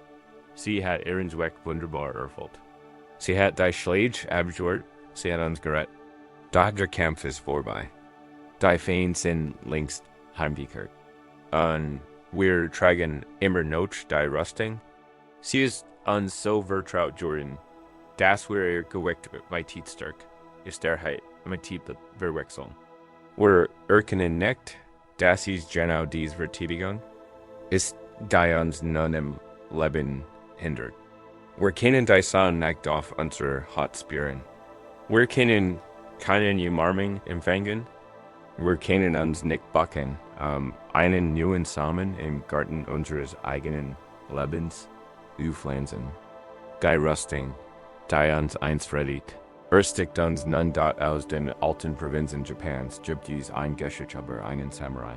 Einen Krieger von großem Ruhm namens Kenshin. Er ein Legend, ein Mann, der in den großen Vernichtungskrieg gekämpft und nie ein Niederlage erlebt hat.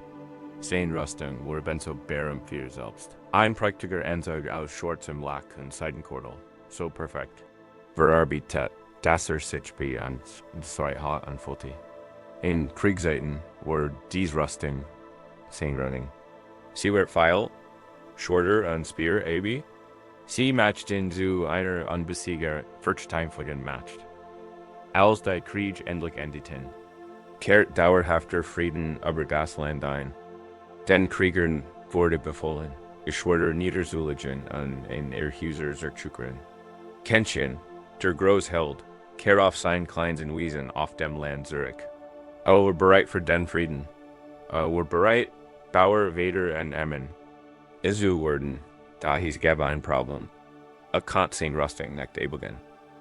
Die Kämpfe hatten so lange gedauert, die Bedingungen so hart, dass Regen, Schweiß und Blut die Kanzel und Schnallen berosten, und die Metallplatten miteinander verschweißt hatten. Die Lederriemen waren hart und unflexibel, weiß und Juden. Die prächtige Rüstung war zu einem Kaffee geworden. Versigt sie abzuliegen. Ließ seine Frau und sein Diener und den Riemen sehen, doch sie ruhten sich nicht. Versigt die Platten mit Werkzeug auseinanderziehen. Da beschädigt nur das Metall und verletzte sich selbst im Körper. Kenshin, der Mann, der jeden Feind besiegen konnte, wurde von seinem eigenen Schutz besiegt. Sein Leben wurde zerqual. Eingeholt in seine schwere Rüstung konnte. Nicht richtig auf den Reisfeldern arbeiten. Versank im Schlamm und konnte sie nie nicht beugen. Sennt sich ständig, seinen kleinen Sohn in den Armen zu halten. Dr. Jung hat Angst vor dem kalten, harten Metall und der gedämpften, weiterhallenden Stimme, die hinter der furchterregenden. Meistkervordering, Kenshin konnte seine Frau nicht umarmen. Die scharfen Kanten seiner Schulterschützer hielten sie auf Distanz. Konnte nicht einmal richtig baden, und ein tiefer, schießmürslicher Schnurs begann sich in seinen Nacken festzusitzen. Ein Folge der Feuchtige in der Range. War der Anges Henst, Mann seiner Provinz. Aber als der Isoliertest, ein Gefangener, in einer Festung seines eigenen, vergangenen Ruhe Stadt in seiner Verzweiflung, hört Kenshin von einem Zen-Meister, der in einer kleinen Einsiedlung tief in den Bergen lebt. Wenn nicht für sein stark bekannt, sondern für sein Verständnis des menschlichen Herzens. Im Glauben, nichts mehr zu verlieren zu haben. Unter dem Kenshin die beschwerlich Ries. Der Aufstieg war ein Qual. Die Rusting was schwer an behindert St. Atming. Ali paar Minuten Muster anhalten und Notchluft schnappen. Das Gergush halt metallisch in seinem Helm weiter. Als endlich die Einsiedel erreicht, Einweg hat aus Holt dann Papier, Vander den Meister. Der in alle Rugblätter von einem Steinfadweg, Kenchen nicht wie eurem Nieder. Das Gergush von Metal, das über Steinkreisi versuchen. Meister, Drinter hinter seiner Mask. Ich bin gefangen. Ich kann meiner eigenen Kraft nicht entkommen.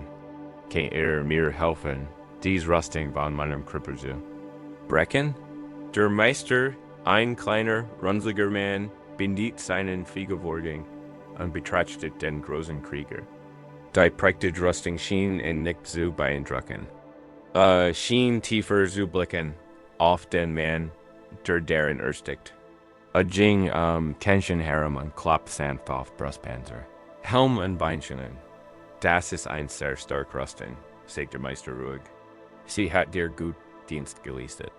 Der Versich, sie möchte gut zu sehr bekennen, word den Menschen in sehr streng. Wir werden keine Gold anwenden. Wir werden einen anderen Weg wollen. Im nächsten Jahr legt der Meister King Einsiges. Werkzeug auf die Rüstung.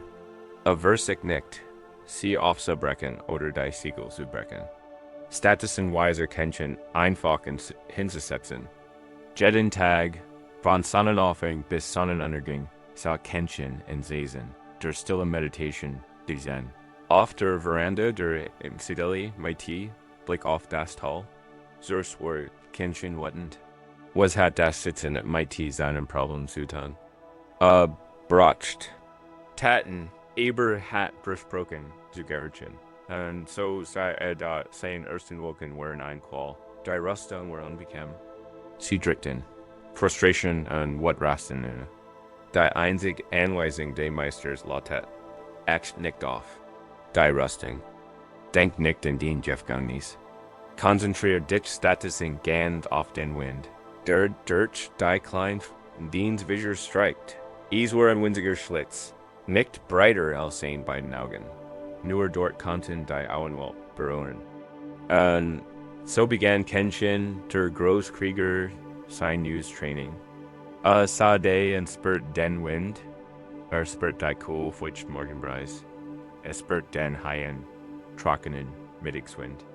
Spürt den sanften, sufsenden Hauch der Abendluft. Monatelang war die sein einzig Welt.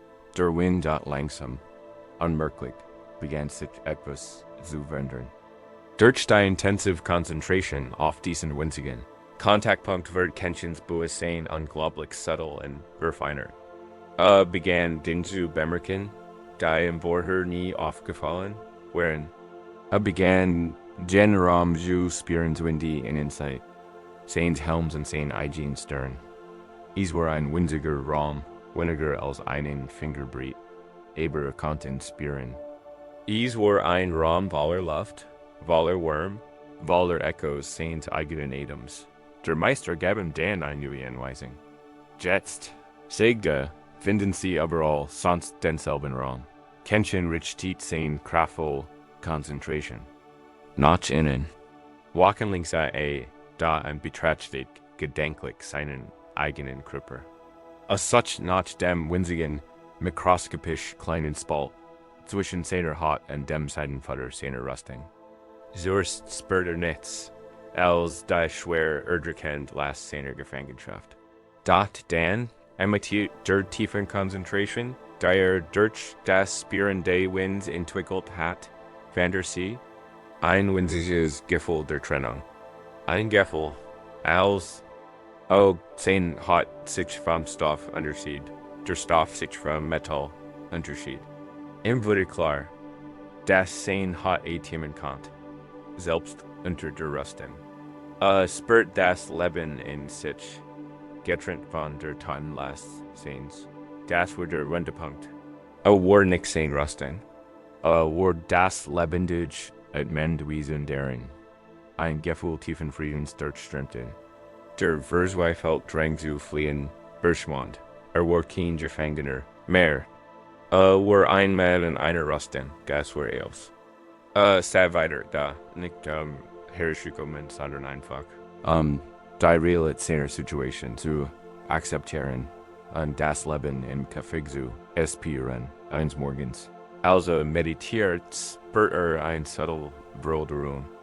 Ein Stell in seiner Schulter, wo sich das Metall immer eingerieben hat, folgt sich plötzlich lockerer. Später im selben Tag spürte, wie ein schnell in seinem Bein MIT lesen näheren Nachab.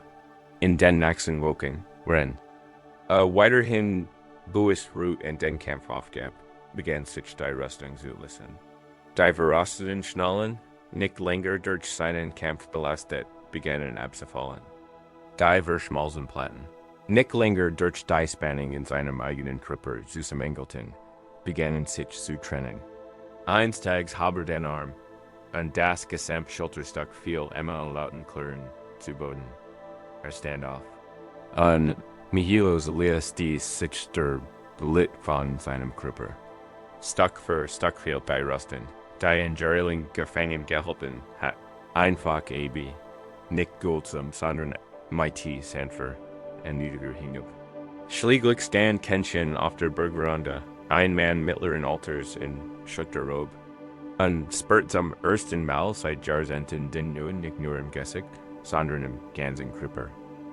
Kein Krieger mehr, einfach ein Mann, frei.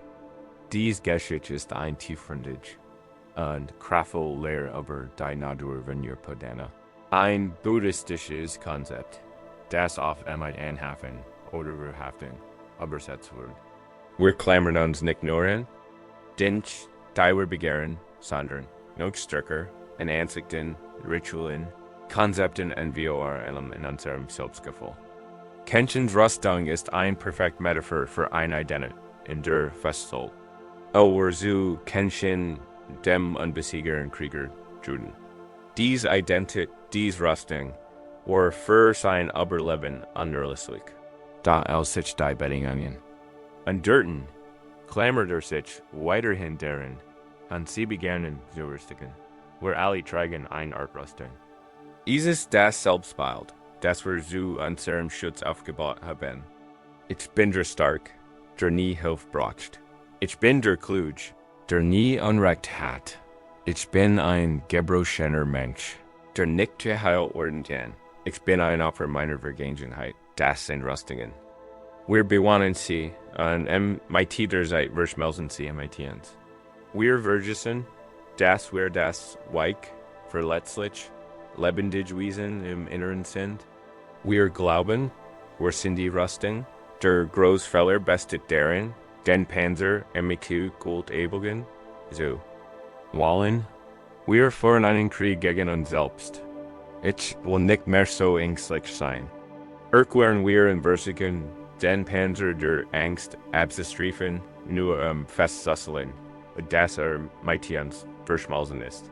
Unser Kampf verletzt uns. Noch mehr unless den Panzer noch ändert. Der Meister in der Geschichte sieht uns den Weg der Weisheit. Der Weg bestet nicht darin, der Rüstung zu bekämpfen, sondern den Raum zwischen dir und ihr zu finden. Die Praxis bestet darin, einsames Achtsams-Bewusstsein in den Kontaktpunkt zu bringen. Spür den Wahrheiten erkennen, dass sie sich vom Metall unterscheidet, wenn du dich higher ausrüst, lass dies die Übung sein. Welch Rüstung trägst du? In welchem starren Selbstbild lebst du? Spüren Sie sein Gewicht? Spüren Sie sein Eintrunkenen? Heilt dies ihr Schultern auf ein bestem Eis? Spannt dies ihren Tieferen? Let dies einen Schutzschild ihr Herz? Nehmen Sie einfach sein Form und sein Wirken auf Sie wahr machen. Sie is wie Kenshin, finden Sie die kleinste Fnung, finden Sie einen winzigen Ort, an dem Sie den Wind des Lebens noch auf Ihrer Haut spüren können. Vielleicht ist es ein Moment aufrichtigen Lachens, der Ihren Ernst für einen Moment zum Platzen bringt. Vielleicht ist es ein plötzliches Gefühl, den Nickfuls für ein anderes Wesen. Ein Gefühl, das durch den Brustpanzer Ihres Sinnes sickert.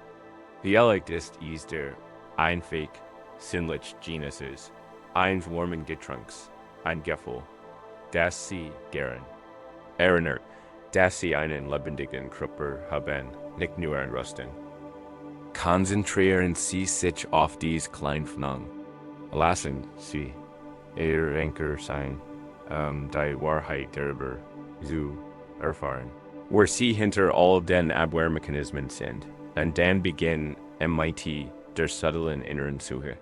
Spürst du den Raum zwischen deinem Bewusstsein und dem Panzer deiner Gedanken? Spürst du den Unterschied zwischen deinem verletzlichen, schlagenden Herzen und der starren, metallischen Geschichte ich bin Gemen, der nicht verletzt werden kann? Du musst diesen Raum nicht schaffen, ist bereits da. Du musst nur die Aufmerksamkeit darauf richten. Atmen diesen Raum hinein. Spür MIT Atmen das Leben in dir, den weichen, verletzlichen, menschlichen Teil. Lasse mit dem Ausatmen die Anspannung los. Die Ditchen deiner Rüstung heil. Lass den Kampf los. Lass das Bedürfnis los, unbesiegt, richtig oder gebrochen zu sein. Sei einfach durch der Amit. In der Ruhe stang da ist es nicht, die Schalen aufzubrechen. Gold ist nicht. Der Einweg, radikal, AKD, Deverwillens, im Bewusstsein, dass du nicht den Rüstung bist. Augenblick ist dem Roster sei, seinen Griff zu lassen. Das Mitgefühl, das du dir selbst entgegenbringst, ist das Gel, das die Korrosion auflässt. Stück für Stück, wenn es so ist, wird die Rüstung von selbst abfallen. Welche Rüstung trägst du? Spürst du für einen Moment die Luft auf dem kleinen Teil von dir, der frei liegt? Spürst du das Leben, das direkt unter dem kalten, harten Metall atmet, verweil in diesem Gefühl? Es ist der Beginn deiner Freiheit. Es erinnert dich an die Wahrheit darunter, die Hat, die Wahr. Ungeppen wird Geschichte den Lebenstreit, geschrieben nicht in Stahl, sondern in Narben. Ren die schwer, Verstit Rüstung, ihre alten Identität Stück für Stück abfüllt, verspüren sie ein tiefer Erleichterung. Die Last ist weg, die Enge hat ein Ende. Sie spüren wieder den Wind auf ihrer Haut. Da in dieser neugeborenen Freiheit, in dieser verletzlichen Nacktheit, richtet sich ihre Aufmerksamkeit auf das, was die Rüstung verbarg. Sie sind die Haut darunter. Bemerken, dass sie nicht Michaelis ist. Sie ist gesegnet.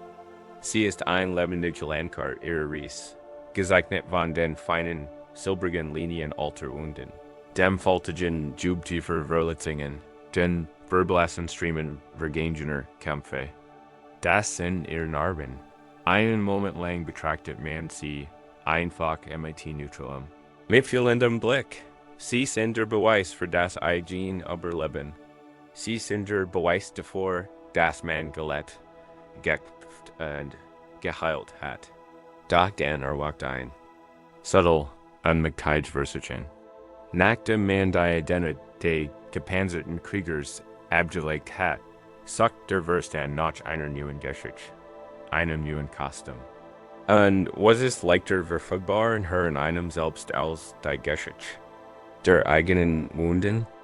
Und so laufen wir Gefahr, zum Hinder der Narben zu werden, dies ist eins der subtilsten Muster unseres Geistes.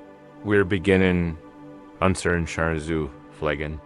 Wir polieren unseren Kummer, bis glänzt.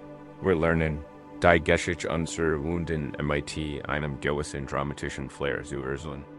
Wir tragen unsere eindrucksvollsten Narben MIT ans, ausgebrüht auf einem metaphorischen Samtag, bereit, sie auf dem Marktplatz menschlicher Interaktion zu präsentieren.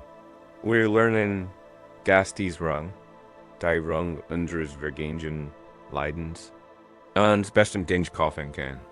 Sie kann uns Mitgefühl kaufen. Sie kann uns Aufmerksamkeit kaufen. Sie kann uns eine Rechtfertigung für unsere Angst, unsere Untätigkeit, unseren Unwillen zur Wilderung verschaffen. Sie verliert uns ein. Solid, konkret Identität, ich bin Gemend, der gelitten hat. Dies one definiert mich. Der Narbenhandler ist ein fesselnd Vigo. Steht oft im Mittelpunkt eines Gesprächs. Sein Geschichte sieht an der MIT ihre Dramatik und ihrem Pathos in seinen Band. Da hieß es ein Einsames und ein Trinkens. Indem wir uns nur auf die Frucht unseres Schmerzes konzentrieren, vergessen wir all unsere anderen Schatz. Wir vergessen unsere Widerstandfähigkeit, unsere Fähigkeit zur Freude, unsere Weisheit, unsere Güte. Wir identifizieren uns so sehr MIT der Geschichte unserer Zerbrochenheit, dass wir unsere eigene Ganzheit nicht mehr erkennen. Wir glauben, unsere Interessentest und wertvollste Eigenschaft sei die Tatsache, dass wir einmal verletzt wurden. Und so halten wir die one frisch, reigen sie meitin jedem wieder so wieder auf und sorgen davor, dass sich das Nervendruck nie wirklich unterstellen. Friedlichen Landschaft unseres Seins, fest SETT, da ist gibt die Geschichte eines Manns. Der am Rand einer vielbefahrenen Straße sah, die zu einer großen Stadt fort. Joachim Bettler im eigentlichen Sinn, denn bat nie Geld. Beraubt einen anderen Bärfaus. Sein einziger Besitz, neben der einfachen Schale neben war ein praktisch ein schrecklich Narb, die von seiner Schuf aber sein Wang verlief und in seinem strappigen Bart verschwand. Es war ein Narb, die von immenser Guld und Leid sucht. Sein Handwerk war die Geschichte dieser Narb, vorbegann Riesend, blickten ihn an vorne Meitin, einer traurigen. Ihr ten? Just Emmetin dem Finger aber die Narb. Neugierig blieben die Lutz stehen. Was es Meitin der Passer, alter Mann? Fragten sie. Und dann begann der Händler Meitin darbieten. Ein Erschütter der Geschichte vom Meitin einem Bergwen. Vom wäret ein Struenfruns in Wandern Jerkten. Bestrafung durch einen grossamen Herren. Die Geschichte dort sich manchmal in ihren Details. Daher emotionaler Kern blieb immer derselbe. Ein Geschichte tiefen und angeregten Leidens. MIT selbst als edlem, tragischem Opfer. Die Menschen waren bewegt. Sie schüttelten mit vielen den Kopf. Ihr Herzen waren von seiner Tragödie berührt. Und sie fühlten sein Schell, MIT Munsen, nicht als Beseln verwehren, sondern als Gabe für sein Großwand. Der Mann lebt vom Handel mit seinem eigenen vergangenen Schmerz. Die Narb war sein Identität, sein Lebensunterhalt, sein Desenschweck. Ein junger Zen-Mönch namens Kato ging täglich die Straße entlang, pure Holes zu holen. Jeden Tag sagt dann hinter sein Geschichtserzählen. Sein Publikum war fasziniert, doch Kato blieb nicht stehen. Ging einfach auf den Mann zu, legt respektvoll die Hand aneinander, verbeut sich langsam und tief und setzt die Seinen. Weg fort. Ein Jahr lang hat das jeden Tag. Gab nie ein Mann und blieb nie, die Geschichte zu hören.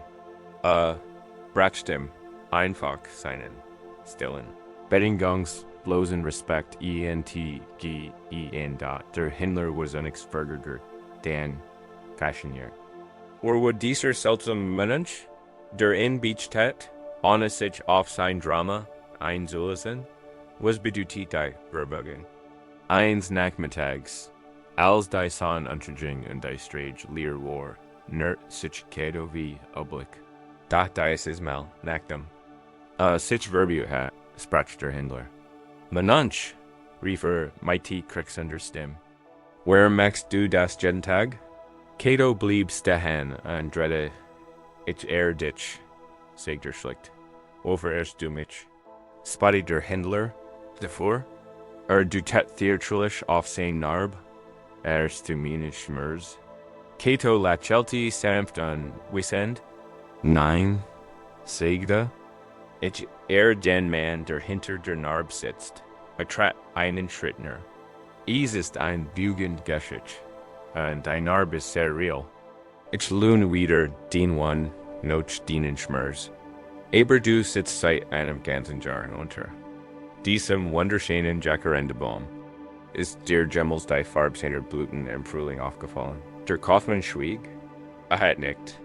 An ein Family-Felderkin hat im Ass direkt über der ein Nest gebaut, für Cato fort. Sie, singen jeden Morgen bei Sonnenaufgang ein wunderschönes Lied. Hast du sie jemals wirklich gehört? Der Händler rutscht unbehaglich hin an her. Natürlich hat Wegel gehört. Aber hat sie als Hintergrundruges seiner Darbietung abgegeben. Catos Stimme wurde noch sanfter. Und die Sonne, die jetzt untergt an den Himmel in Feuer und Gold taucht. Sie hat den gesagt. Jeden Tag gewärmt. Hast du ihr Wurm jemals als Geschenk empfunden? Oder war es nur das Licht, das du brachtest, den Narb dramatischer aussehen zu lassen? Hielt in und ließ sein Wort in der Stillwirken. Du bist ein reicher Mann, schloss Cato.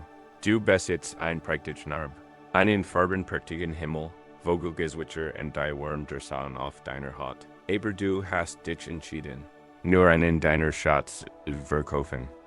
Und dabei hast du alle anderen vergessen, nachdem dies gesagt hat. Verbeut sich Cato noch einmal, drehte sich und ging davon. Sein Schritt waren ließ auf dem staubigen Pfad. Der Himmler sah allein am Straßenrand. Die letzten Strahlen des Sonnenuntergangs erholten sein Gesicht. Zum ersten Mal blickte nicht in die Gesichter der Reisenden. Blickte in den Himmel. Hört den Benjessing der Wegel. Spürt die letzt. Warm die Tags auf seiner undersiden Wang. Und zum ersten Mal spürte ein anderer Art von Reichtum. Einen stillen, schlichten Reichtum, der schon immer zur Verfügung gestanden hat. So damit beschäftigt gewesen, seinen Schmerz zu verkaufen, das vergessen hat. Sein Leben zu leben, das die Geschichte berührt den Kern einer unserer tiefsten Bindungen. Die Bindung in unserer eigenen Ansicht oder Geschichte. Ein Konzept im Buddhismus, das Defid. Erst Wahrheit. Der Buddha ist die Wahrheit des Leidens. Oder der Kaches ist ein radikaler AKT der Ehrlichkeit. Die Realität des Schmerzes in unserem Leben anzuerkennen, in nicht zu leugnen oder zu verdrängen. Dies ist ein wichtiger erster Schritt. Die Narb des Händlers ist real. Die Wunden sind real. Du kannst echt. Da, die Gefahr besteht darin, dies Wahrheit zu nehmen und sie in ein feste, dauerhaft Identität zu verwandeln. Ein Destillen aus ist, gibt Leid in meinem Leben. Ich bin mein Leiden. Sind wir in ein Mitkeitsfall getappt. Wir haben die erste Wahrheit genommen und sie zu unserer einzigen Wahrheit gemacht. Damit verdunkeln wir willig die dritte Wahrheit. Die Wahrheit, dass sie ein Ende Leidens geben kann. Ein Radar kann in dem Leiden kein einsetzen. Wenn wir unseren Leben halt emotional oder psychologisch von seiner Fortsetzung bestreiten. Du wirst zum Händler deiner Narben, wenn du die Geschichte deiner One nutzt, den gegenwärtigen Grenzen zu rechtfertigen. Natürlich kann ich niemandem vertrauen, sagst du, und präsentierst dein Narb eins alten Bereits. Natürlich habe ich Angst vor dem Bersigen, sagst du, und präsentierst dein Narb einer vergangenen Demütigung. Die Geschichte, dein Narb, wird zu einem Schutzschild. Sie schützt dich davor, neue Risiken eingehen zu müssen, dich erneut verletzlich zu zeigen. Sie heilt dich sicher im kleinen, vertrauten Territorium des vergangenen Schmerzes. Dies ist ein subtler, aber entscheidender Unterschied. Sich sein Narb einzugestehen bedeutet, ich habe einen Kampf durchgemacht und hat mich gesegnet. Ich muss mit diesem Ziel von mir behutsam umgehen. Aus seiner Narb eine Identität zu machen, bedeutet zu sagen, ich bin ein Kriegsopfer und deshalb kann man von mir nicht erwarten. Im Leben in Friedenszeiten teilzunehmen. Das erste ist ein AKT des Selbstmitschulds. Das zweite ist ein AKT der Selbstbeschränkung. Wenn du hier liegst und in der Sicherheit dieses Augenblicksfrost, kannst du dir den inneren Hinders bewusst werden. Kannst du die Geschichten des Schmerzes, die du am häufigsten erzählst, Sie is anderen oder nur dir selbst. Stillen Theater Dienst eigenen Geists an worden beobachten. Was ist die Hauptgeschichte Ihres Leidens? Welch one prägt Sie Ihrer Meinung nach am meisten? Sind Sie die Geschichte? Sind Sie die Narb? Und wieder Menunchkedo, Herren Sie. Sie ist real. Der Schmerz war real. Sie wurden nicht gebeten. Ihr Erfahrung zu leugnen. Sie wurden lediglich eingeladen, Ihren Besten zu erweitern. Sie wurden eingeladen, zu erkennen, welch anderen Schatz Sie besitzen. Peter Kaufmann sehen Sie unter einem Baum. Welch Farbe haben Sie Blätter? Sie atmieten die Luft. Wie riecht Sie gerade? In ihrer Brust, Schleife an hers, ein rachiger, truer Rhythmus. Spüren Sie sein stetiges Prozent? Auch das sind Ihr Schatz. Sie sind nicht so dramatisch wie die Geschichte Ihrer großen Wand. Aber ist immens. Sie sind die einfach, still Rung des Lebens selbst. Stellen Sie sich dies sanft. Tiefgründig frage, war ich, wenn ich die Geschichte meiner größten Wand nicht erslin kennt? Wenn du dies Geschichte nicht mehr nutzen könntest, dich zu erklären, dich zu definieren, dich schätzen, was blieb dann übrig? Die Frage mag beängstigend sein. Es mag sich anfühlen, als wärst du ein Netz, ein leerer Raum, aber setzt dich damit auseinander. Lass die Frage in den stillen Kammern des Herzens weiterholen. Worin Sie an die Geschichte Ihres Verrats? Worin Sie an die Geschichte Ihres Scheiterns? Worin Sie an die Geschichte Ihrer Verlassenheit? Du wirst durchgängig. Der Dyson auf seiner Haut spürt. Du wirst durchgängig. Der den Wagelgesang hört. Du wirst durchgängig. Der die Freundlichkeit eines Fremden bemerkt. Du wirst durchgängig. Der die Kraft in deinen eigenen Händen spürt. Den Identität wird sich vom Einzelnen. Statischen Punkt Dienst Vergängen Schmerzes in das Weed. Dynamisch. Sich ständig verderen Feld. Der gegenwärtigen Erfahrung verschieben. Du wirst kein Kaufmann mehr, sondern wieder. Ein Entiteker.is geht nicht darum, die Vergangenheit zu vergessen. Es geht darum, sie zu verarbeiten. Ein Narb, wenn sie wirklich verhüllt ist, verursacht keinen ständigen Schmerz. Sie ist einfach. Teil deiner Haut. Sie ist stärker als die Haut sie herum. Sie hat ein Geschichte, aber sie muss sie nicht jeden Tag erschreien. Sie kann schweigen, sie kann einfach Teil der Ganzen sein. Stellen Sie sich also beim Einschlafen bio. Sie render Händler im Straßenrand. Die Sonne geht unter, die letzten Reisenden sind gegangen. Nur sie, der Himmel, der Baum und die Wegel sind da. Sie spüren, die vertraut lasst ihr Narb. Aber auch die sanft Abendbreis auf ihrer anderen Wang. Sie haben die Wahl. Sie können beginnen. Ihr Geschichte für morgen vorzubereiten und ihren Schmerz zu vertreiben. Oder Sie können einfach nur hören. Sie können durchstillen, sutteln. Wunderschöne Geschichte, die es ist Augenblicks US Tune.WLCA. Anderen Schatz, besitzt du, die du vergessen hast, mighty der Welt zu teilen. Den Widerstandig ist ein Schatz. Den stiller Mutt ist ein Schatz. Den einzigartige Sicht auf die Welt ist ein Schatz. Die Liebe, die du geben kannst, ist ein Schatz. Lass den Händler Hut abends seinen Sand schlägen. Lassen ausruhen. Lassen erkennen, dass so viel mehr ist als die einzelnen Traurig. Geschichte der Guy. Lassen erkennen, dass die ganz wunderschöne Welt sein Eigentum ist, wenn nur den Mut hat, hinzusehen. Und bei diesem Hinsehen beginnt wie leicht, den Wandteppich seines Lebens mit die neuen Augen zu sehen, und nicht nur die dunklen. Wirknotäten Fäden seiner Narben zu bemerken, sondern auch, wie sie in so etwas Neuem führen können, wenn sie sich in der stillen Wahrheit befinden. Dass sie nicht die Narb, sondern die lebendige Haut sind, die Geschichte schreit. Verspüren Sie möglicherweise ein neues Gefühl des Friedens. Der schwere polare Stein, ihre großen Wand ist der Erde zurückgegeben worden. Der Händler hat seinen Stand für Deinat geschlossen. Das Bedürfnis, sich aber vergehensweise zu definieren, just sich auf und hinterlässt einen klaren, offenen Raum. Und in diesem Raum geschieht etwas Bemerkenswertes. Zum ersten Mal kennen Sie Ihr Leben nicht durch die Dramatisch.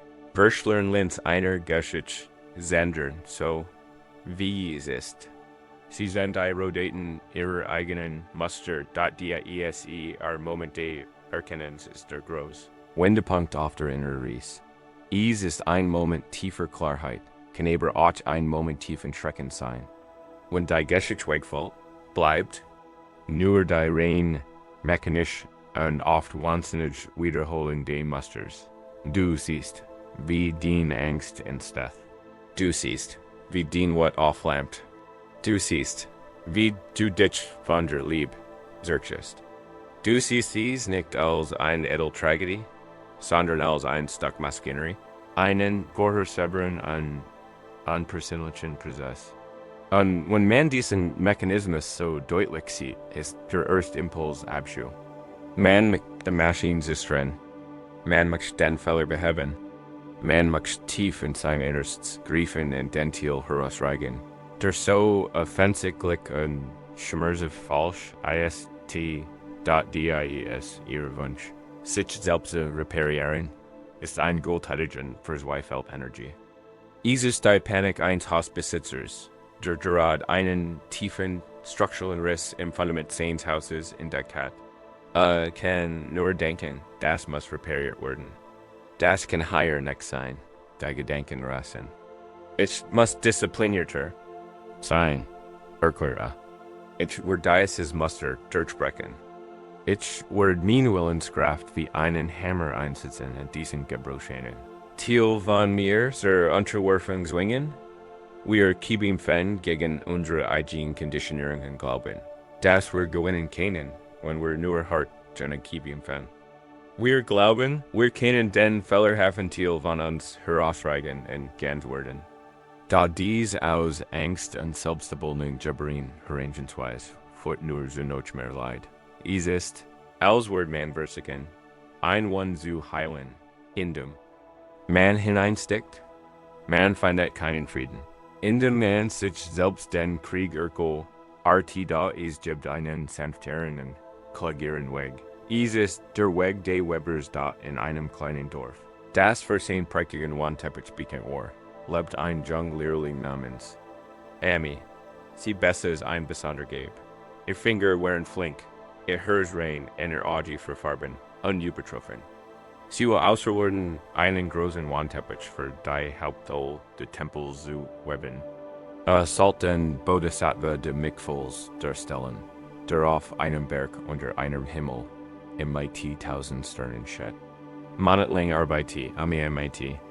Freudiger Hingab, sie wet MIT Seidenfaden, die in den Farben von Moos Plastin, an dem tiefen Blau der Dämmerung gefärbt werden.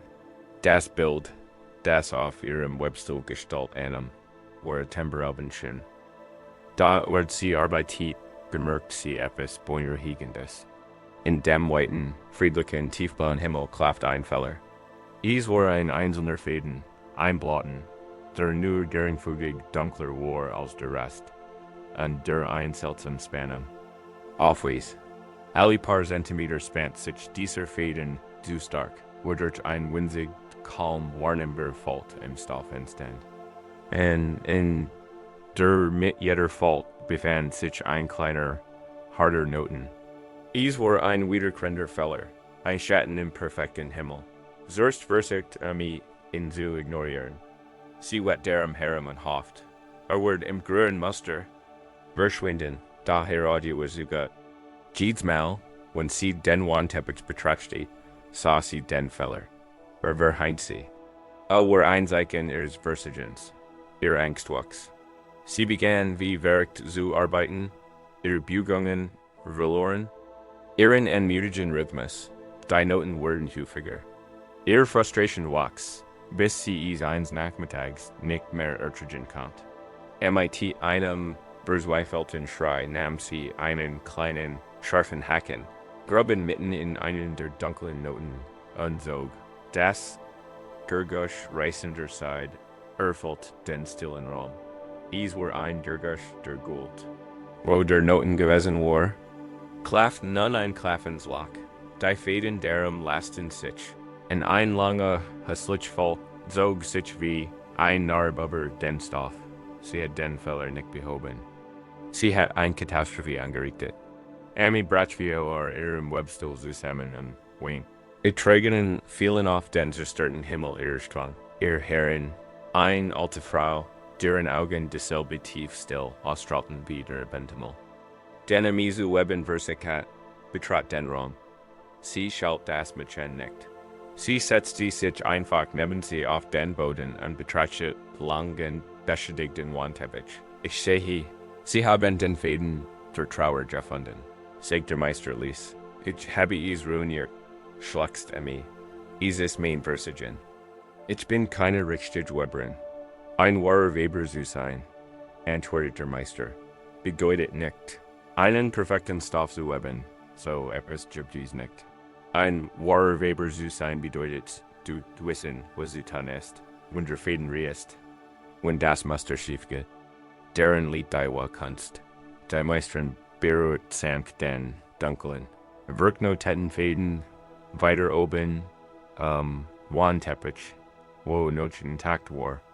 Dieser Fäden, sagt sie, ist nun Teil des Stoffs. Hat sein eigen Geschichte. Sein eigen. Spannung. Man kann nicht herrschen, ohne das Kanns zu sehr streng. En zu bekämpfen bedeutet, lecker zu reigen. En zu hassen bedeutet, im Match zu verleihen. Dann stand sie auf und ging zu einer geschnitzten Holztruhe. Daraus nahm sie ein Schriftchen, wie es noch nie gesehen hat. Es war nicht der MIT-Side umwickelt, sondern einem Fäden, daraus gesponnen männlich zu bestehen schien. Es war ein Federn aus reinem, schimmerndem Gold. Du kannst den dunklen Fäden nicht entfernen, sagt der Meister und legt das golden Schiffchen in Emmas zitternd Hand. Aber du kannst ihn verwandeln. Versich nicht. In zu verbergen. Versich nicht dagegen zu kämpfen. Nimm diesen goldenen Fäden und nutz den dunklen als dienen vor. Wo immer du einen Noten der Trauer findest, wo immer du die Folten alten Schmerzes Weeb diesen Lichtfaden direkt daneben. Lass den dunklen Fäden dir zeigen, wo niedrig ist. Lass den Fehler zur Dienerkunst werden. Der Himmel, den du webst, wird nicht der perfekt makellos Himmel sein, den du dir vorgestellt hast. Wird viel realer und daher viel schöner sein. Es wird ein Himmel, der mickvoll sein. Der Soul die Dunkelheit, als auch das Lichts halten Weis. Dies tiefgründig Geschichte, Berg gen Schlüssel zu bewusster Transformation. Der Dunkel wirkende Tieffaden ist den tiefsitzenden Conditioning, den Wiederkrens Leidensmuster, ist tief in den Leben eingewoben, bestet aus deiner Geschichte, deiner Biologie, deinen Erfahrungen, in herauslesen, bedeutet, deinem eigenen Wiesengold einzuziehen, ein Lacker in den Zelle zu reichen. Der Verzweifelwunsch, dich selbst zu heilen, ist der Scarfhaken, der den Stoff zerret. Der golden Fäden ist dies, ist die Praxis reiner, wortfreier Achtsamkeit. Es ist das Licht des eigenen Bewusstseins. Achtsamkeit ist kein Werkzeug, den Fehler aufzumerzen. Es ist ein Licht, das du lernst, auf sie zu richten. Es ist ein neuer, gestrickter und schöner Fäden, den du lernst. In das beste Handmuster, ein die bin, da du ihn in der Dunkelfäden der Angst auftaucht und seinen vertrauten, engen Noten. Magen bildet, versagst du nicht in zu durchschauen. Stattdessen nimmst du den goldenen Fäden denselben wieder auf. Sanft und geduldig webst du den goldenen Fäden eins langsamen, bewussten Atems direkt neben dem Angstnoten. Du lässt die Angst nicht verschwinden. Du liest ist Gesellschaft. Du bringst Licht in die Dunkelheit. Wenn der Dunkelfäden der Selbstkritik seinen harten inneren Monolog beginnt, streiten sie nicht dagegen und versuchen sie nicht in zum Schweigen zu bringen. Diesen Kampf können sie nie gewinnen. Stattdessen greifen sie zum goldenen Schiffchen dem Mickfuls. Sie weben den Gedanken ein. Das ist der klein means alten Schmerzes. Oder mig ich in diesem Moment freundlich zu mir selbst ein. Sie bringen eine neue Stimme ein Stimme der Wurm und Akzeptanz. MIT der alten Stimme der Urteils. Du Harmonie rendat. Das ist die Kunst. Du lässt die Vergangenheit nicht aus. Du integrierst sie. Du veränderst den Beziehung zur. MIT der Zeit, wenn du dies geduldig mitfühlend Arbeit fortsetzt, verändert sich das Jub deines Lebens. Die dunklen Noten sind immer noch da, aber sie sind keine hässlichen. Makel mehr? Sie sind zu den Punkten Jordan, da sich das golden Licht im intensivsten sammelt. Die schwierigsten Momente werden zu Momenten größter Jubeln, zu Gelegenheiten, zu tiefster Neid. Die Leben wird nicht zum Zeugnis der Vollkommenheit, sondern der Urteil. Es wird zu einem Himmel, der Soul die tausend Sterne auswächst. Die tief, geheimnisvoll Dunkelheit, die sie leuchten lässt. Es alten Ways. Wenn du also hier im Rande schläfst, rich den Aufmerksamkeit auf den großen Wandteppich deines eigenen Seins.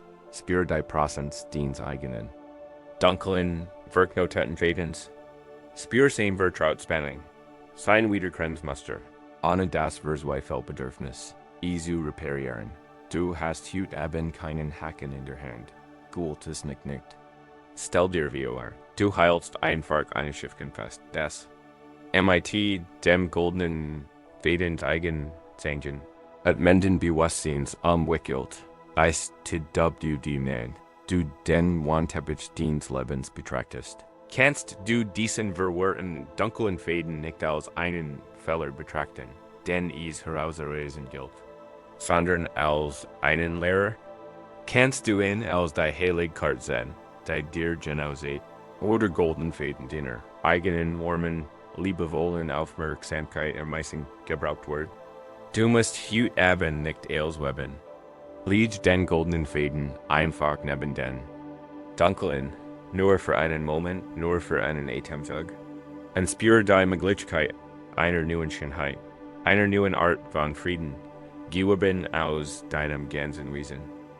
Nachdem sie begonnen haben, den goldenen Faden der Bewusstseins behutsam und geduldig, MIT den dunklen Faden ihrer Conditioning zu verweben. Treten sie in eine neue Phase der Praxis ein? Sie befinden sich nicht länger im Konflikt, MIT. Selbst, sie haben den scharfen Haken der Selbstkritik abgelegt und das Schiffchen der Achtsamkeit aufgenommen. Da selbst MIT erneuern, mitfühlenden Herangehensweise wird es Momente, wie leicht will, in denen sich die Anti-Hangskraft. Die alten Musters überwältigend einfällt. Der Dunkelfaden ist stark, seine Noten haben sich über ein ganzes Leben genappt. In diesen Momenten kann das Gefühl, gefangen, völlig verstrickt und matchlos zu sein, MIT großer Wort zu erkennen. Es kann sich anfühlen, als wenn sie in einem Netz gefangen, und aller Neugierigen Weisheit ist nutzlos. Dieses Gefühl, gefangen zu sein, ist ein der schwierigsten Phasen der Reise. Viele Menschen geben dann auf. In Panik schreit der Verstand, das funktioniert nicht. Ich stecke immer notfest, so würde ich für immer bleiben. Dieser Verzweifelt-Schrei in fact einen verzweifelten inneren Kampf. Wir beginnen, gegen das Muster anzukämpfen und versuchen, uns mit tierischer Gewalt zu befreien. Wir zehren in den Fesseln unserer Angst. Wir kämpfen gegen die Fesseln unserer Wut. Wir ringen an Noten unserer Traurigkeit. Da die seltsam und tragisch Physik der inneren Welt ist dies. Je mehr gegen das ankämpft, desto fester fesselt es einen. Die eigene Panik wird zur Kraft, die einen umgarnt. Der eigen widerstand sieht die Noten, immer enger und da is. Gibt ein Gleichnis, das dies Wahrheit kristallklar veranschaulicht. Is Gold, einem Briten, langsam fließenden Fluss voller Leben. Eins Tages wirft ein Fischer ein weites Netz in die Strömung. Zwei Fisch, die sieht schwimmen, verfangen sich in denselben Maschen. Der Erstfisch, ein junges, kreiges, ein energisch Tier, reagiert augenblicklich am Wat. Schlägt sich an Prostat in Chance gegen die Taui. Die in festhalten.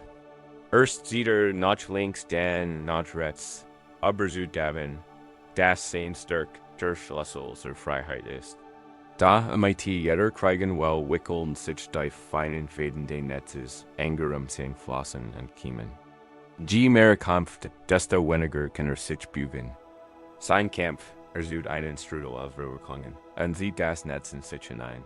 Bis der Fisch völlig begangsunfähig, gibt an de Temlos ist, ein hilfloser Gefangener seiner eigenen Heldenheftung. Der Whitefisch, leider unweiser, spürt, wie sich das Netz zusammenschließt und spürt ebenfalls den ersten Schrecken. Das eine Reaktion ist anders. Statt zu zappeln, wird völlig regungslos.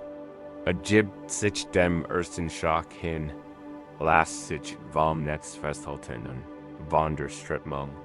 Die Flusses mitkriegen. Wehrt sich nicht gegen die Realität seiner Situation, akzeptiert sie. Und in dieser tiefen Still wandert sich. Sein Wahrnehmung, der nicht kennt, sind geschärft. Beginnt die subtilen Strukturen seiner Gefangenschaft zu spüren. Erkennt, dass das Netz keine feste Wand ist, wie der Jungfischklar. Is ist ein Netz, ein Struktur, die größtenteils aus leerem Raum besteht. Spürt das Wasser, das frei durch die großen rautenförmigen Lacker fließt. Sieht das Licht, das von der Oberfläche herabfällt. Bemerkt, wie Menschen straffer gespannt sind als andere, wie sich das Netz im Dugung des Flusses bewegt und atmet. Lernt das Netz kennen. Lernt sein Natur, sein Spannungen, sein Weed kennen. Geduldig wird spart sein Energie, sein Geist bleibt. Ruhig und klar. Beobachtet, wie der Fischer beginnt, das Netz langsam an der Oberfläche zu sehen. Wenn sich das Netz verschiebt und sein Form verändert, öffnet sich für einen flüchtigen Moment ein großes Los. Na. Jung zappelt Fisch, geblendet von seinem eigenen Kampf. Sieht sie nicht. Da der still weiße Fisch, der sich mit der Natur des Netzes vertraut gemacht hat, erkennt sein Chance. Mit einem einzigen, ermutigen Schlag seins gleitet durch die Vernunft und zurück in die Tief. Cool Freiheit des Flusses, und der Fischer muss nur noch einen einzigen. Willig Erschöpften Fisch und Lernen Sie ihn Gott dies ist der Weg der Weisheit. Du bist der Fisch. Das Netz ist dein Conditionering, dein Emotionals Muster, dein karmisch Schleife. Das Zappeln ist dein Widerstand, dein Abneigung, dein verzweifelter mentaler Kampf gegen dein eigen Erfahrung. Das ist die Praxis. Der Akzeptanz und wortfreien Beobachtung. Wenn Sie in einer Angstwelle gefangen sind, ist das Muster das Netz. Das Zappeln ist die Gedankenkaskade. Ich hasse dieses Gefühl. Ich muss es stoppen. Was ist los mit mir? Das ist unerträglich. Dieser mentale Kampf schürt die Angst nur. Gibt sie Energie, ihres eigenen Widerstands und verstärkt ihren Griff am Nervensystem. Die Still ist die Entscheidung. Nicht mehr gegen das Gefühl anzukämpfen. Sie bedeutet zu sagen, die Angst ist da. Ich spüre sie in meinem Bauch, in meiner Brust. Sie ist eine Energie. Ich werde still sein und sie spüren, ohne das Weichgeschütz darüber hinzusuchen, wie falsch sie ist. bedeutet, ein Schüler ihrer eigenen Angst zu werden. In dieser still beginnen sie, die Gum wahrzunehmen. Sie bemerken den Atem, der neben der Angst existiert. Sie bemerken das Gefühl ihrer Füße auf dem Boden. Sie bemerken, dass die Angst selbst nicht fest ist, sondern einschimmernd sich verändernd wohlwollende Empfindungen. Das sind die leckeren Netz, indem sie ihre Aufmerksamkeit auf dies Lacker richten, anstatt sich auf die Strang zu konzentrieren. Entdecken sie, dass sie Themen können die Angst, und wenn du sie einatmen kannst, hat sie keine absolute Macht mehr über dich. Du kannst durch sie hindurchleiten. Dies ist das Prinzip von die Brautis, wird oft mit leidenschaftslos übersetzt. Dahin besseres Wort wir nicht anfangen oder aufgib, Camps. Is ist kein Kultur, gleichgültiger Zustand. Is ist ein warmes, mutiges und zutiefst intelligentes Lasses in die Widerstands. Is ist die Weisheit, die Verstef das manchmal erst durch unseren Kampf gegen sie real werden. Der Fisch war nicht passiv, war zutiefst bewusst. Und sein letzte Handlung entsprang diesem Bewusstsein, nicht blinder Panik. Wenn du hier rust, erlaub dir, das Netz zu spüren, indem du dich gefangen fühlst. Wie heißt dies gut für dich? Ist dies das Netz der Traurigkeit? Das Netz zwanghafter Gedenken? Das Netz der Girls? Spür sein Präsenz. Erken sein Realit und du bist gefangen? Acht nun auf den Reaktion. Zappelt, zerrt und kämpft ein Tier von dir? Schreit ein Tier von dir. Ich muss hier raus. Sie dies zappeln in mein Tiefel. Ist der Jungfisch, der versagt, dich im endigen Mittel zu retten, das erkennt, widerstand. Du musst diesen Fisch nicht tekten oder beschwören. Akzeptiere einfach seine Angst. Und dann lass die Weisheit der alten Fisches in dich ein. Kannst du still werden? Nur für diesen Sag. Kannst du den Kampf aufgeben und das Gefühl einfach hier sein lassen? Lass dich von nichts tragen. Lass dich von dich tragen. HR auf, anders hinzuwollen und sei einfach da, wo du bist, hier.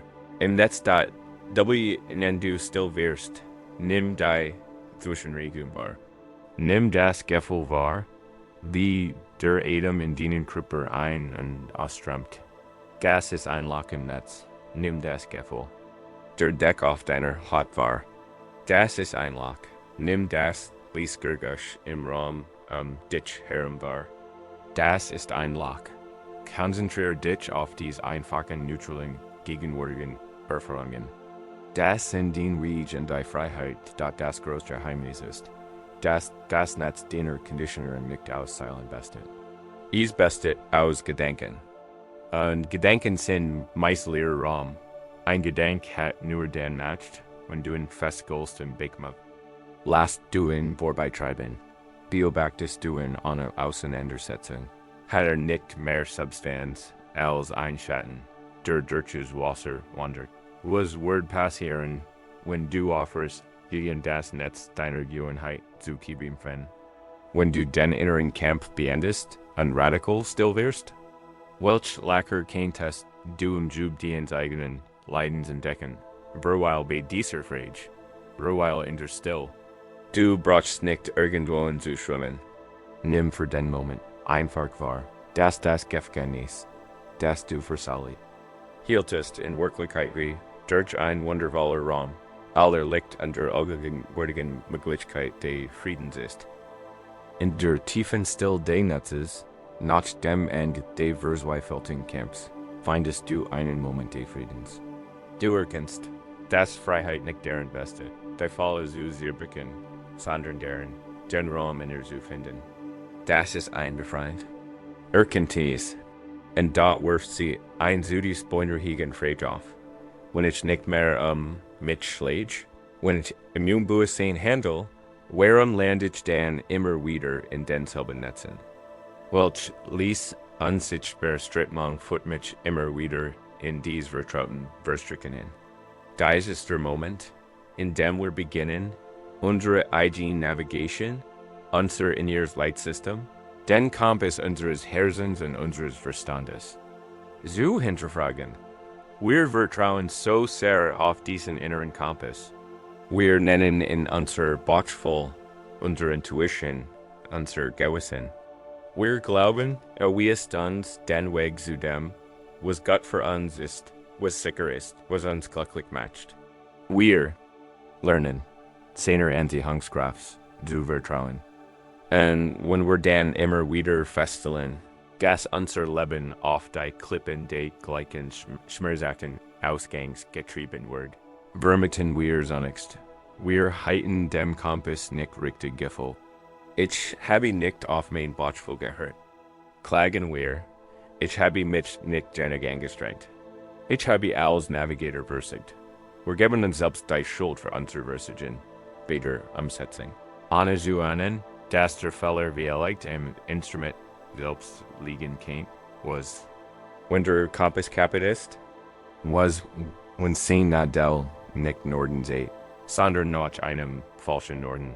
Eine magnetische Illusion, die von einem verborgenen Teil von uns selbst ersucht wurde. Was, wenn sie zuverlässig, true und faktisch genau in den Sturm fort, dem sie ausweichen wollen? Das ist ein erschreckender Gedanke, denn bedeutet, dass besten Bemühungen, aufrichtigsten Absichten und vertrauenswürdiges Innerkel sich verschworen haben, sie in die zu führen. Es fühlt sich wie ein tiefer Wert, ein Wert aus tiefstem Herzen. Das ist die verborgene Tragödie, die so viel in unserer wiederkehrenden Muster zugrunde liegt. Wir folgen unserer Führung perfekt. Aber unsere Führung ist fear.is. Gibt ein Cipher Legend über einen großen Kapitän namens Orion. War ein Meister seines Faches. Kennt die Stern, die Gezeiten und die Lohnen des Meers. Sein Schiff, der Wanderer, war schnell und stark. Sein Mannschaft war loyal und erfahren. Da trotz all seiner Expertise hat Kapitän Orion einen seltsamen und schrecklichen Ruf. War ein Sturmfischer. Egal wie klar der Himmel bei seiner Abfahrt war, egal wie günstig der Wettervorsitz war. Sein Reisen führten unweigerlich mitten in einen tobenden Sturm. Sein Leben war ein Litanie zerrissener Siegel. Zersplitterter Masten und erschöpfter, vergstigter Besitzungsmitglied. Hat mehr Monsterwellen und blitzervoll Himmel gesehen als sein Ziel zusammen. Orion war keen, narr, plant akribisch. Like sein Kurs so fest, dass bekannte Sturmseiten und giftgrüliche Strömungen vermied. Und vertraut wie einem, seinem Kompass. War ein prachtvolles Instrument, ein Geschenk seines Vaters. Untergebracht in einem wunderschönen Kompasshaus aus poliertem Messing und Teakholz. Sein Nadel war perfekt ausbalanciert, sein Bugungen flüssig und bestimmt. War die einzig konstant verlässliche Wahrheit in der tierischen Welt des Meeres. Stundenlang stande am Ruder, den Blick auf den Kompass gerichtet, steuert sein Schiff Praseis und folgt seiner unfehlbaren Richtung. Und sein Richtung fuhren letztendlich immer in einen Sturm, da begann zu glauben, sie verflucht. Brach den Meeresturn Opfer dar? Stellt neue Mannschaften ein? Baute sein Schiff von Grund auf neu auf. Doch das Muster setzt sich fort. Sein Name wurde in den Häfen der Welt zum finsteren Witz. Mit Orion zu segeln, heißt in Deutschland des Sturms zu segeln. Wurde müde. Sein Gesicht war Bombsals tausender Sturm gezeichnet. Sein Hirsch war vom Gefühl des Persönlichen. Versagens eines Tages auf einer Reise, die, wie vorhergesehen war, dunkel wurde, hatte einen Passagier an Bord. Es war ein ruhiger Mann. Ein Kartograf und Gelehrter aus einem abgelegenen Kloster, der eine Befahrt zu einer fernen Insel. Geben hat, als der Wind zu heulen begann und das Meer aufgehoben, stand der Gellert ruhig neben dem Kapitän am Ruder. Beobachtete, wie Orion das Schiff deckend durch die steigenden Wellen steuert, rennt sein Blick immer wieder zu seinem Gellierten Kompass wandert. Der Gellert beobachtete dies lange. Sein Gesichtsausdruck war unterzogen. Schleife, sein Stem klang ruhig inmitten des wachsenden Chaos. Kapitän Segder, sie steuern den richtigen Kurs im Instrument. Gas Tuesdayich, Riefereien über den Wind hinweg. Und da verschwört sich. Der Himmel gegen mich. Wie leicht ist die Verschwörung höher als der Himmel, sagt der Gellert. Dann erlässt er ein kleines Eisenamulett von seinem Hals. Es war nicht bessendiers, nur ein dunkles, schweres Stück Metall. Darf ich? Fragt er und deutet auf den Kio MPAS.AION nicht verwirrt. Der Gellert hielt das schlichte Eisenamulett wenig Zentimeter von dem prächtigen Messingkompass entfernt. Augenblicklich geriet die Nadel, die souverän schlossen nach Norden. Gesicht hat außer Kontrolle. Sie drehte sich und zitterte, bis sie schließlich auf dem Eisen stuck in der Hand. Die Gelehrten haften blieben den Waren. Magnetpol der Erde völlig ignoriert. Orion starrt MIT auf einem Mond, die Farbwitch. Aus seinem Gesicht, als ihm die niederschmetternd Wahrheit dämmerte. Der Gellert deutet dann auf das Ruder selbst, auf einen einzelnen, großen Eisenbolzen, der die Steuerung befestigt hat, keine von soll vom Kompass entfernt. Befand sich dort, seit Orion das Schiff Besses. Ihr Kompass ist ein perfektes Instrument, Kapitän, sagt der Gellert sanft. Hat die gern seit genau eingesagt? Aber hat auf das Eisen in ihrem eigenen Schiff gesehen. Sein Norden war ein Teil von ihnen. Sie haben MIT einem geheimen Magnetismus navigiert. Der True zu einem Ziel, das sie in ihrem eigenen Schiff trugen, Orion spürt, wie sein Welt zusammenbrach. Es war kein Fletch, es war nicht die Guider, es war nicht sein Versagen als Navigator. Sein Versagen lag in der Wahrnehmung. Hat sein wichtigstes Werkzeug nie hinterfragt. Und es hat ihn immer wieder nach Haus geführt, in den vertrauten, heftigen und schmerzhaften Sturm. Denn es selbst sagt HTTG, da dies ist die tiefgründige Lehre dessen, was der Buddha nannte Samdithi, meist übersetzt als Rechtssichtweise oder Rechtsverständnis. Es ist der aller Schritt auf dem edlen einfachen Pfad und bildet die Grundlage für alle weiteren. Ohne Rechtssichtweise ist unsere Rechtsabsicht vergleicht. Unsere Rechtsstreit verwirrt und unser Rechtshandeln führt zu mehr Leid. Rechtssichtweise ist die Fähigkeit, die Dinge so zu sehen, wie sie wirklich sind, frei von den Versuchungen, unserer eigenen Konditionierung. Es ist die Fähigkeit zu erkennen, dass unser Kompass kaputt sein kann. Unser Sankaras, unsere tiefen mentalen Prägungen, sind der verborgenen Eisenbolzen in unserem eigenen Schiff. Der tief verwurzelte Glaube, ich bin nicht liebenswert, hat eine starke magnetische Kraft. Durch das Meer der Beziehungen zu navigieren, seht unser Kompass, unsere Intuition, wenn wir vertrauen und wie wir handeln sollen, nicht in den wahren Norden einer gesunden Verbindung. Seht auf das innere Eisen unserer eigenen Unwürdigkeit. Lasst uns Partner und die diesen Glauben bestätigen. Lasst uns auf ein Wies handeln, die Liebabskeit. Wir steuern gekennten Unboost auf den bekannten Schirm der Ebelung zu und geben den dem mir die Schuld. Rechtssichtweise ist der Mut. Das zu tun, was der Gellert tat. Ein Stück objektiver Wahrheit, einen Moment der Achtsamkeit, ein freundliches Wort, ein Vertrauten für uns, ein Weisheit aus einer Lehre herauszupicken und es an seinem inneren Kompass zu zuwenden ist der Mut zu erkennen, dass die Nadel unserer Wahrnehmung wild schwingt, dass sie sich nicht an der Realität, sondern an unserer eigenen Geschichte orientiert. Dies ist kein Moment der Selbstwurf. Es ist ein Moment tiefer Befreiung. Wie Kapitän Orion erkennen wir, dass wir nicht verflucht sind.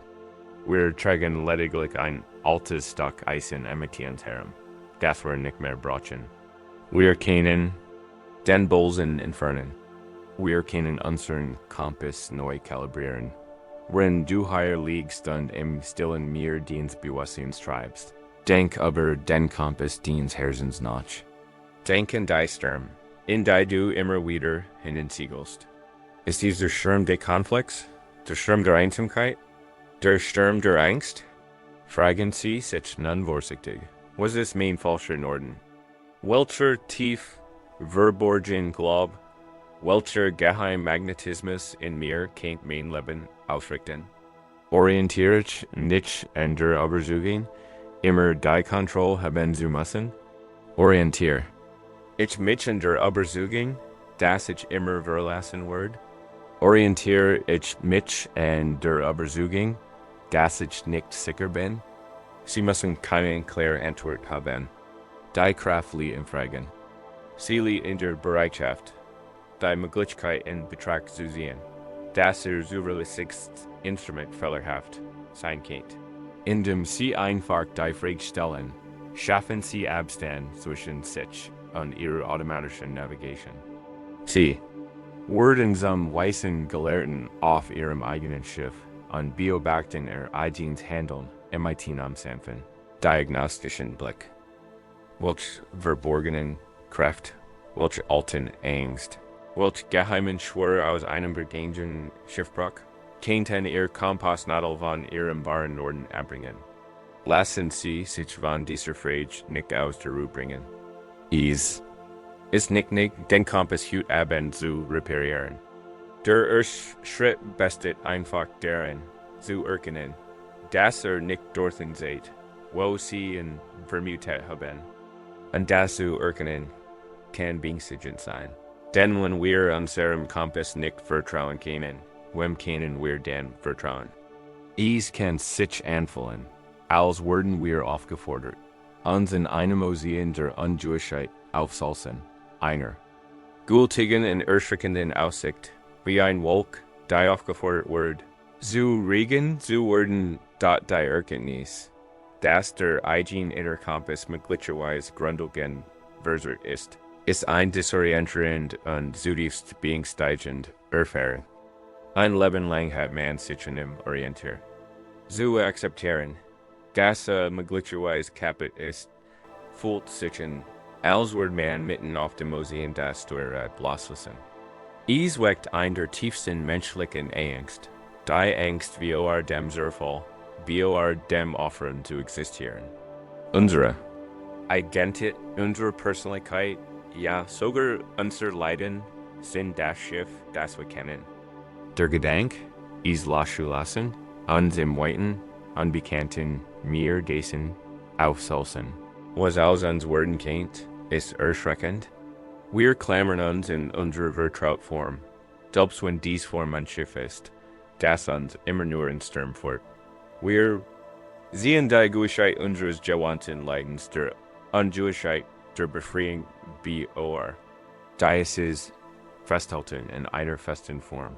Diese Angst vor dem Loslassen ist die eigentlich Wurzel unseres Widerstands gegen Bruderung.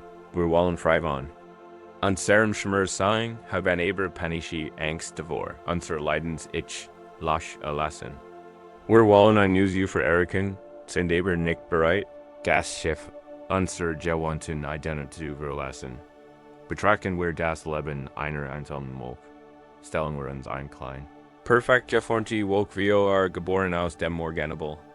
Sie schwebt hoch im weiten, leeren Blau des Himmels, und es stolz auf ihre Identität.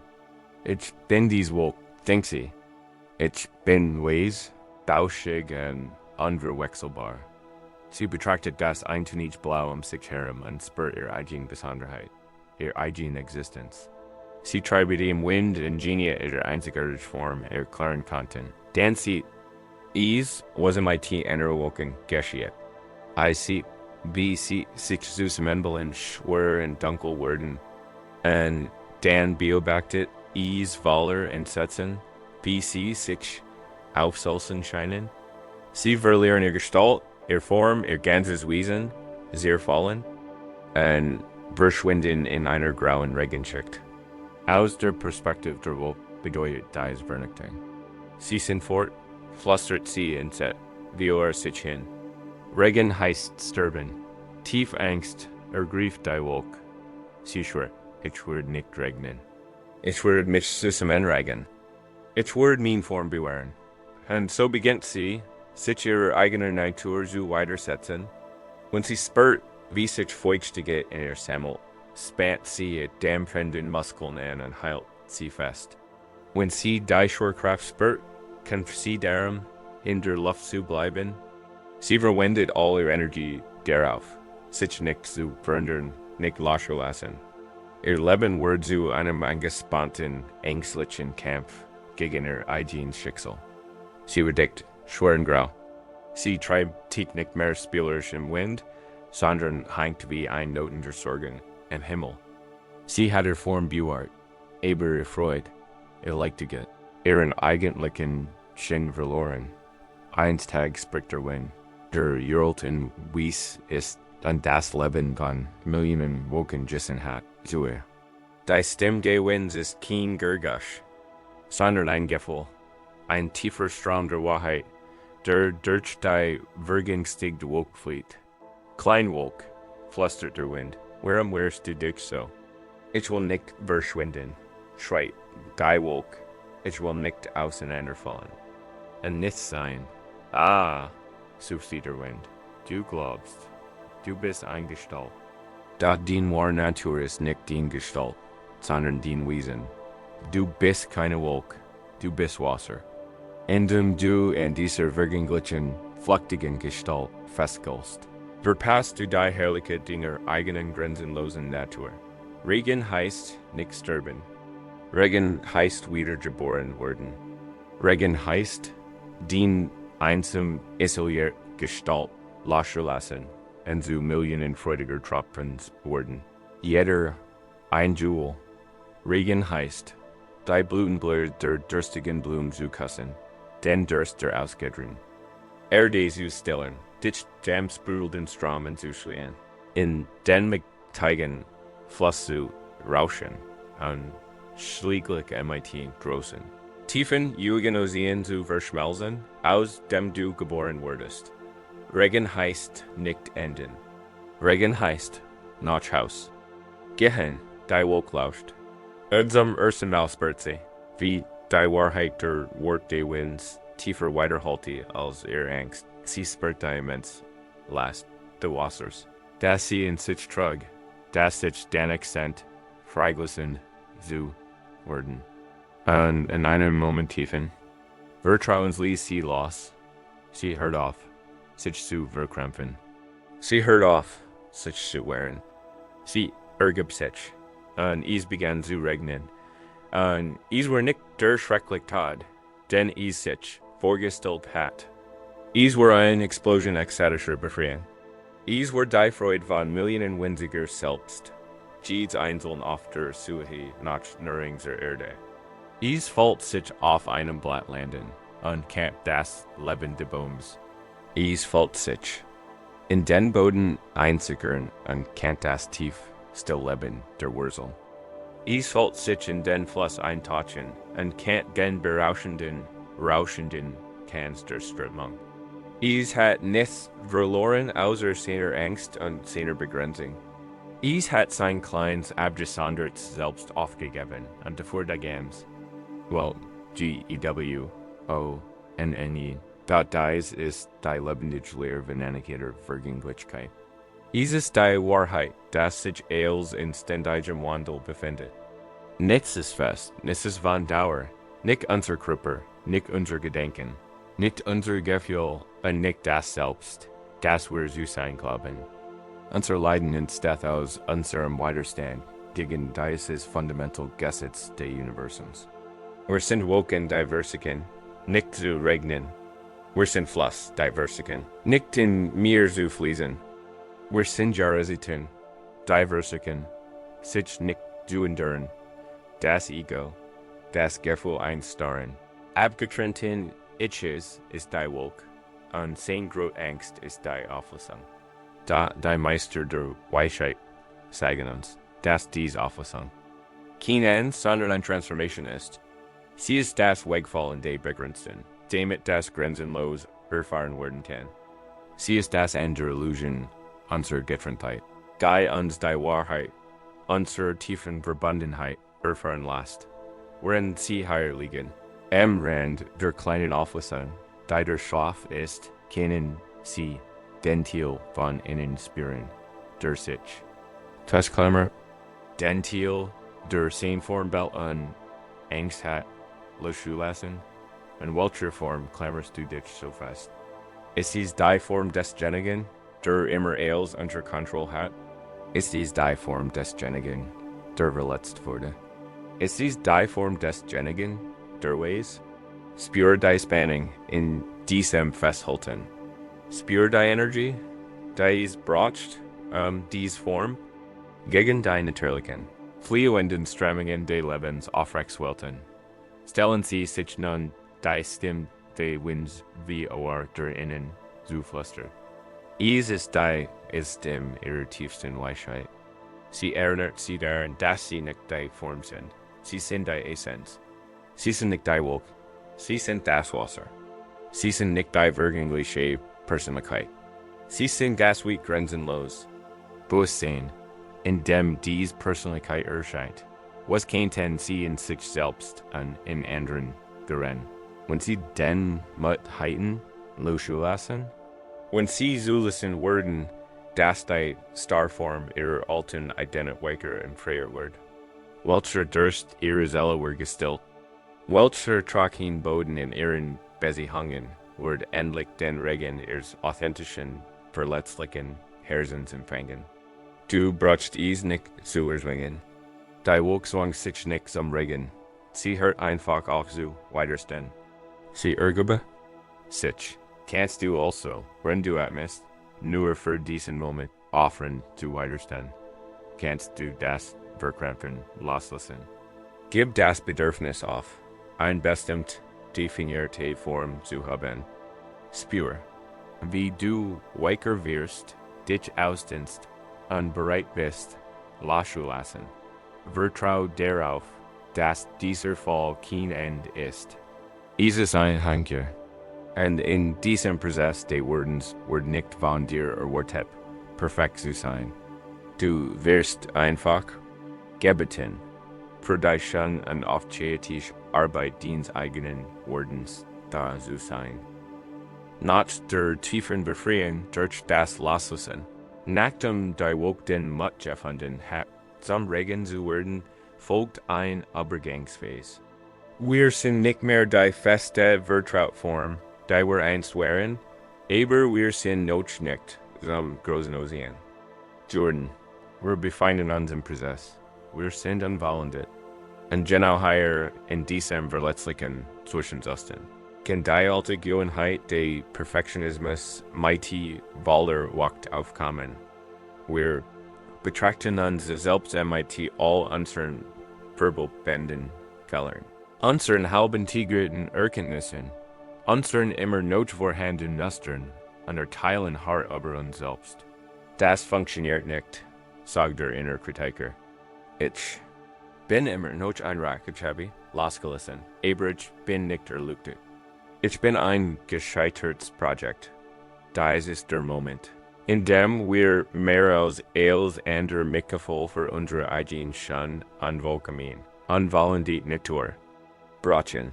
Wir wachsen in einer Welt auf, die das Fertigprodukt wird. Den makellosen Diamanten, die Glanzwohl darbieten, gen Bestseller-Roman. Wir feiern das Ziel, haben aber wenig Geduld für den Weg dorthin.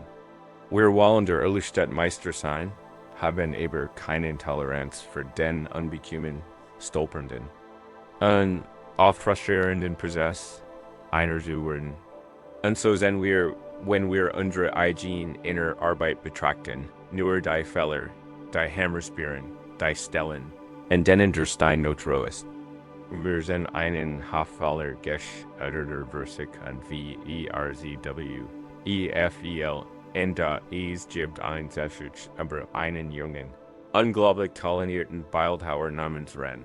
Hat sein Leben einer einzigen Heiligen aufgegeben gewidmet, ein perfekt Buddha-Statue. Zu schaffen, ein Darstellung reiner Heider-Erlichtung. War ein Meister seines Faches, aber auch ein gnadenloser Perfektionist. Monatlang, manchmal jährlich, arbeitete in einem einzigen, massiven Granitblock. Mia Selti, die Wollenden Robin, die Sanfen Hand, die Friedvol Halten. Die Statue was 99% volunteer. Ein Meisterwerk nach allen anderen Maßgaben. Dort den van Renden Feller. Ein leicht Asymmetrie in der Rundung des Lakons. Ein subtle Steifheit im Faltenwurf der Robe. Ein Ausdruck in den Augen. Der lediglich Friedvol war ein noch kein grenzenloses Mitgefühl ausstrahlt. Und als Rendies winzig Unvollkommenheit sah. Berkemann ein Tiefsgefühl des Versagens.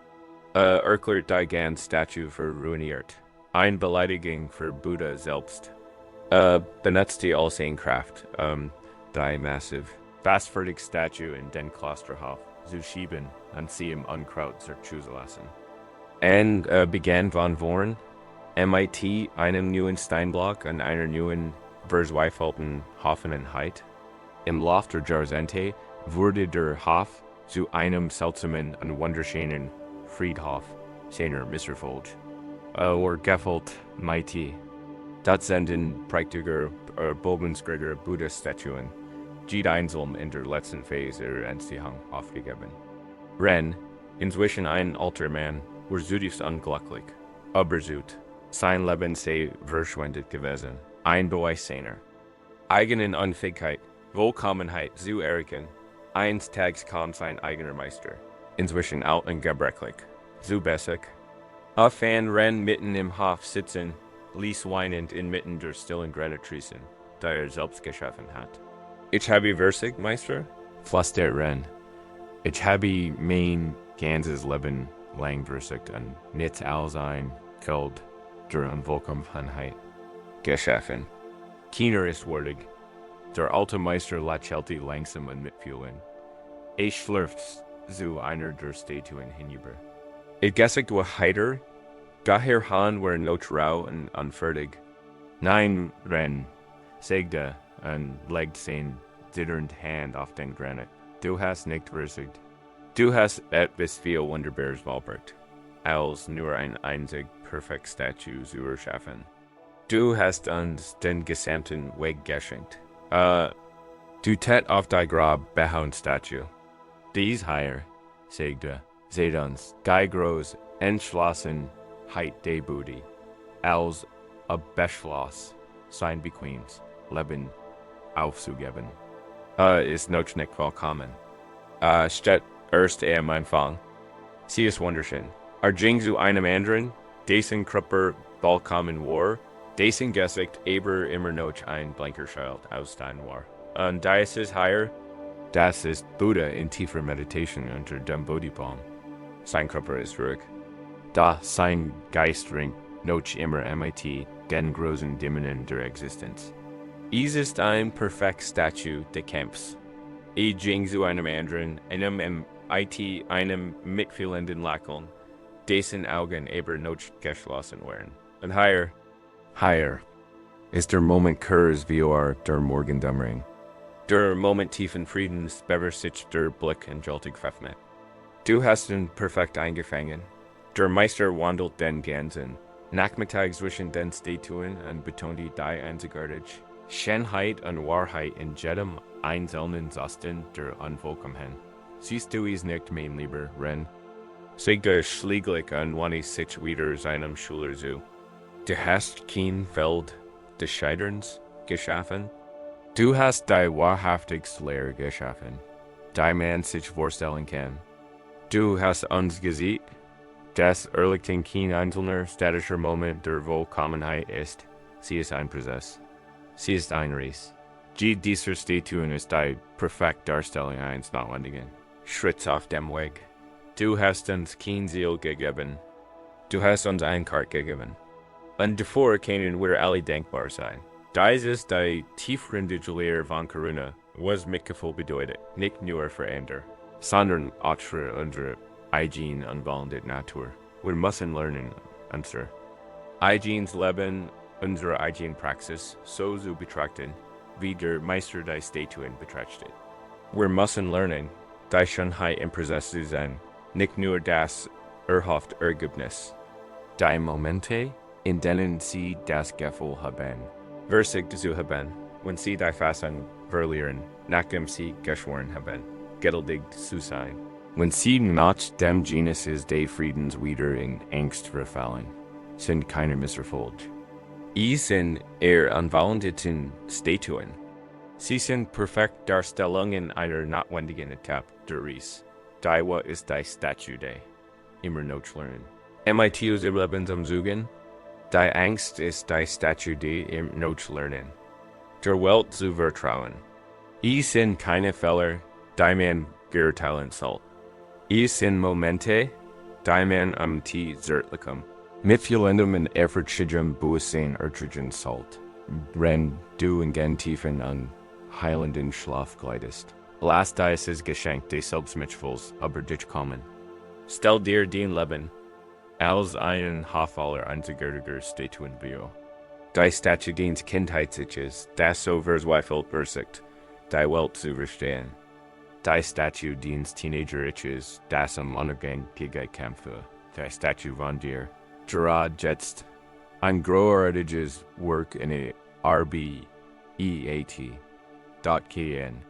NNC du den Unwollendes selbst nicht meitig Kritik, sondern meitig Effort betrachten. Kennst du den Wunderschönen?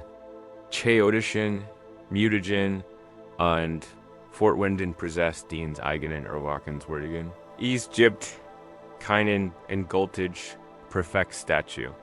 Gibt nur den heiligen Liebevollen AKT des Bildhauens von Augenblick zu Augenblick. Und in diesem Moment bist du Kein Versiger. Du bist kein Fehlerhaftsprojekt. Du bist ein Bildhauer, der im heiligen Hof deines eigenen Lebens steht. Den Meisel in der Hand, umgeben vom unlügbaren Beweis deiner eigenen wunderschönen, heiligen Ries. Ruh jetzt in diesem Wissen. Ruh jetzt du unwollendigsten daher. Perfekts Kunstwerk. Natürlich, higher sind die letzten von Abschnitt des Skripts. Die den zur in ein tief und friedlich Ruh führen sollen. Wenn du in der sanften, nicht fehlenden Akzeptanz deiner eigenen unwollenden Natur ruhst, hört der Kampf auf. Das Bedürfnis, ein perfekt, wollendes Statue zu sein, elgest sich auf. Und du bleibst der Mighty der einfachen Realitäten zurück. Was ist? Higher, in diesem stillen Raum, kann die wahre Transformation geschehen. Geht nicht großgesten, sondern subtle von Momentssymptom ist das von der Achtsamkeit. Der Schlüssel zur Veränderung unserer alten reaktiven Muster. Liegt nicht darin, zu versuchen, anders zu handeln, sondern den Raum zu finden, aus dem neues Handeln entstehen kann. Dieser Raum ist still dort ein junger Mensch erhielt die Ehrenvollrolle des Tempeltrümmers. Das Seinspiel war unruhig und chaotisch und während zittert das Kloster. Anstatt ihm einen neuen Rhythmus beizubringen, weisen sein Meisterin einen. Monatelang nur über ein zu meditieren, die still zwischen den Trommelschlägen. Der Mensch konzentriert sich auf den Moment, in dem der Schugel abgehoben wurde. Die Pause war dem Nachschlag, die Nacheln still, die dem Klang sehen Bediting verlief. Als Trommel zurückkehrt, verändert sich sein Spiel. War kraftvoll, tief und erfüllt von tiefem Frieden, denn hat gelernt, dass der Rhythmus nicht aus dem Schlag, sondern aus der Stille entsteht. Dein Leben hat einen Rhythmus. Dein Reaktionsmuster sind ein hektisches, ununterbrochenes Trommeln. Ries, Reaction, Ries, Reaction. Der Takt ist so schnell, dass es keinen Raum für Entscheidungen gibt. Achtsamkeits bestehen darin, oft die still zwischen diesen Schlägen zu lauschen. zwischen dem Gefühl der Wut und dem scharfen Wort liegt ein Raum der Still. Zwischen dem Impuls der Angst und dem Beginn der Sorgengeschichte liegt ein Raum. Mag winzig klein sein, aber ist da.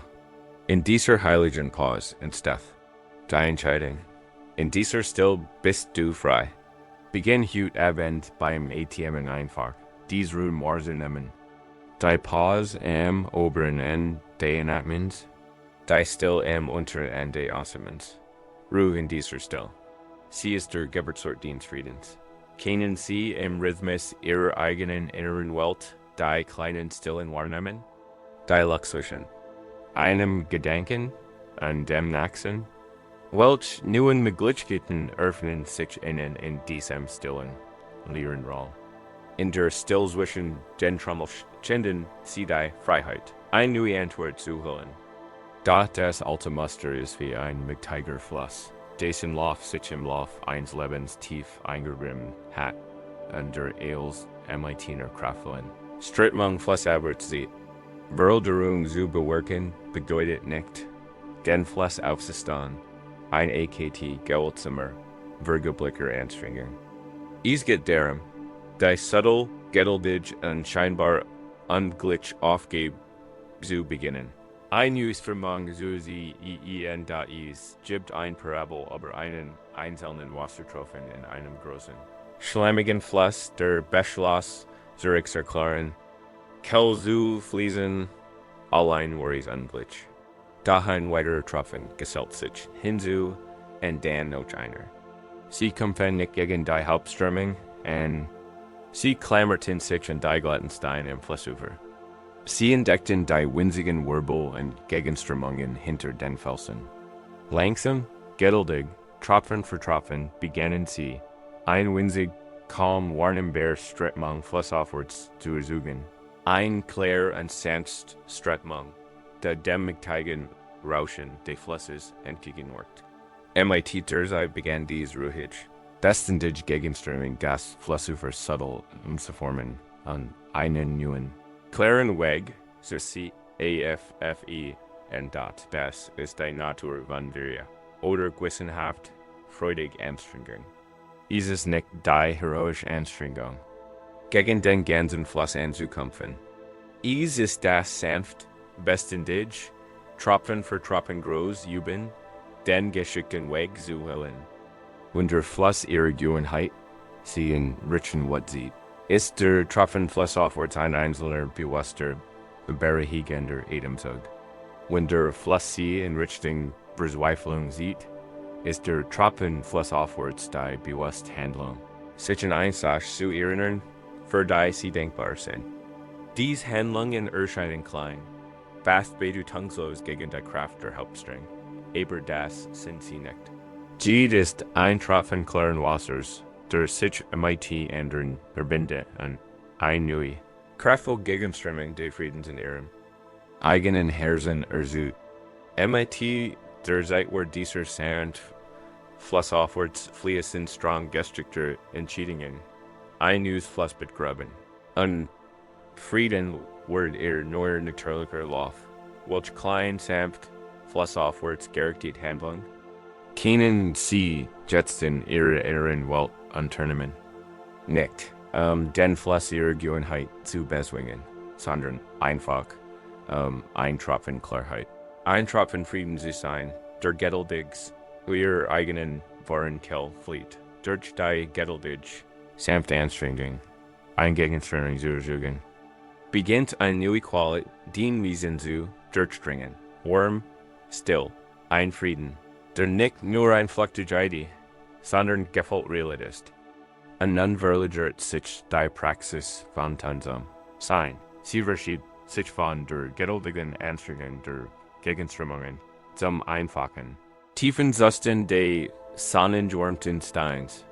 Die Angst kann aufkommen, dass dieser Neugefunden verloren geht, dass die alte, kalte Strömung an zurückholt. Der Wunsch, ihn zu ergreifen, in festzuhalten, ist stark. Da Frieden lässt sich nicht greifen. Kann nur verkörpert werden. Ein Schüler eilt nach einem tiefen Moment, Glücksliger Erkenntnis zu seinem Meister. Aus Angst, das Gefühl zu verlieren, wie kann ich das festhalten? Fehler. Der Meister sagt nichts. Bückt sich einfach nahm einen glatten, dunklen Stein aus dem eisigen Gebirgsbach und legte ihn auf einen großen, Flatchenfelsen in die Preo hitz der San. Sei nicht der Blitz, sei der Meister. Sei der Stein. Die San scheint. Lang die. Zeit bleibt der Stein im inneren Call. Erinnert sich an den Fluss. Da, wenn lang genig ruht, wenn sich einfach vom Licht halten lässt, sinkt die Wurm unter die Oberfläche. Tief in seinen Kern. Schließlich muss der Stein nicht mehr Wurm zu sein. Is ein falsches Wurm. I strahlt die Aufgenommen Wurm ab. Du hast die Arbeit getan. Du hast in der Still gesessen und den Gegenstrom kultiviert. Jetzt heißt dies, ruh dich einfach aus. Sei der Stein, lass die Wurm diens eigenen Bewusstseins. Die duenen Erkenntnis, den Frieden, den du gefunden hast, in dich eindringen. Du brauchst nicht mehr danach zu streben. Ruh dich einfach aus. Ruh dich in diesem Moment aus. Und lass die Wahrheit deiner eigenen friedvollen Natur zu dir werden. Lass sie jed zeled, Jen nacken, jed still diens Herzens durchdringen, bis du nicht mehr nach Frieden suchen lässt, weil du zu seiner Kell Jordan bist tat kehe. In nächste du deinem Bewusstsein erlauben, wie die San zu sein. Und kannst du dir erlauben, der Stein einfach ausruhen, die Wurm deiner eigenen Praxis Mahilos in dich eindringen, zu lassen und darauf zu vertrauen, dass sie dich zu dem matcht, was du bist. Wenn die Wurm des Friedens in ihr Innerstes eindringt und zu ihrem natürlichen Susten wird, dimmert ein Engoltig und die Freiheit. Sie erkennen, dass ihr Frieden nicht länger von Umständen abhängt. Hängt nicht mehr von der Wesenheit. Der alten, kalten Strapmung oder der Präsenz eines bestimmten Gefühls eben. Dies ist die Freiheit des Teammeisters, dessen Vollkommenheit nicht in seinen Materialien, sondern in seinem Geist liegt. Ein großer Teammeister sollte die Zeremonie für den Kaiser durchführen. Besses ein Dos IT und schatzbar seltenem Weigen. Seinen großen Schatz. Da, Morgen der Zeremonie entdeckte, dass ein Dieb ihn gestohlen hat. Sein Schüler gerieten in Panik und glotten. Ich sehe eine Katastrophe passiert. Der Meister Jedek blieb vollkommen ruhig. Jingzu, seinem Schrank, holt einen einfachen Beutel MIT Gürkstenen Zweite heraus und führt die Zeremonie durch. Bereitet den einfachen Tee MIT derselben an. Derselben Ehrfurcht und derselben absoluten Präsenz zu MIT der. Ach den seltenen Schatz zugereitet. Die Zeremonie war haben. Der Kaiser, der von dem Diebstahl wusste, fragten, Anschließend, wie konnten sie nach einem so schrecklichen Verlust MIT solcher Gelassenheit und Vollkommenheit auftreten? Der Teammeister verbeut sich. Majest, antwortete Mein Vollkommenheit liegt nicht in der Seltenheit der Blätter. Sie liegt im Bieten des Haien Wassers. Das Wasser war rein, das Gift sauber und mein Herz war bei. Der Sasch, der Rest ist nur ein Geschütz. Dies ist die Frucht der Weisheit. Dies ist Sonjetater Lehr. Dies ist die Erkenntnis, dass Dinge keinen inhärenten Wert haben. Wir produzieren ihn auf sie. Die perfekten Bedingungen für unser Glück, der Seltenheit, sind nur ein Konzept. Freiheit ist das Wissen. Das wir das heiße Wasser unseres reinen, gegenwärtigen Bewusstseins jeder Situation. Jedem Blatt, das uns das Leben schenkt, sehen sie bitter oder zu, und bieten können. Und die Zeremonie trotzdem perfekt sein kann. Den Frieden hängt nicht länger vom Seltenheit guter Lohn oder eines ruhigen Tagseb. Du kannst Frieden finden, selbst wenn der gewöhnlich Zweite einer alten, vertrauten Angst auftaucht. Du kannst den MIT derselben Ehrfurcht, derselben Präsenz bewähren, welchen Seltenheit brauchen sie ihrer Meinung nach, Frieden zu finden. Von welchem kostbaren Susten hängt ihr Glück ihrer Meinung nach ewig. Spüren sie die Freiheit zu wissen, dass ein Fix Heises, Wasser. Ihr Eigenes Worms, Gegenwärtiges Bewusstsein, immer ausreicht. Wenn du weißt, dass den Frieden nicht von irgendwelchen Umständen, Geschichten oder Ergebnissen abhängt, kannst du entschuldigt lassen. Es ist die Befreiung von der Reis selbst. All den geleistete Arbeit, all den Tun Erkenntnis, all den Kämpfe und Sieg, auch sie sind vergänglich. Sie sind Fußspuren auf einem langen Weg, und nun beginnt der Sandregen zu fallen und wascht sie alle weg, ohne eine Spur zu hinterlassen. Ein Mensch verbringt sein ganzes Leben auf einer großen spirituellen Suche, 1000 von Kilometern. Wandert er, 10 Fußspuren im Schollen des Tieflands. In Staub der Ebenen und im Schnee der hohen Pass pretend 10 Ries, ihr Trughörten an Glückslied. Schlieglich erreicht er, alten Mut den Gipfel seines Ziels. Einen stillen, leeren Berggipfel, dreht sich blickt zurück auf den langen, gewundenen Weg seines Lebens und betrachtet die Aufzeichnungen seiner unglaublichen Ries. Gal, also Hinze, begann ein sanfter, leiser Regen zu fallen. Ein beobachtete, wie der Regen die Erde berührt. Wie die Spuren aus dem Schen wasch, die Spuren im Staub schmolz und die Verschwinden im Schlang glittiert. Wie sein Ganzer, länger. Beschwerlicher Lebensweg MIT all seinen Kiebim fan und Erfolgen, Beleg verschwand, an den Boden unbeirrt und neu zurückließ. Als wäre nie dort gewesen. Es gab keine Aufzeichnungen. Es gab keine Spur.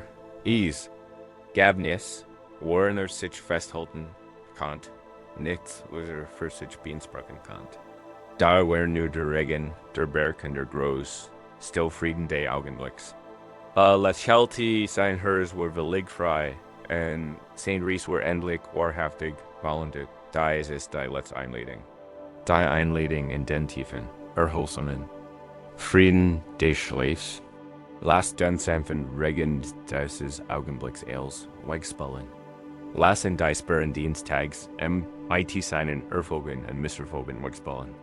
Lass in die Geschichte der Vergangenheit an ihren Wunden und ihrem Ruhm wegspallen.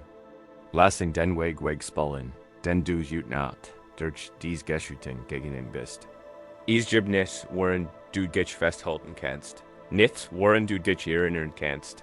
Nichts, was du erkennen kannst. Die Reise ist vorbei.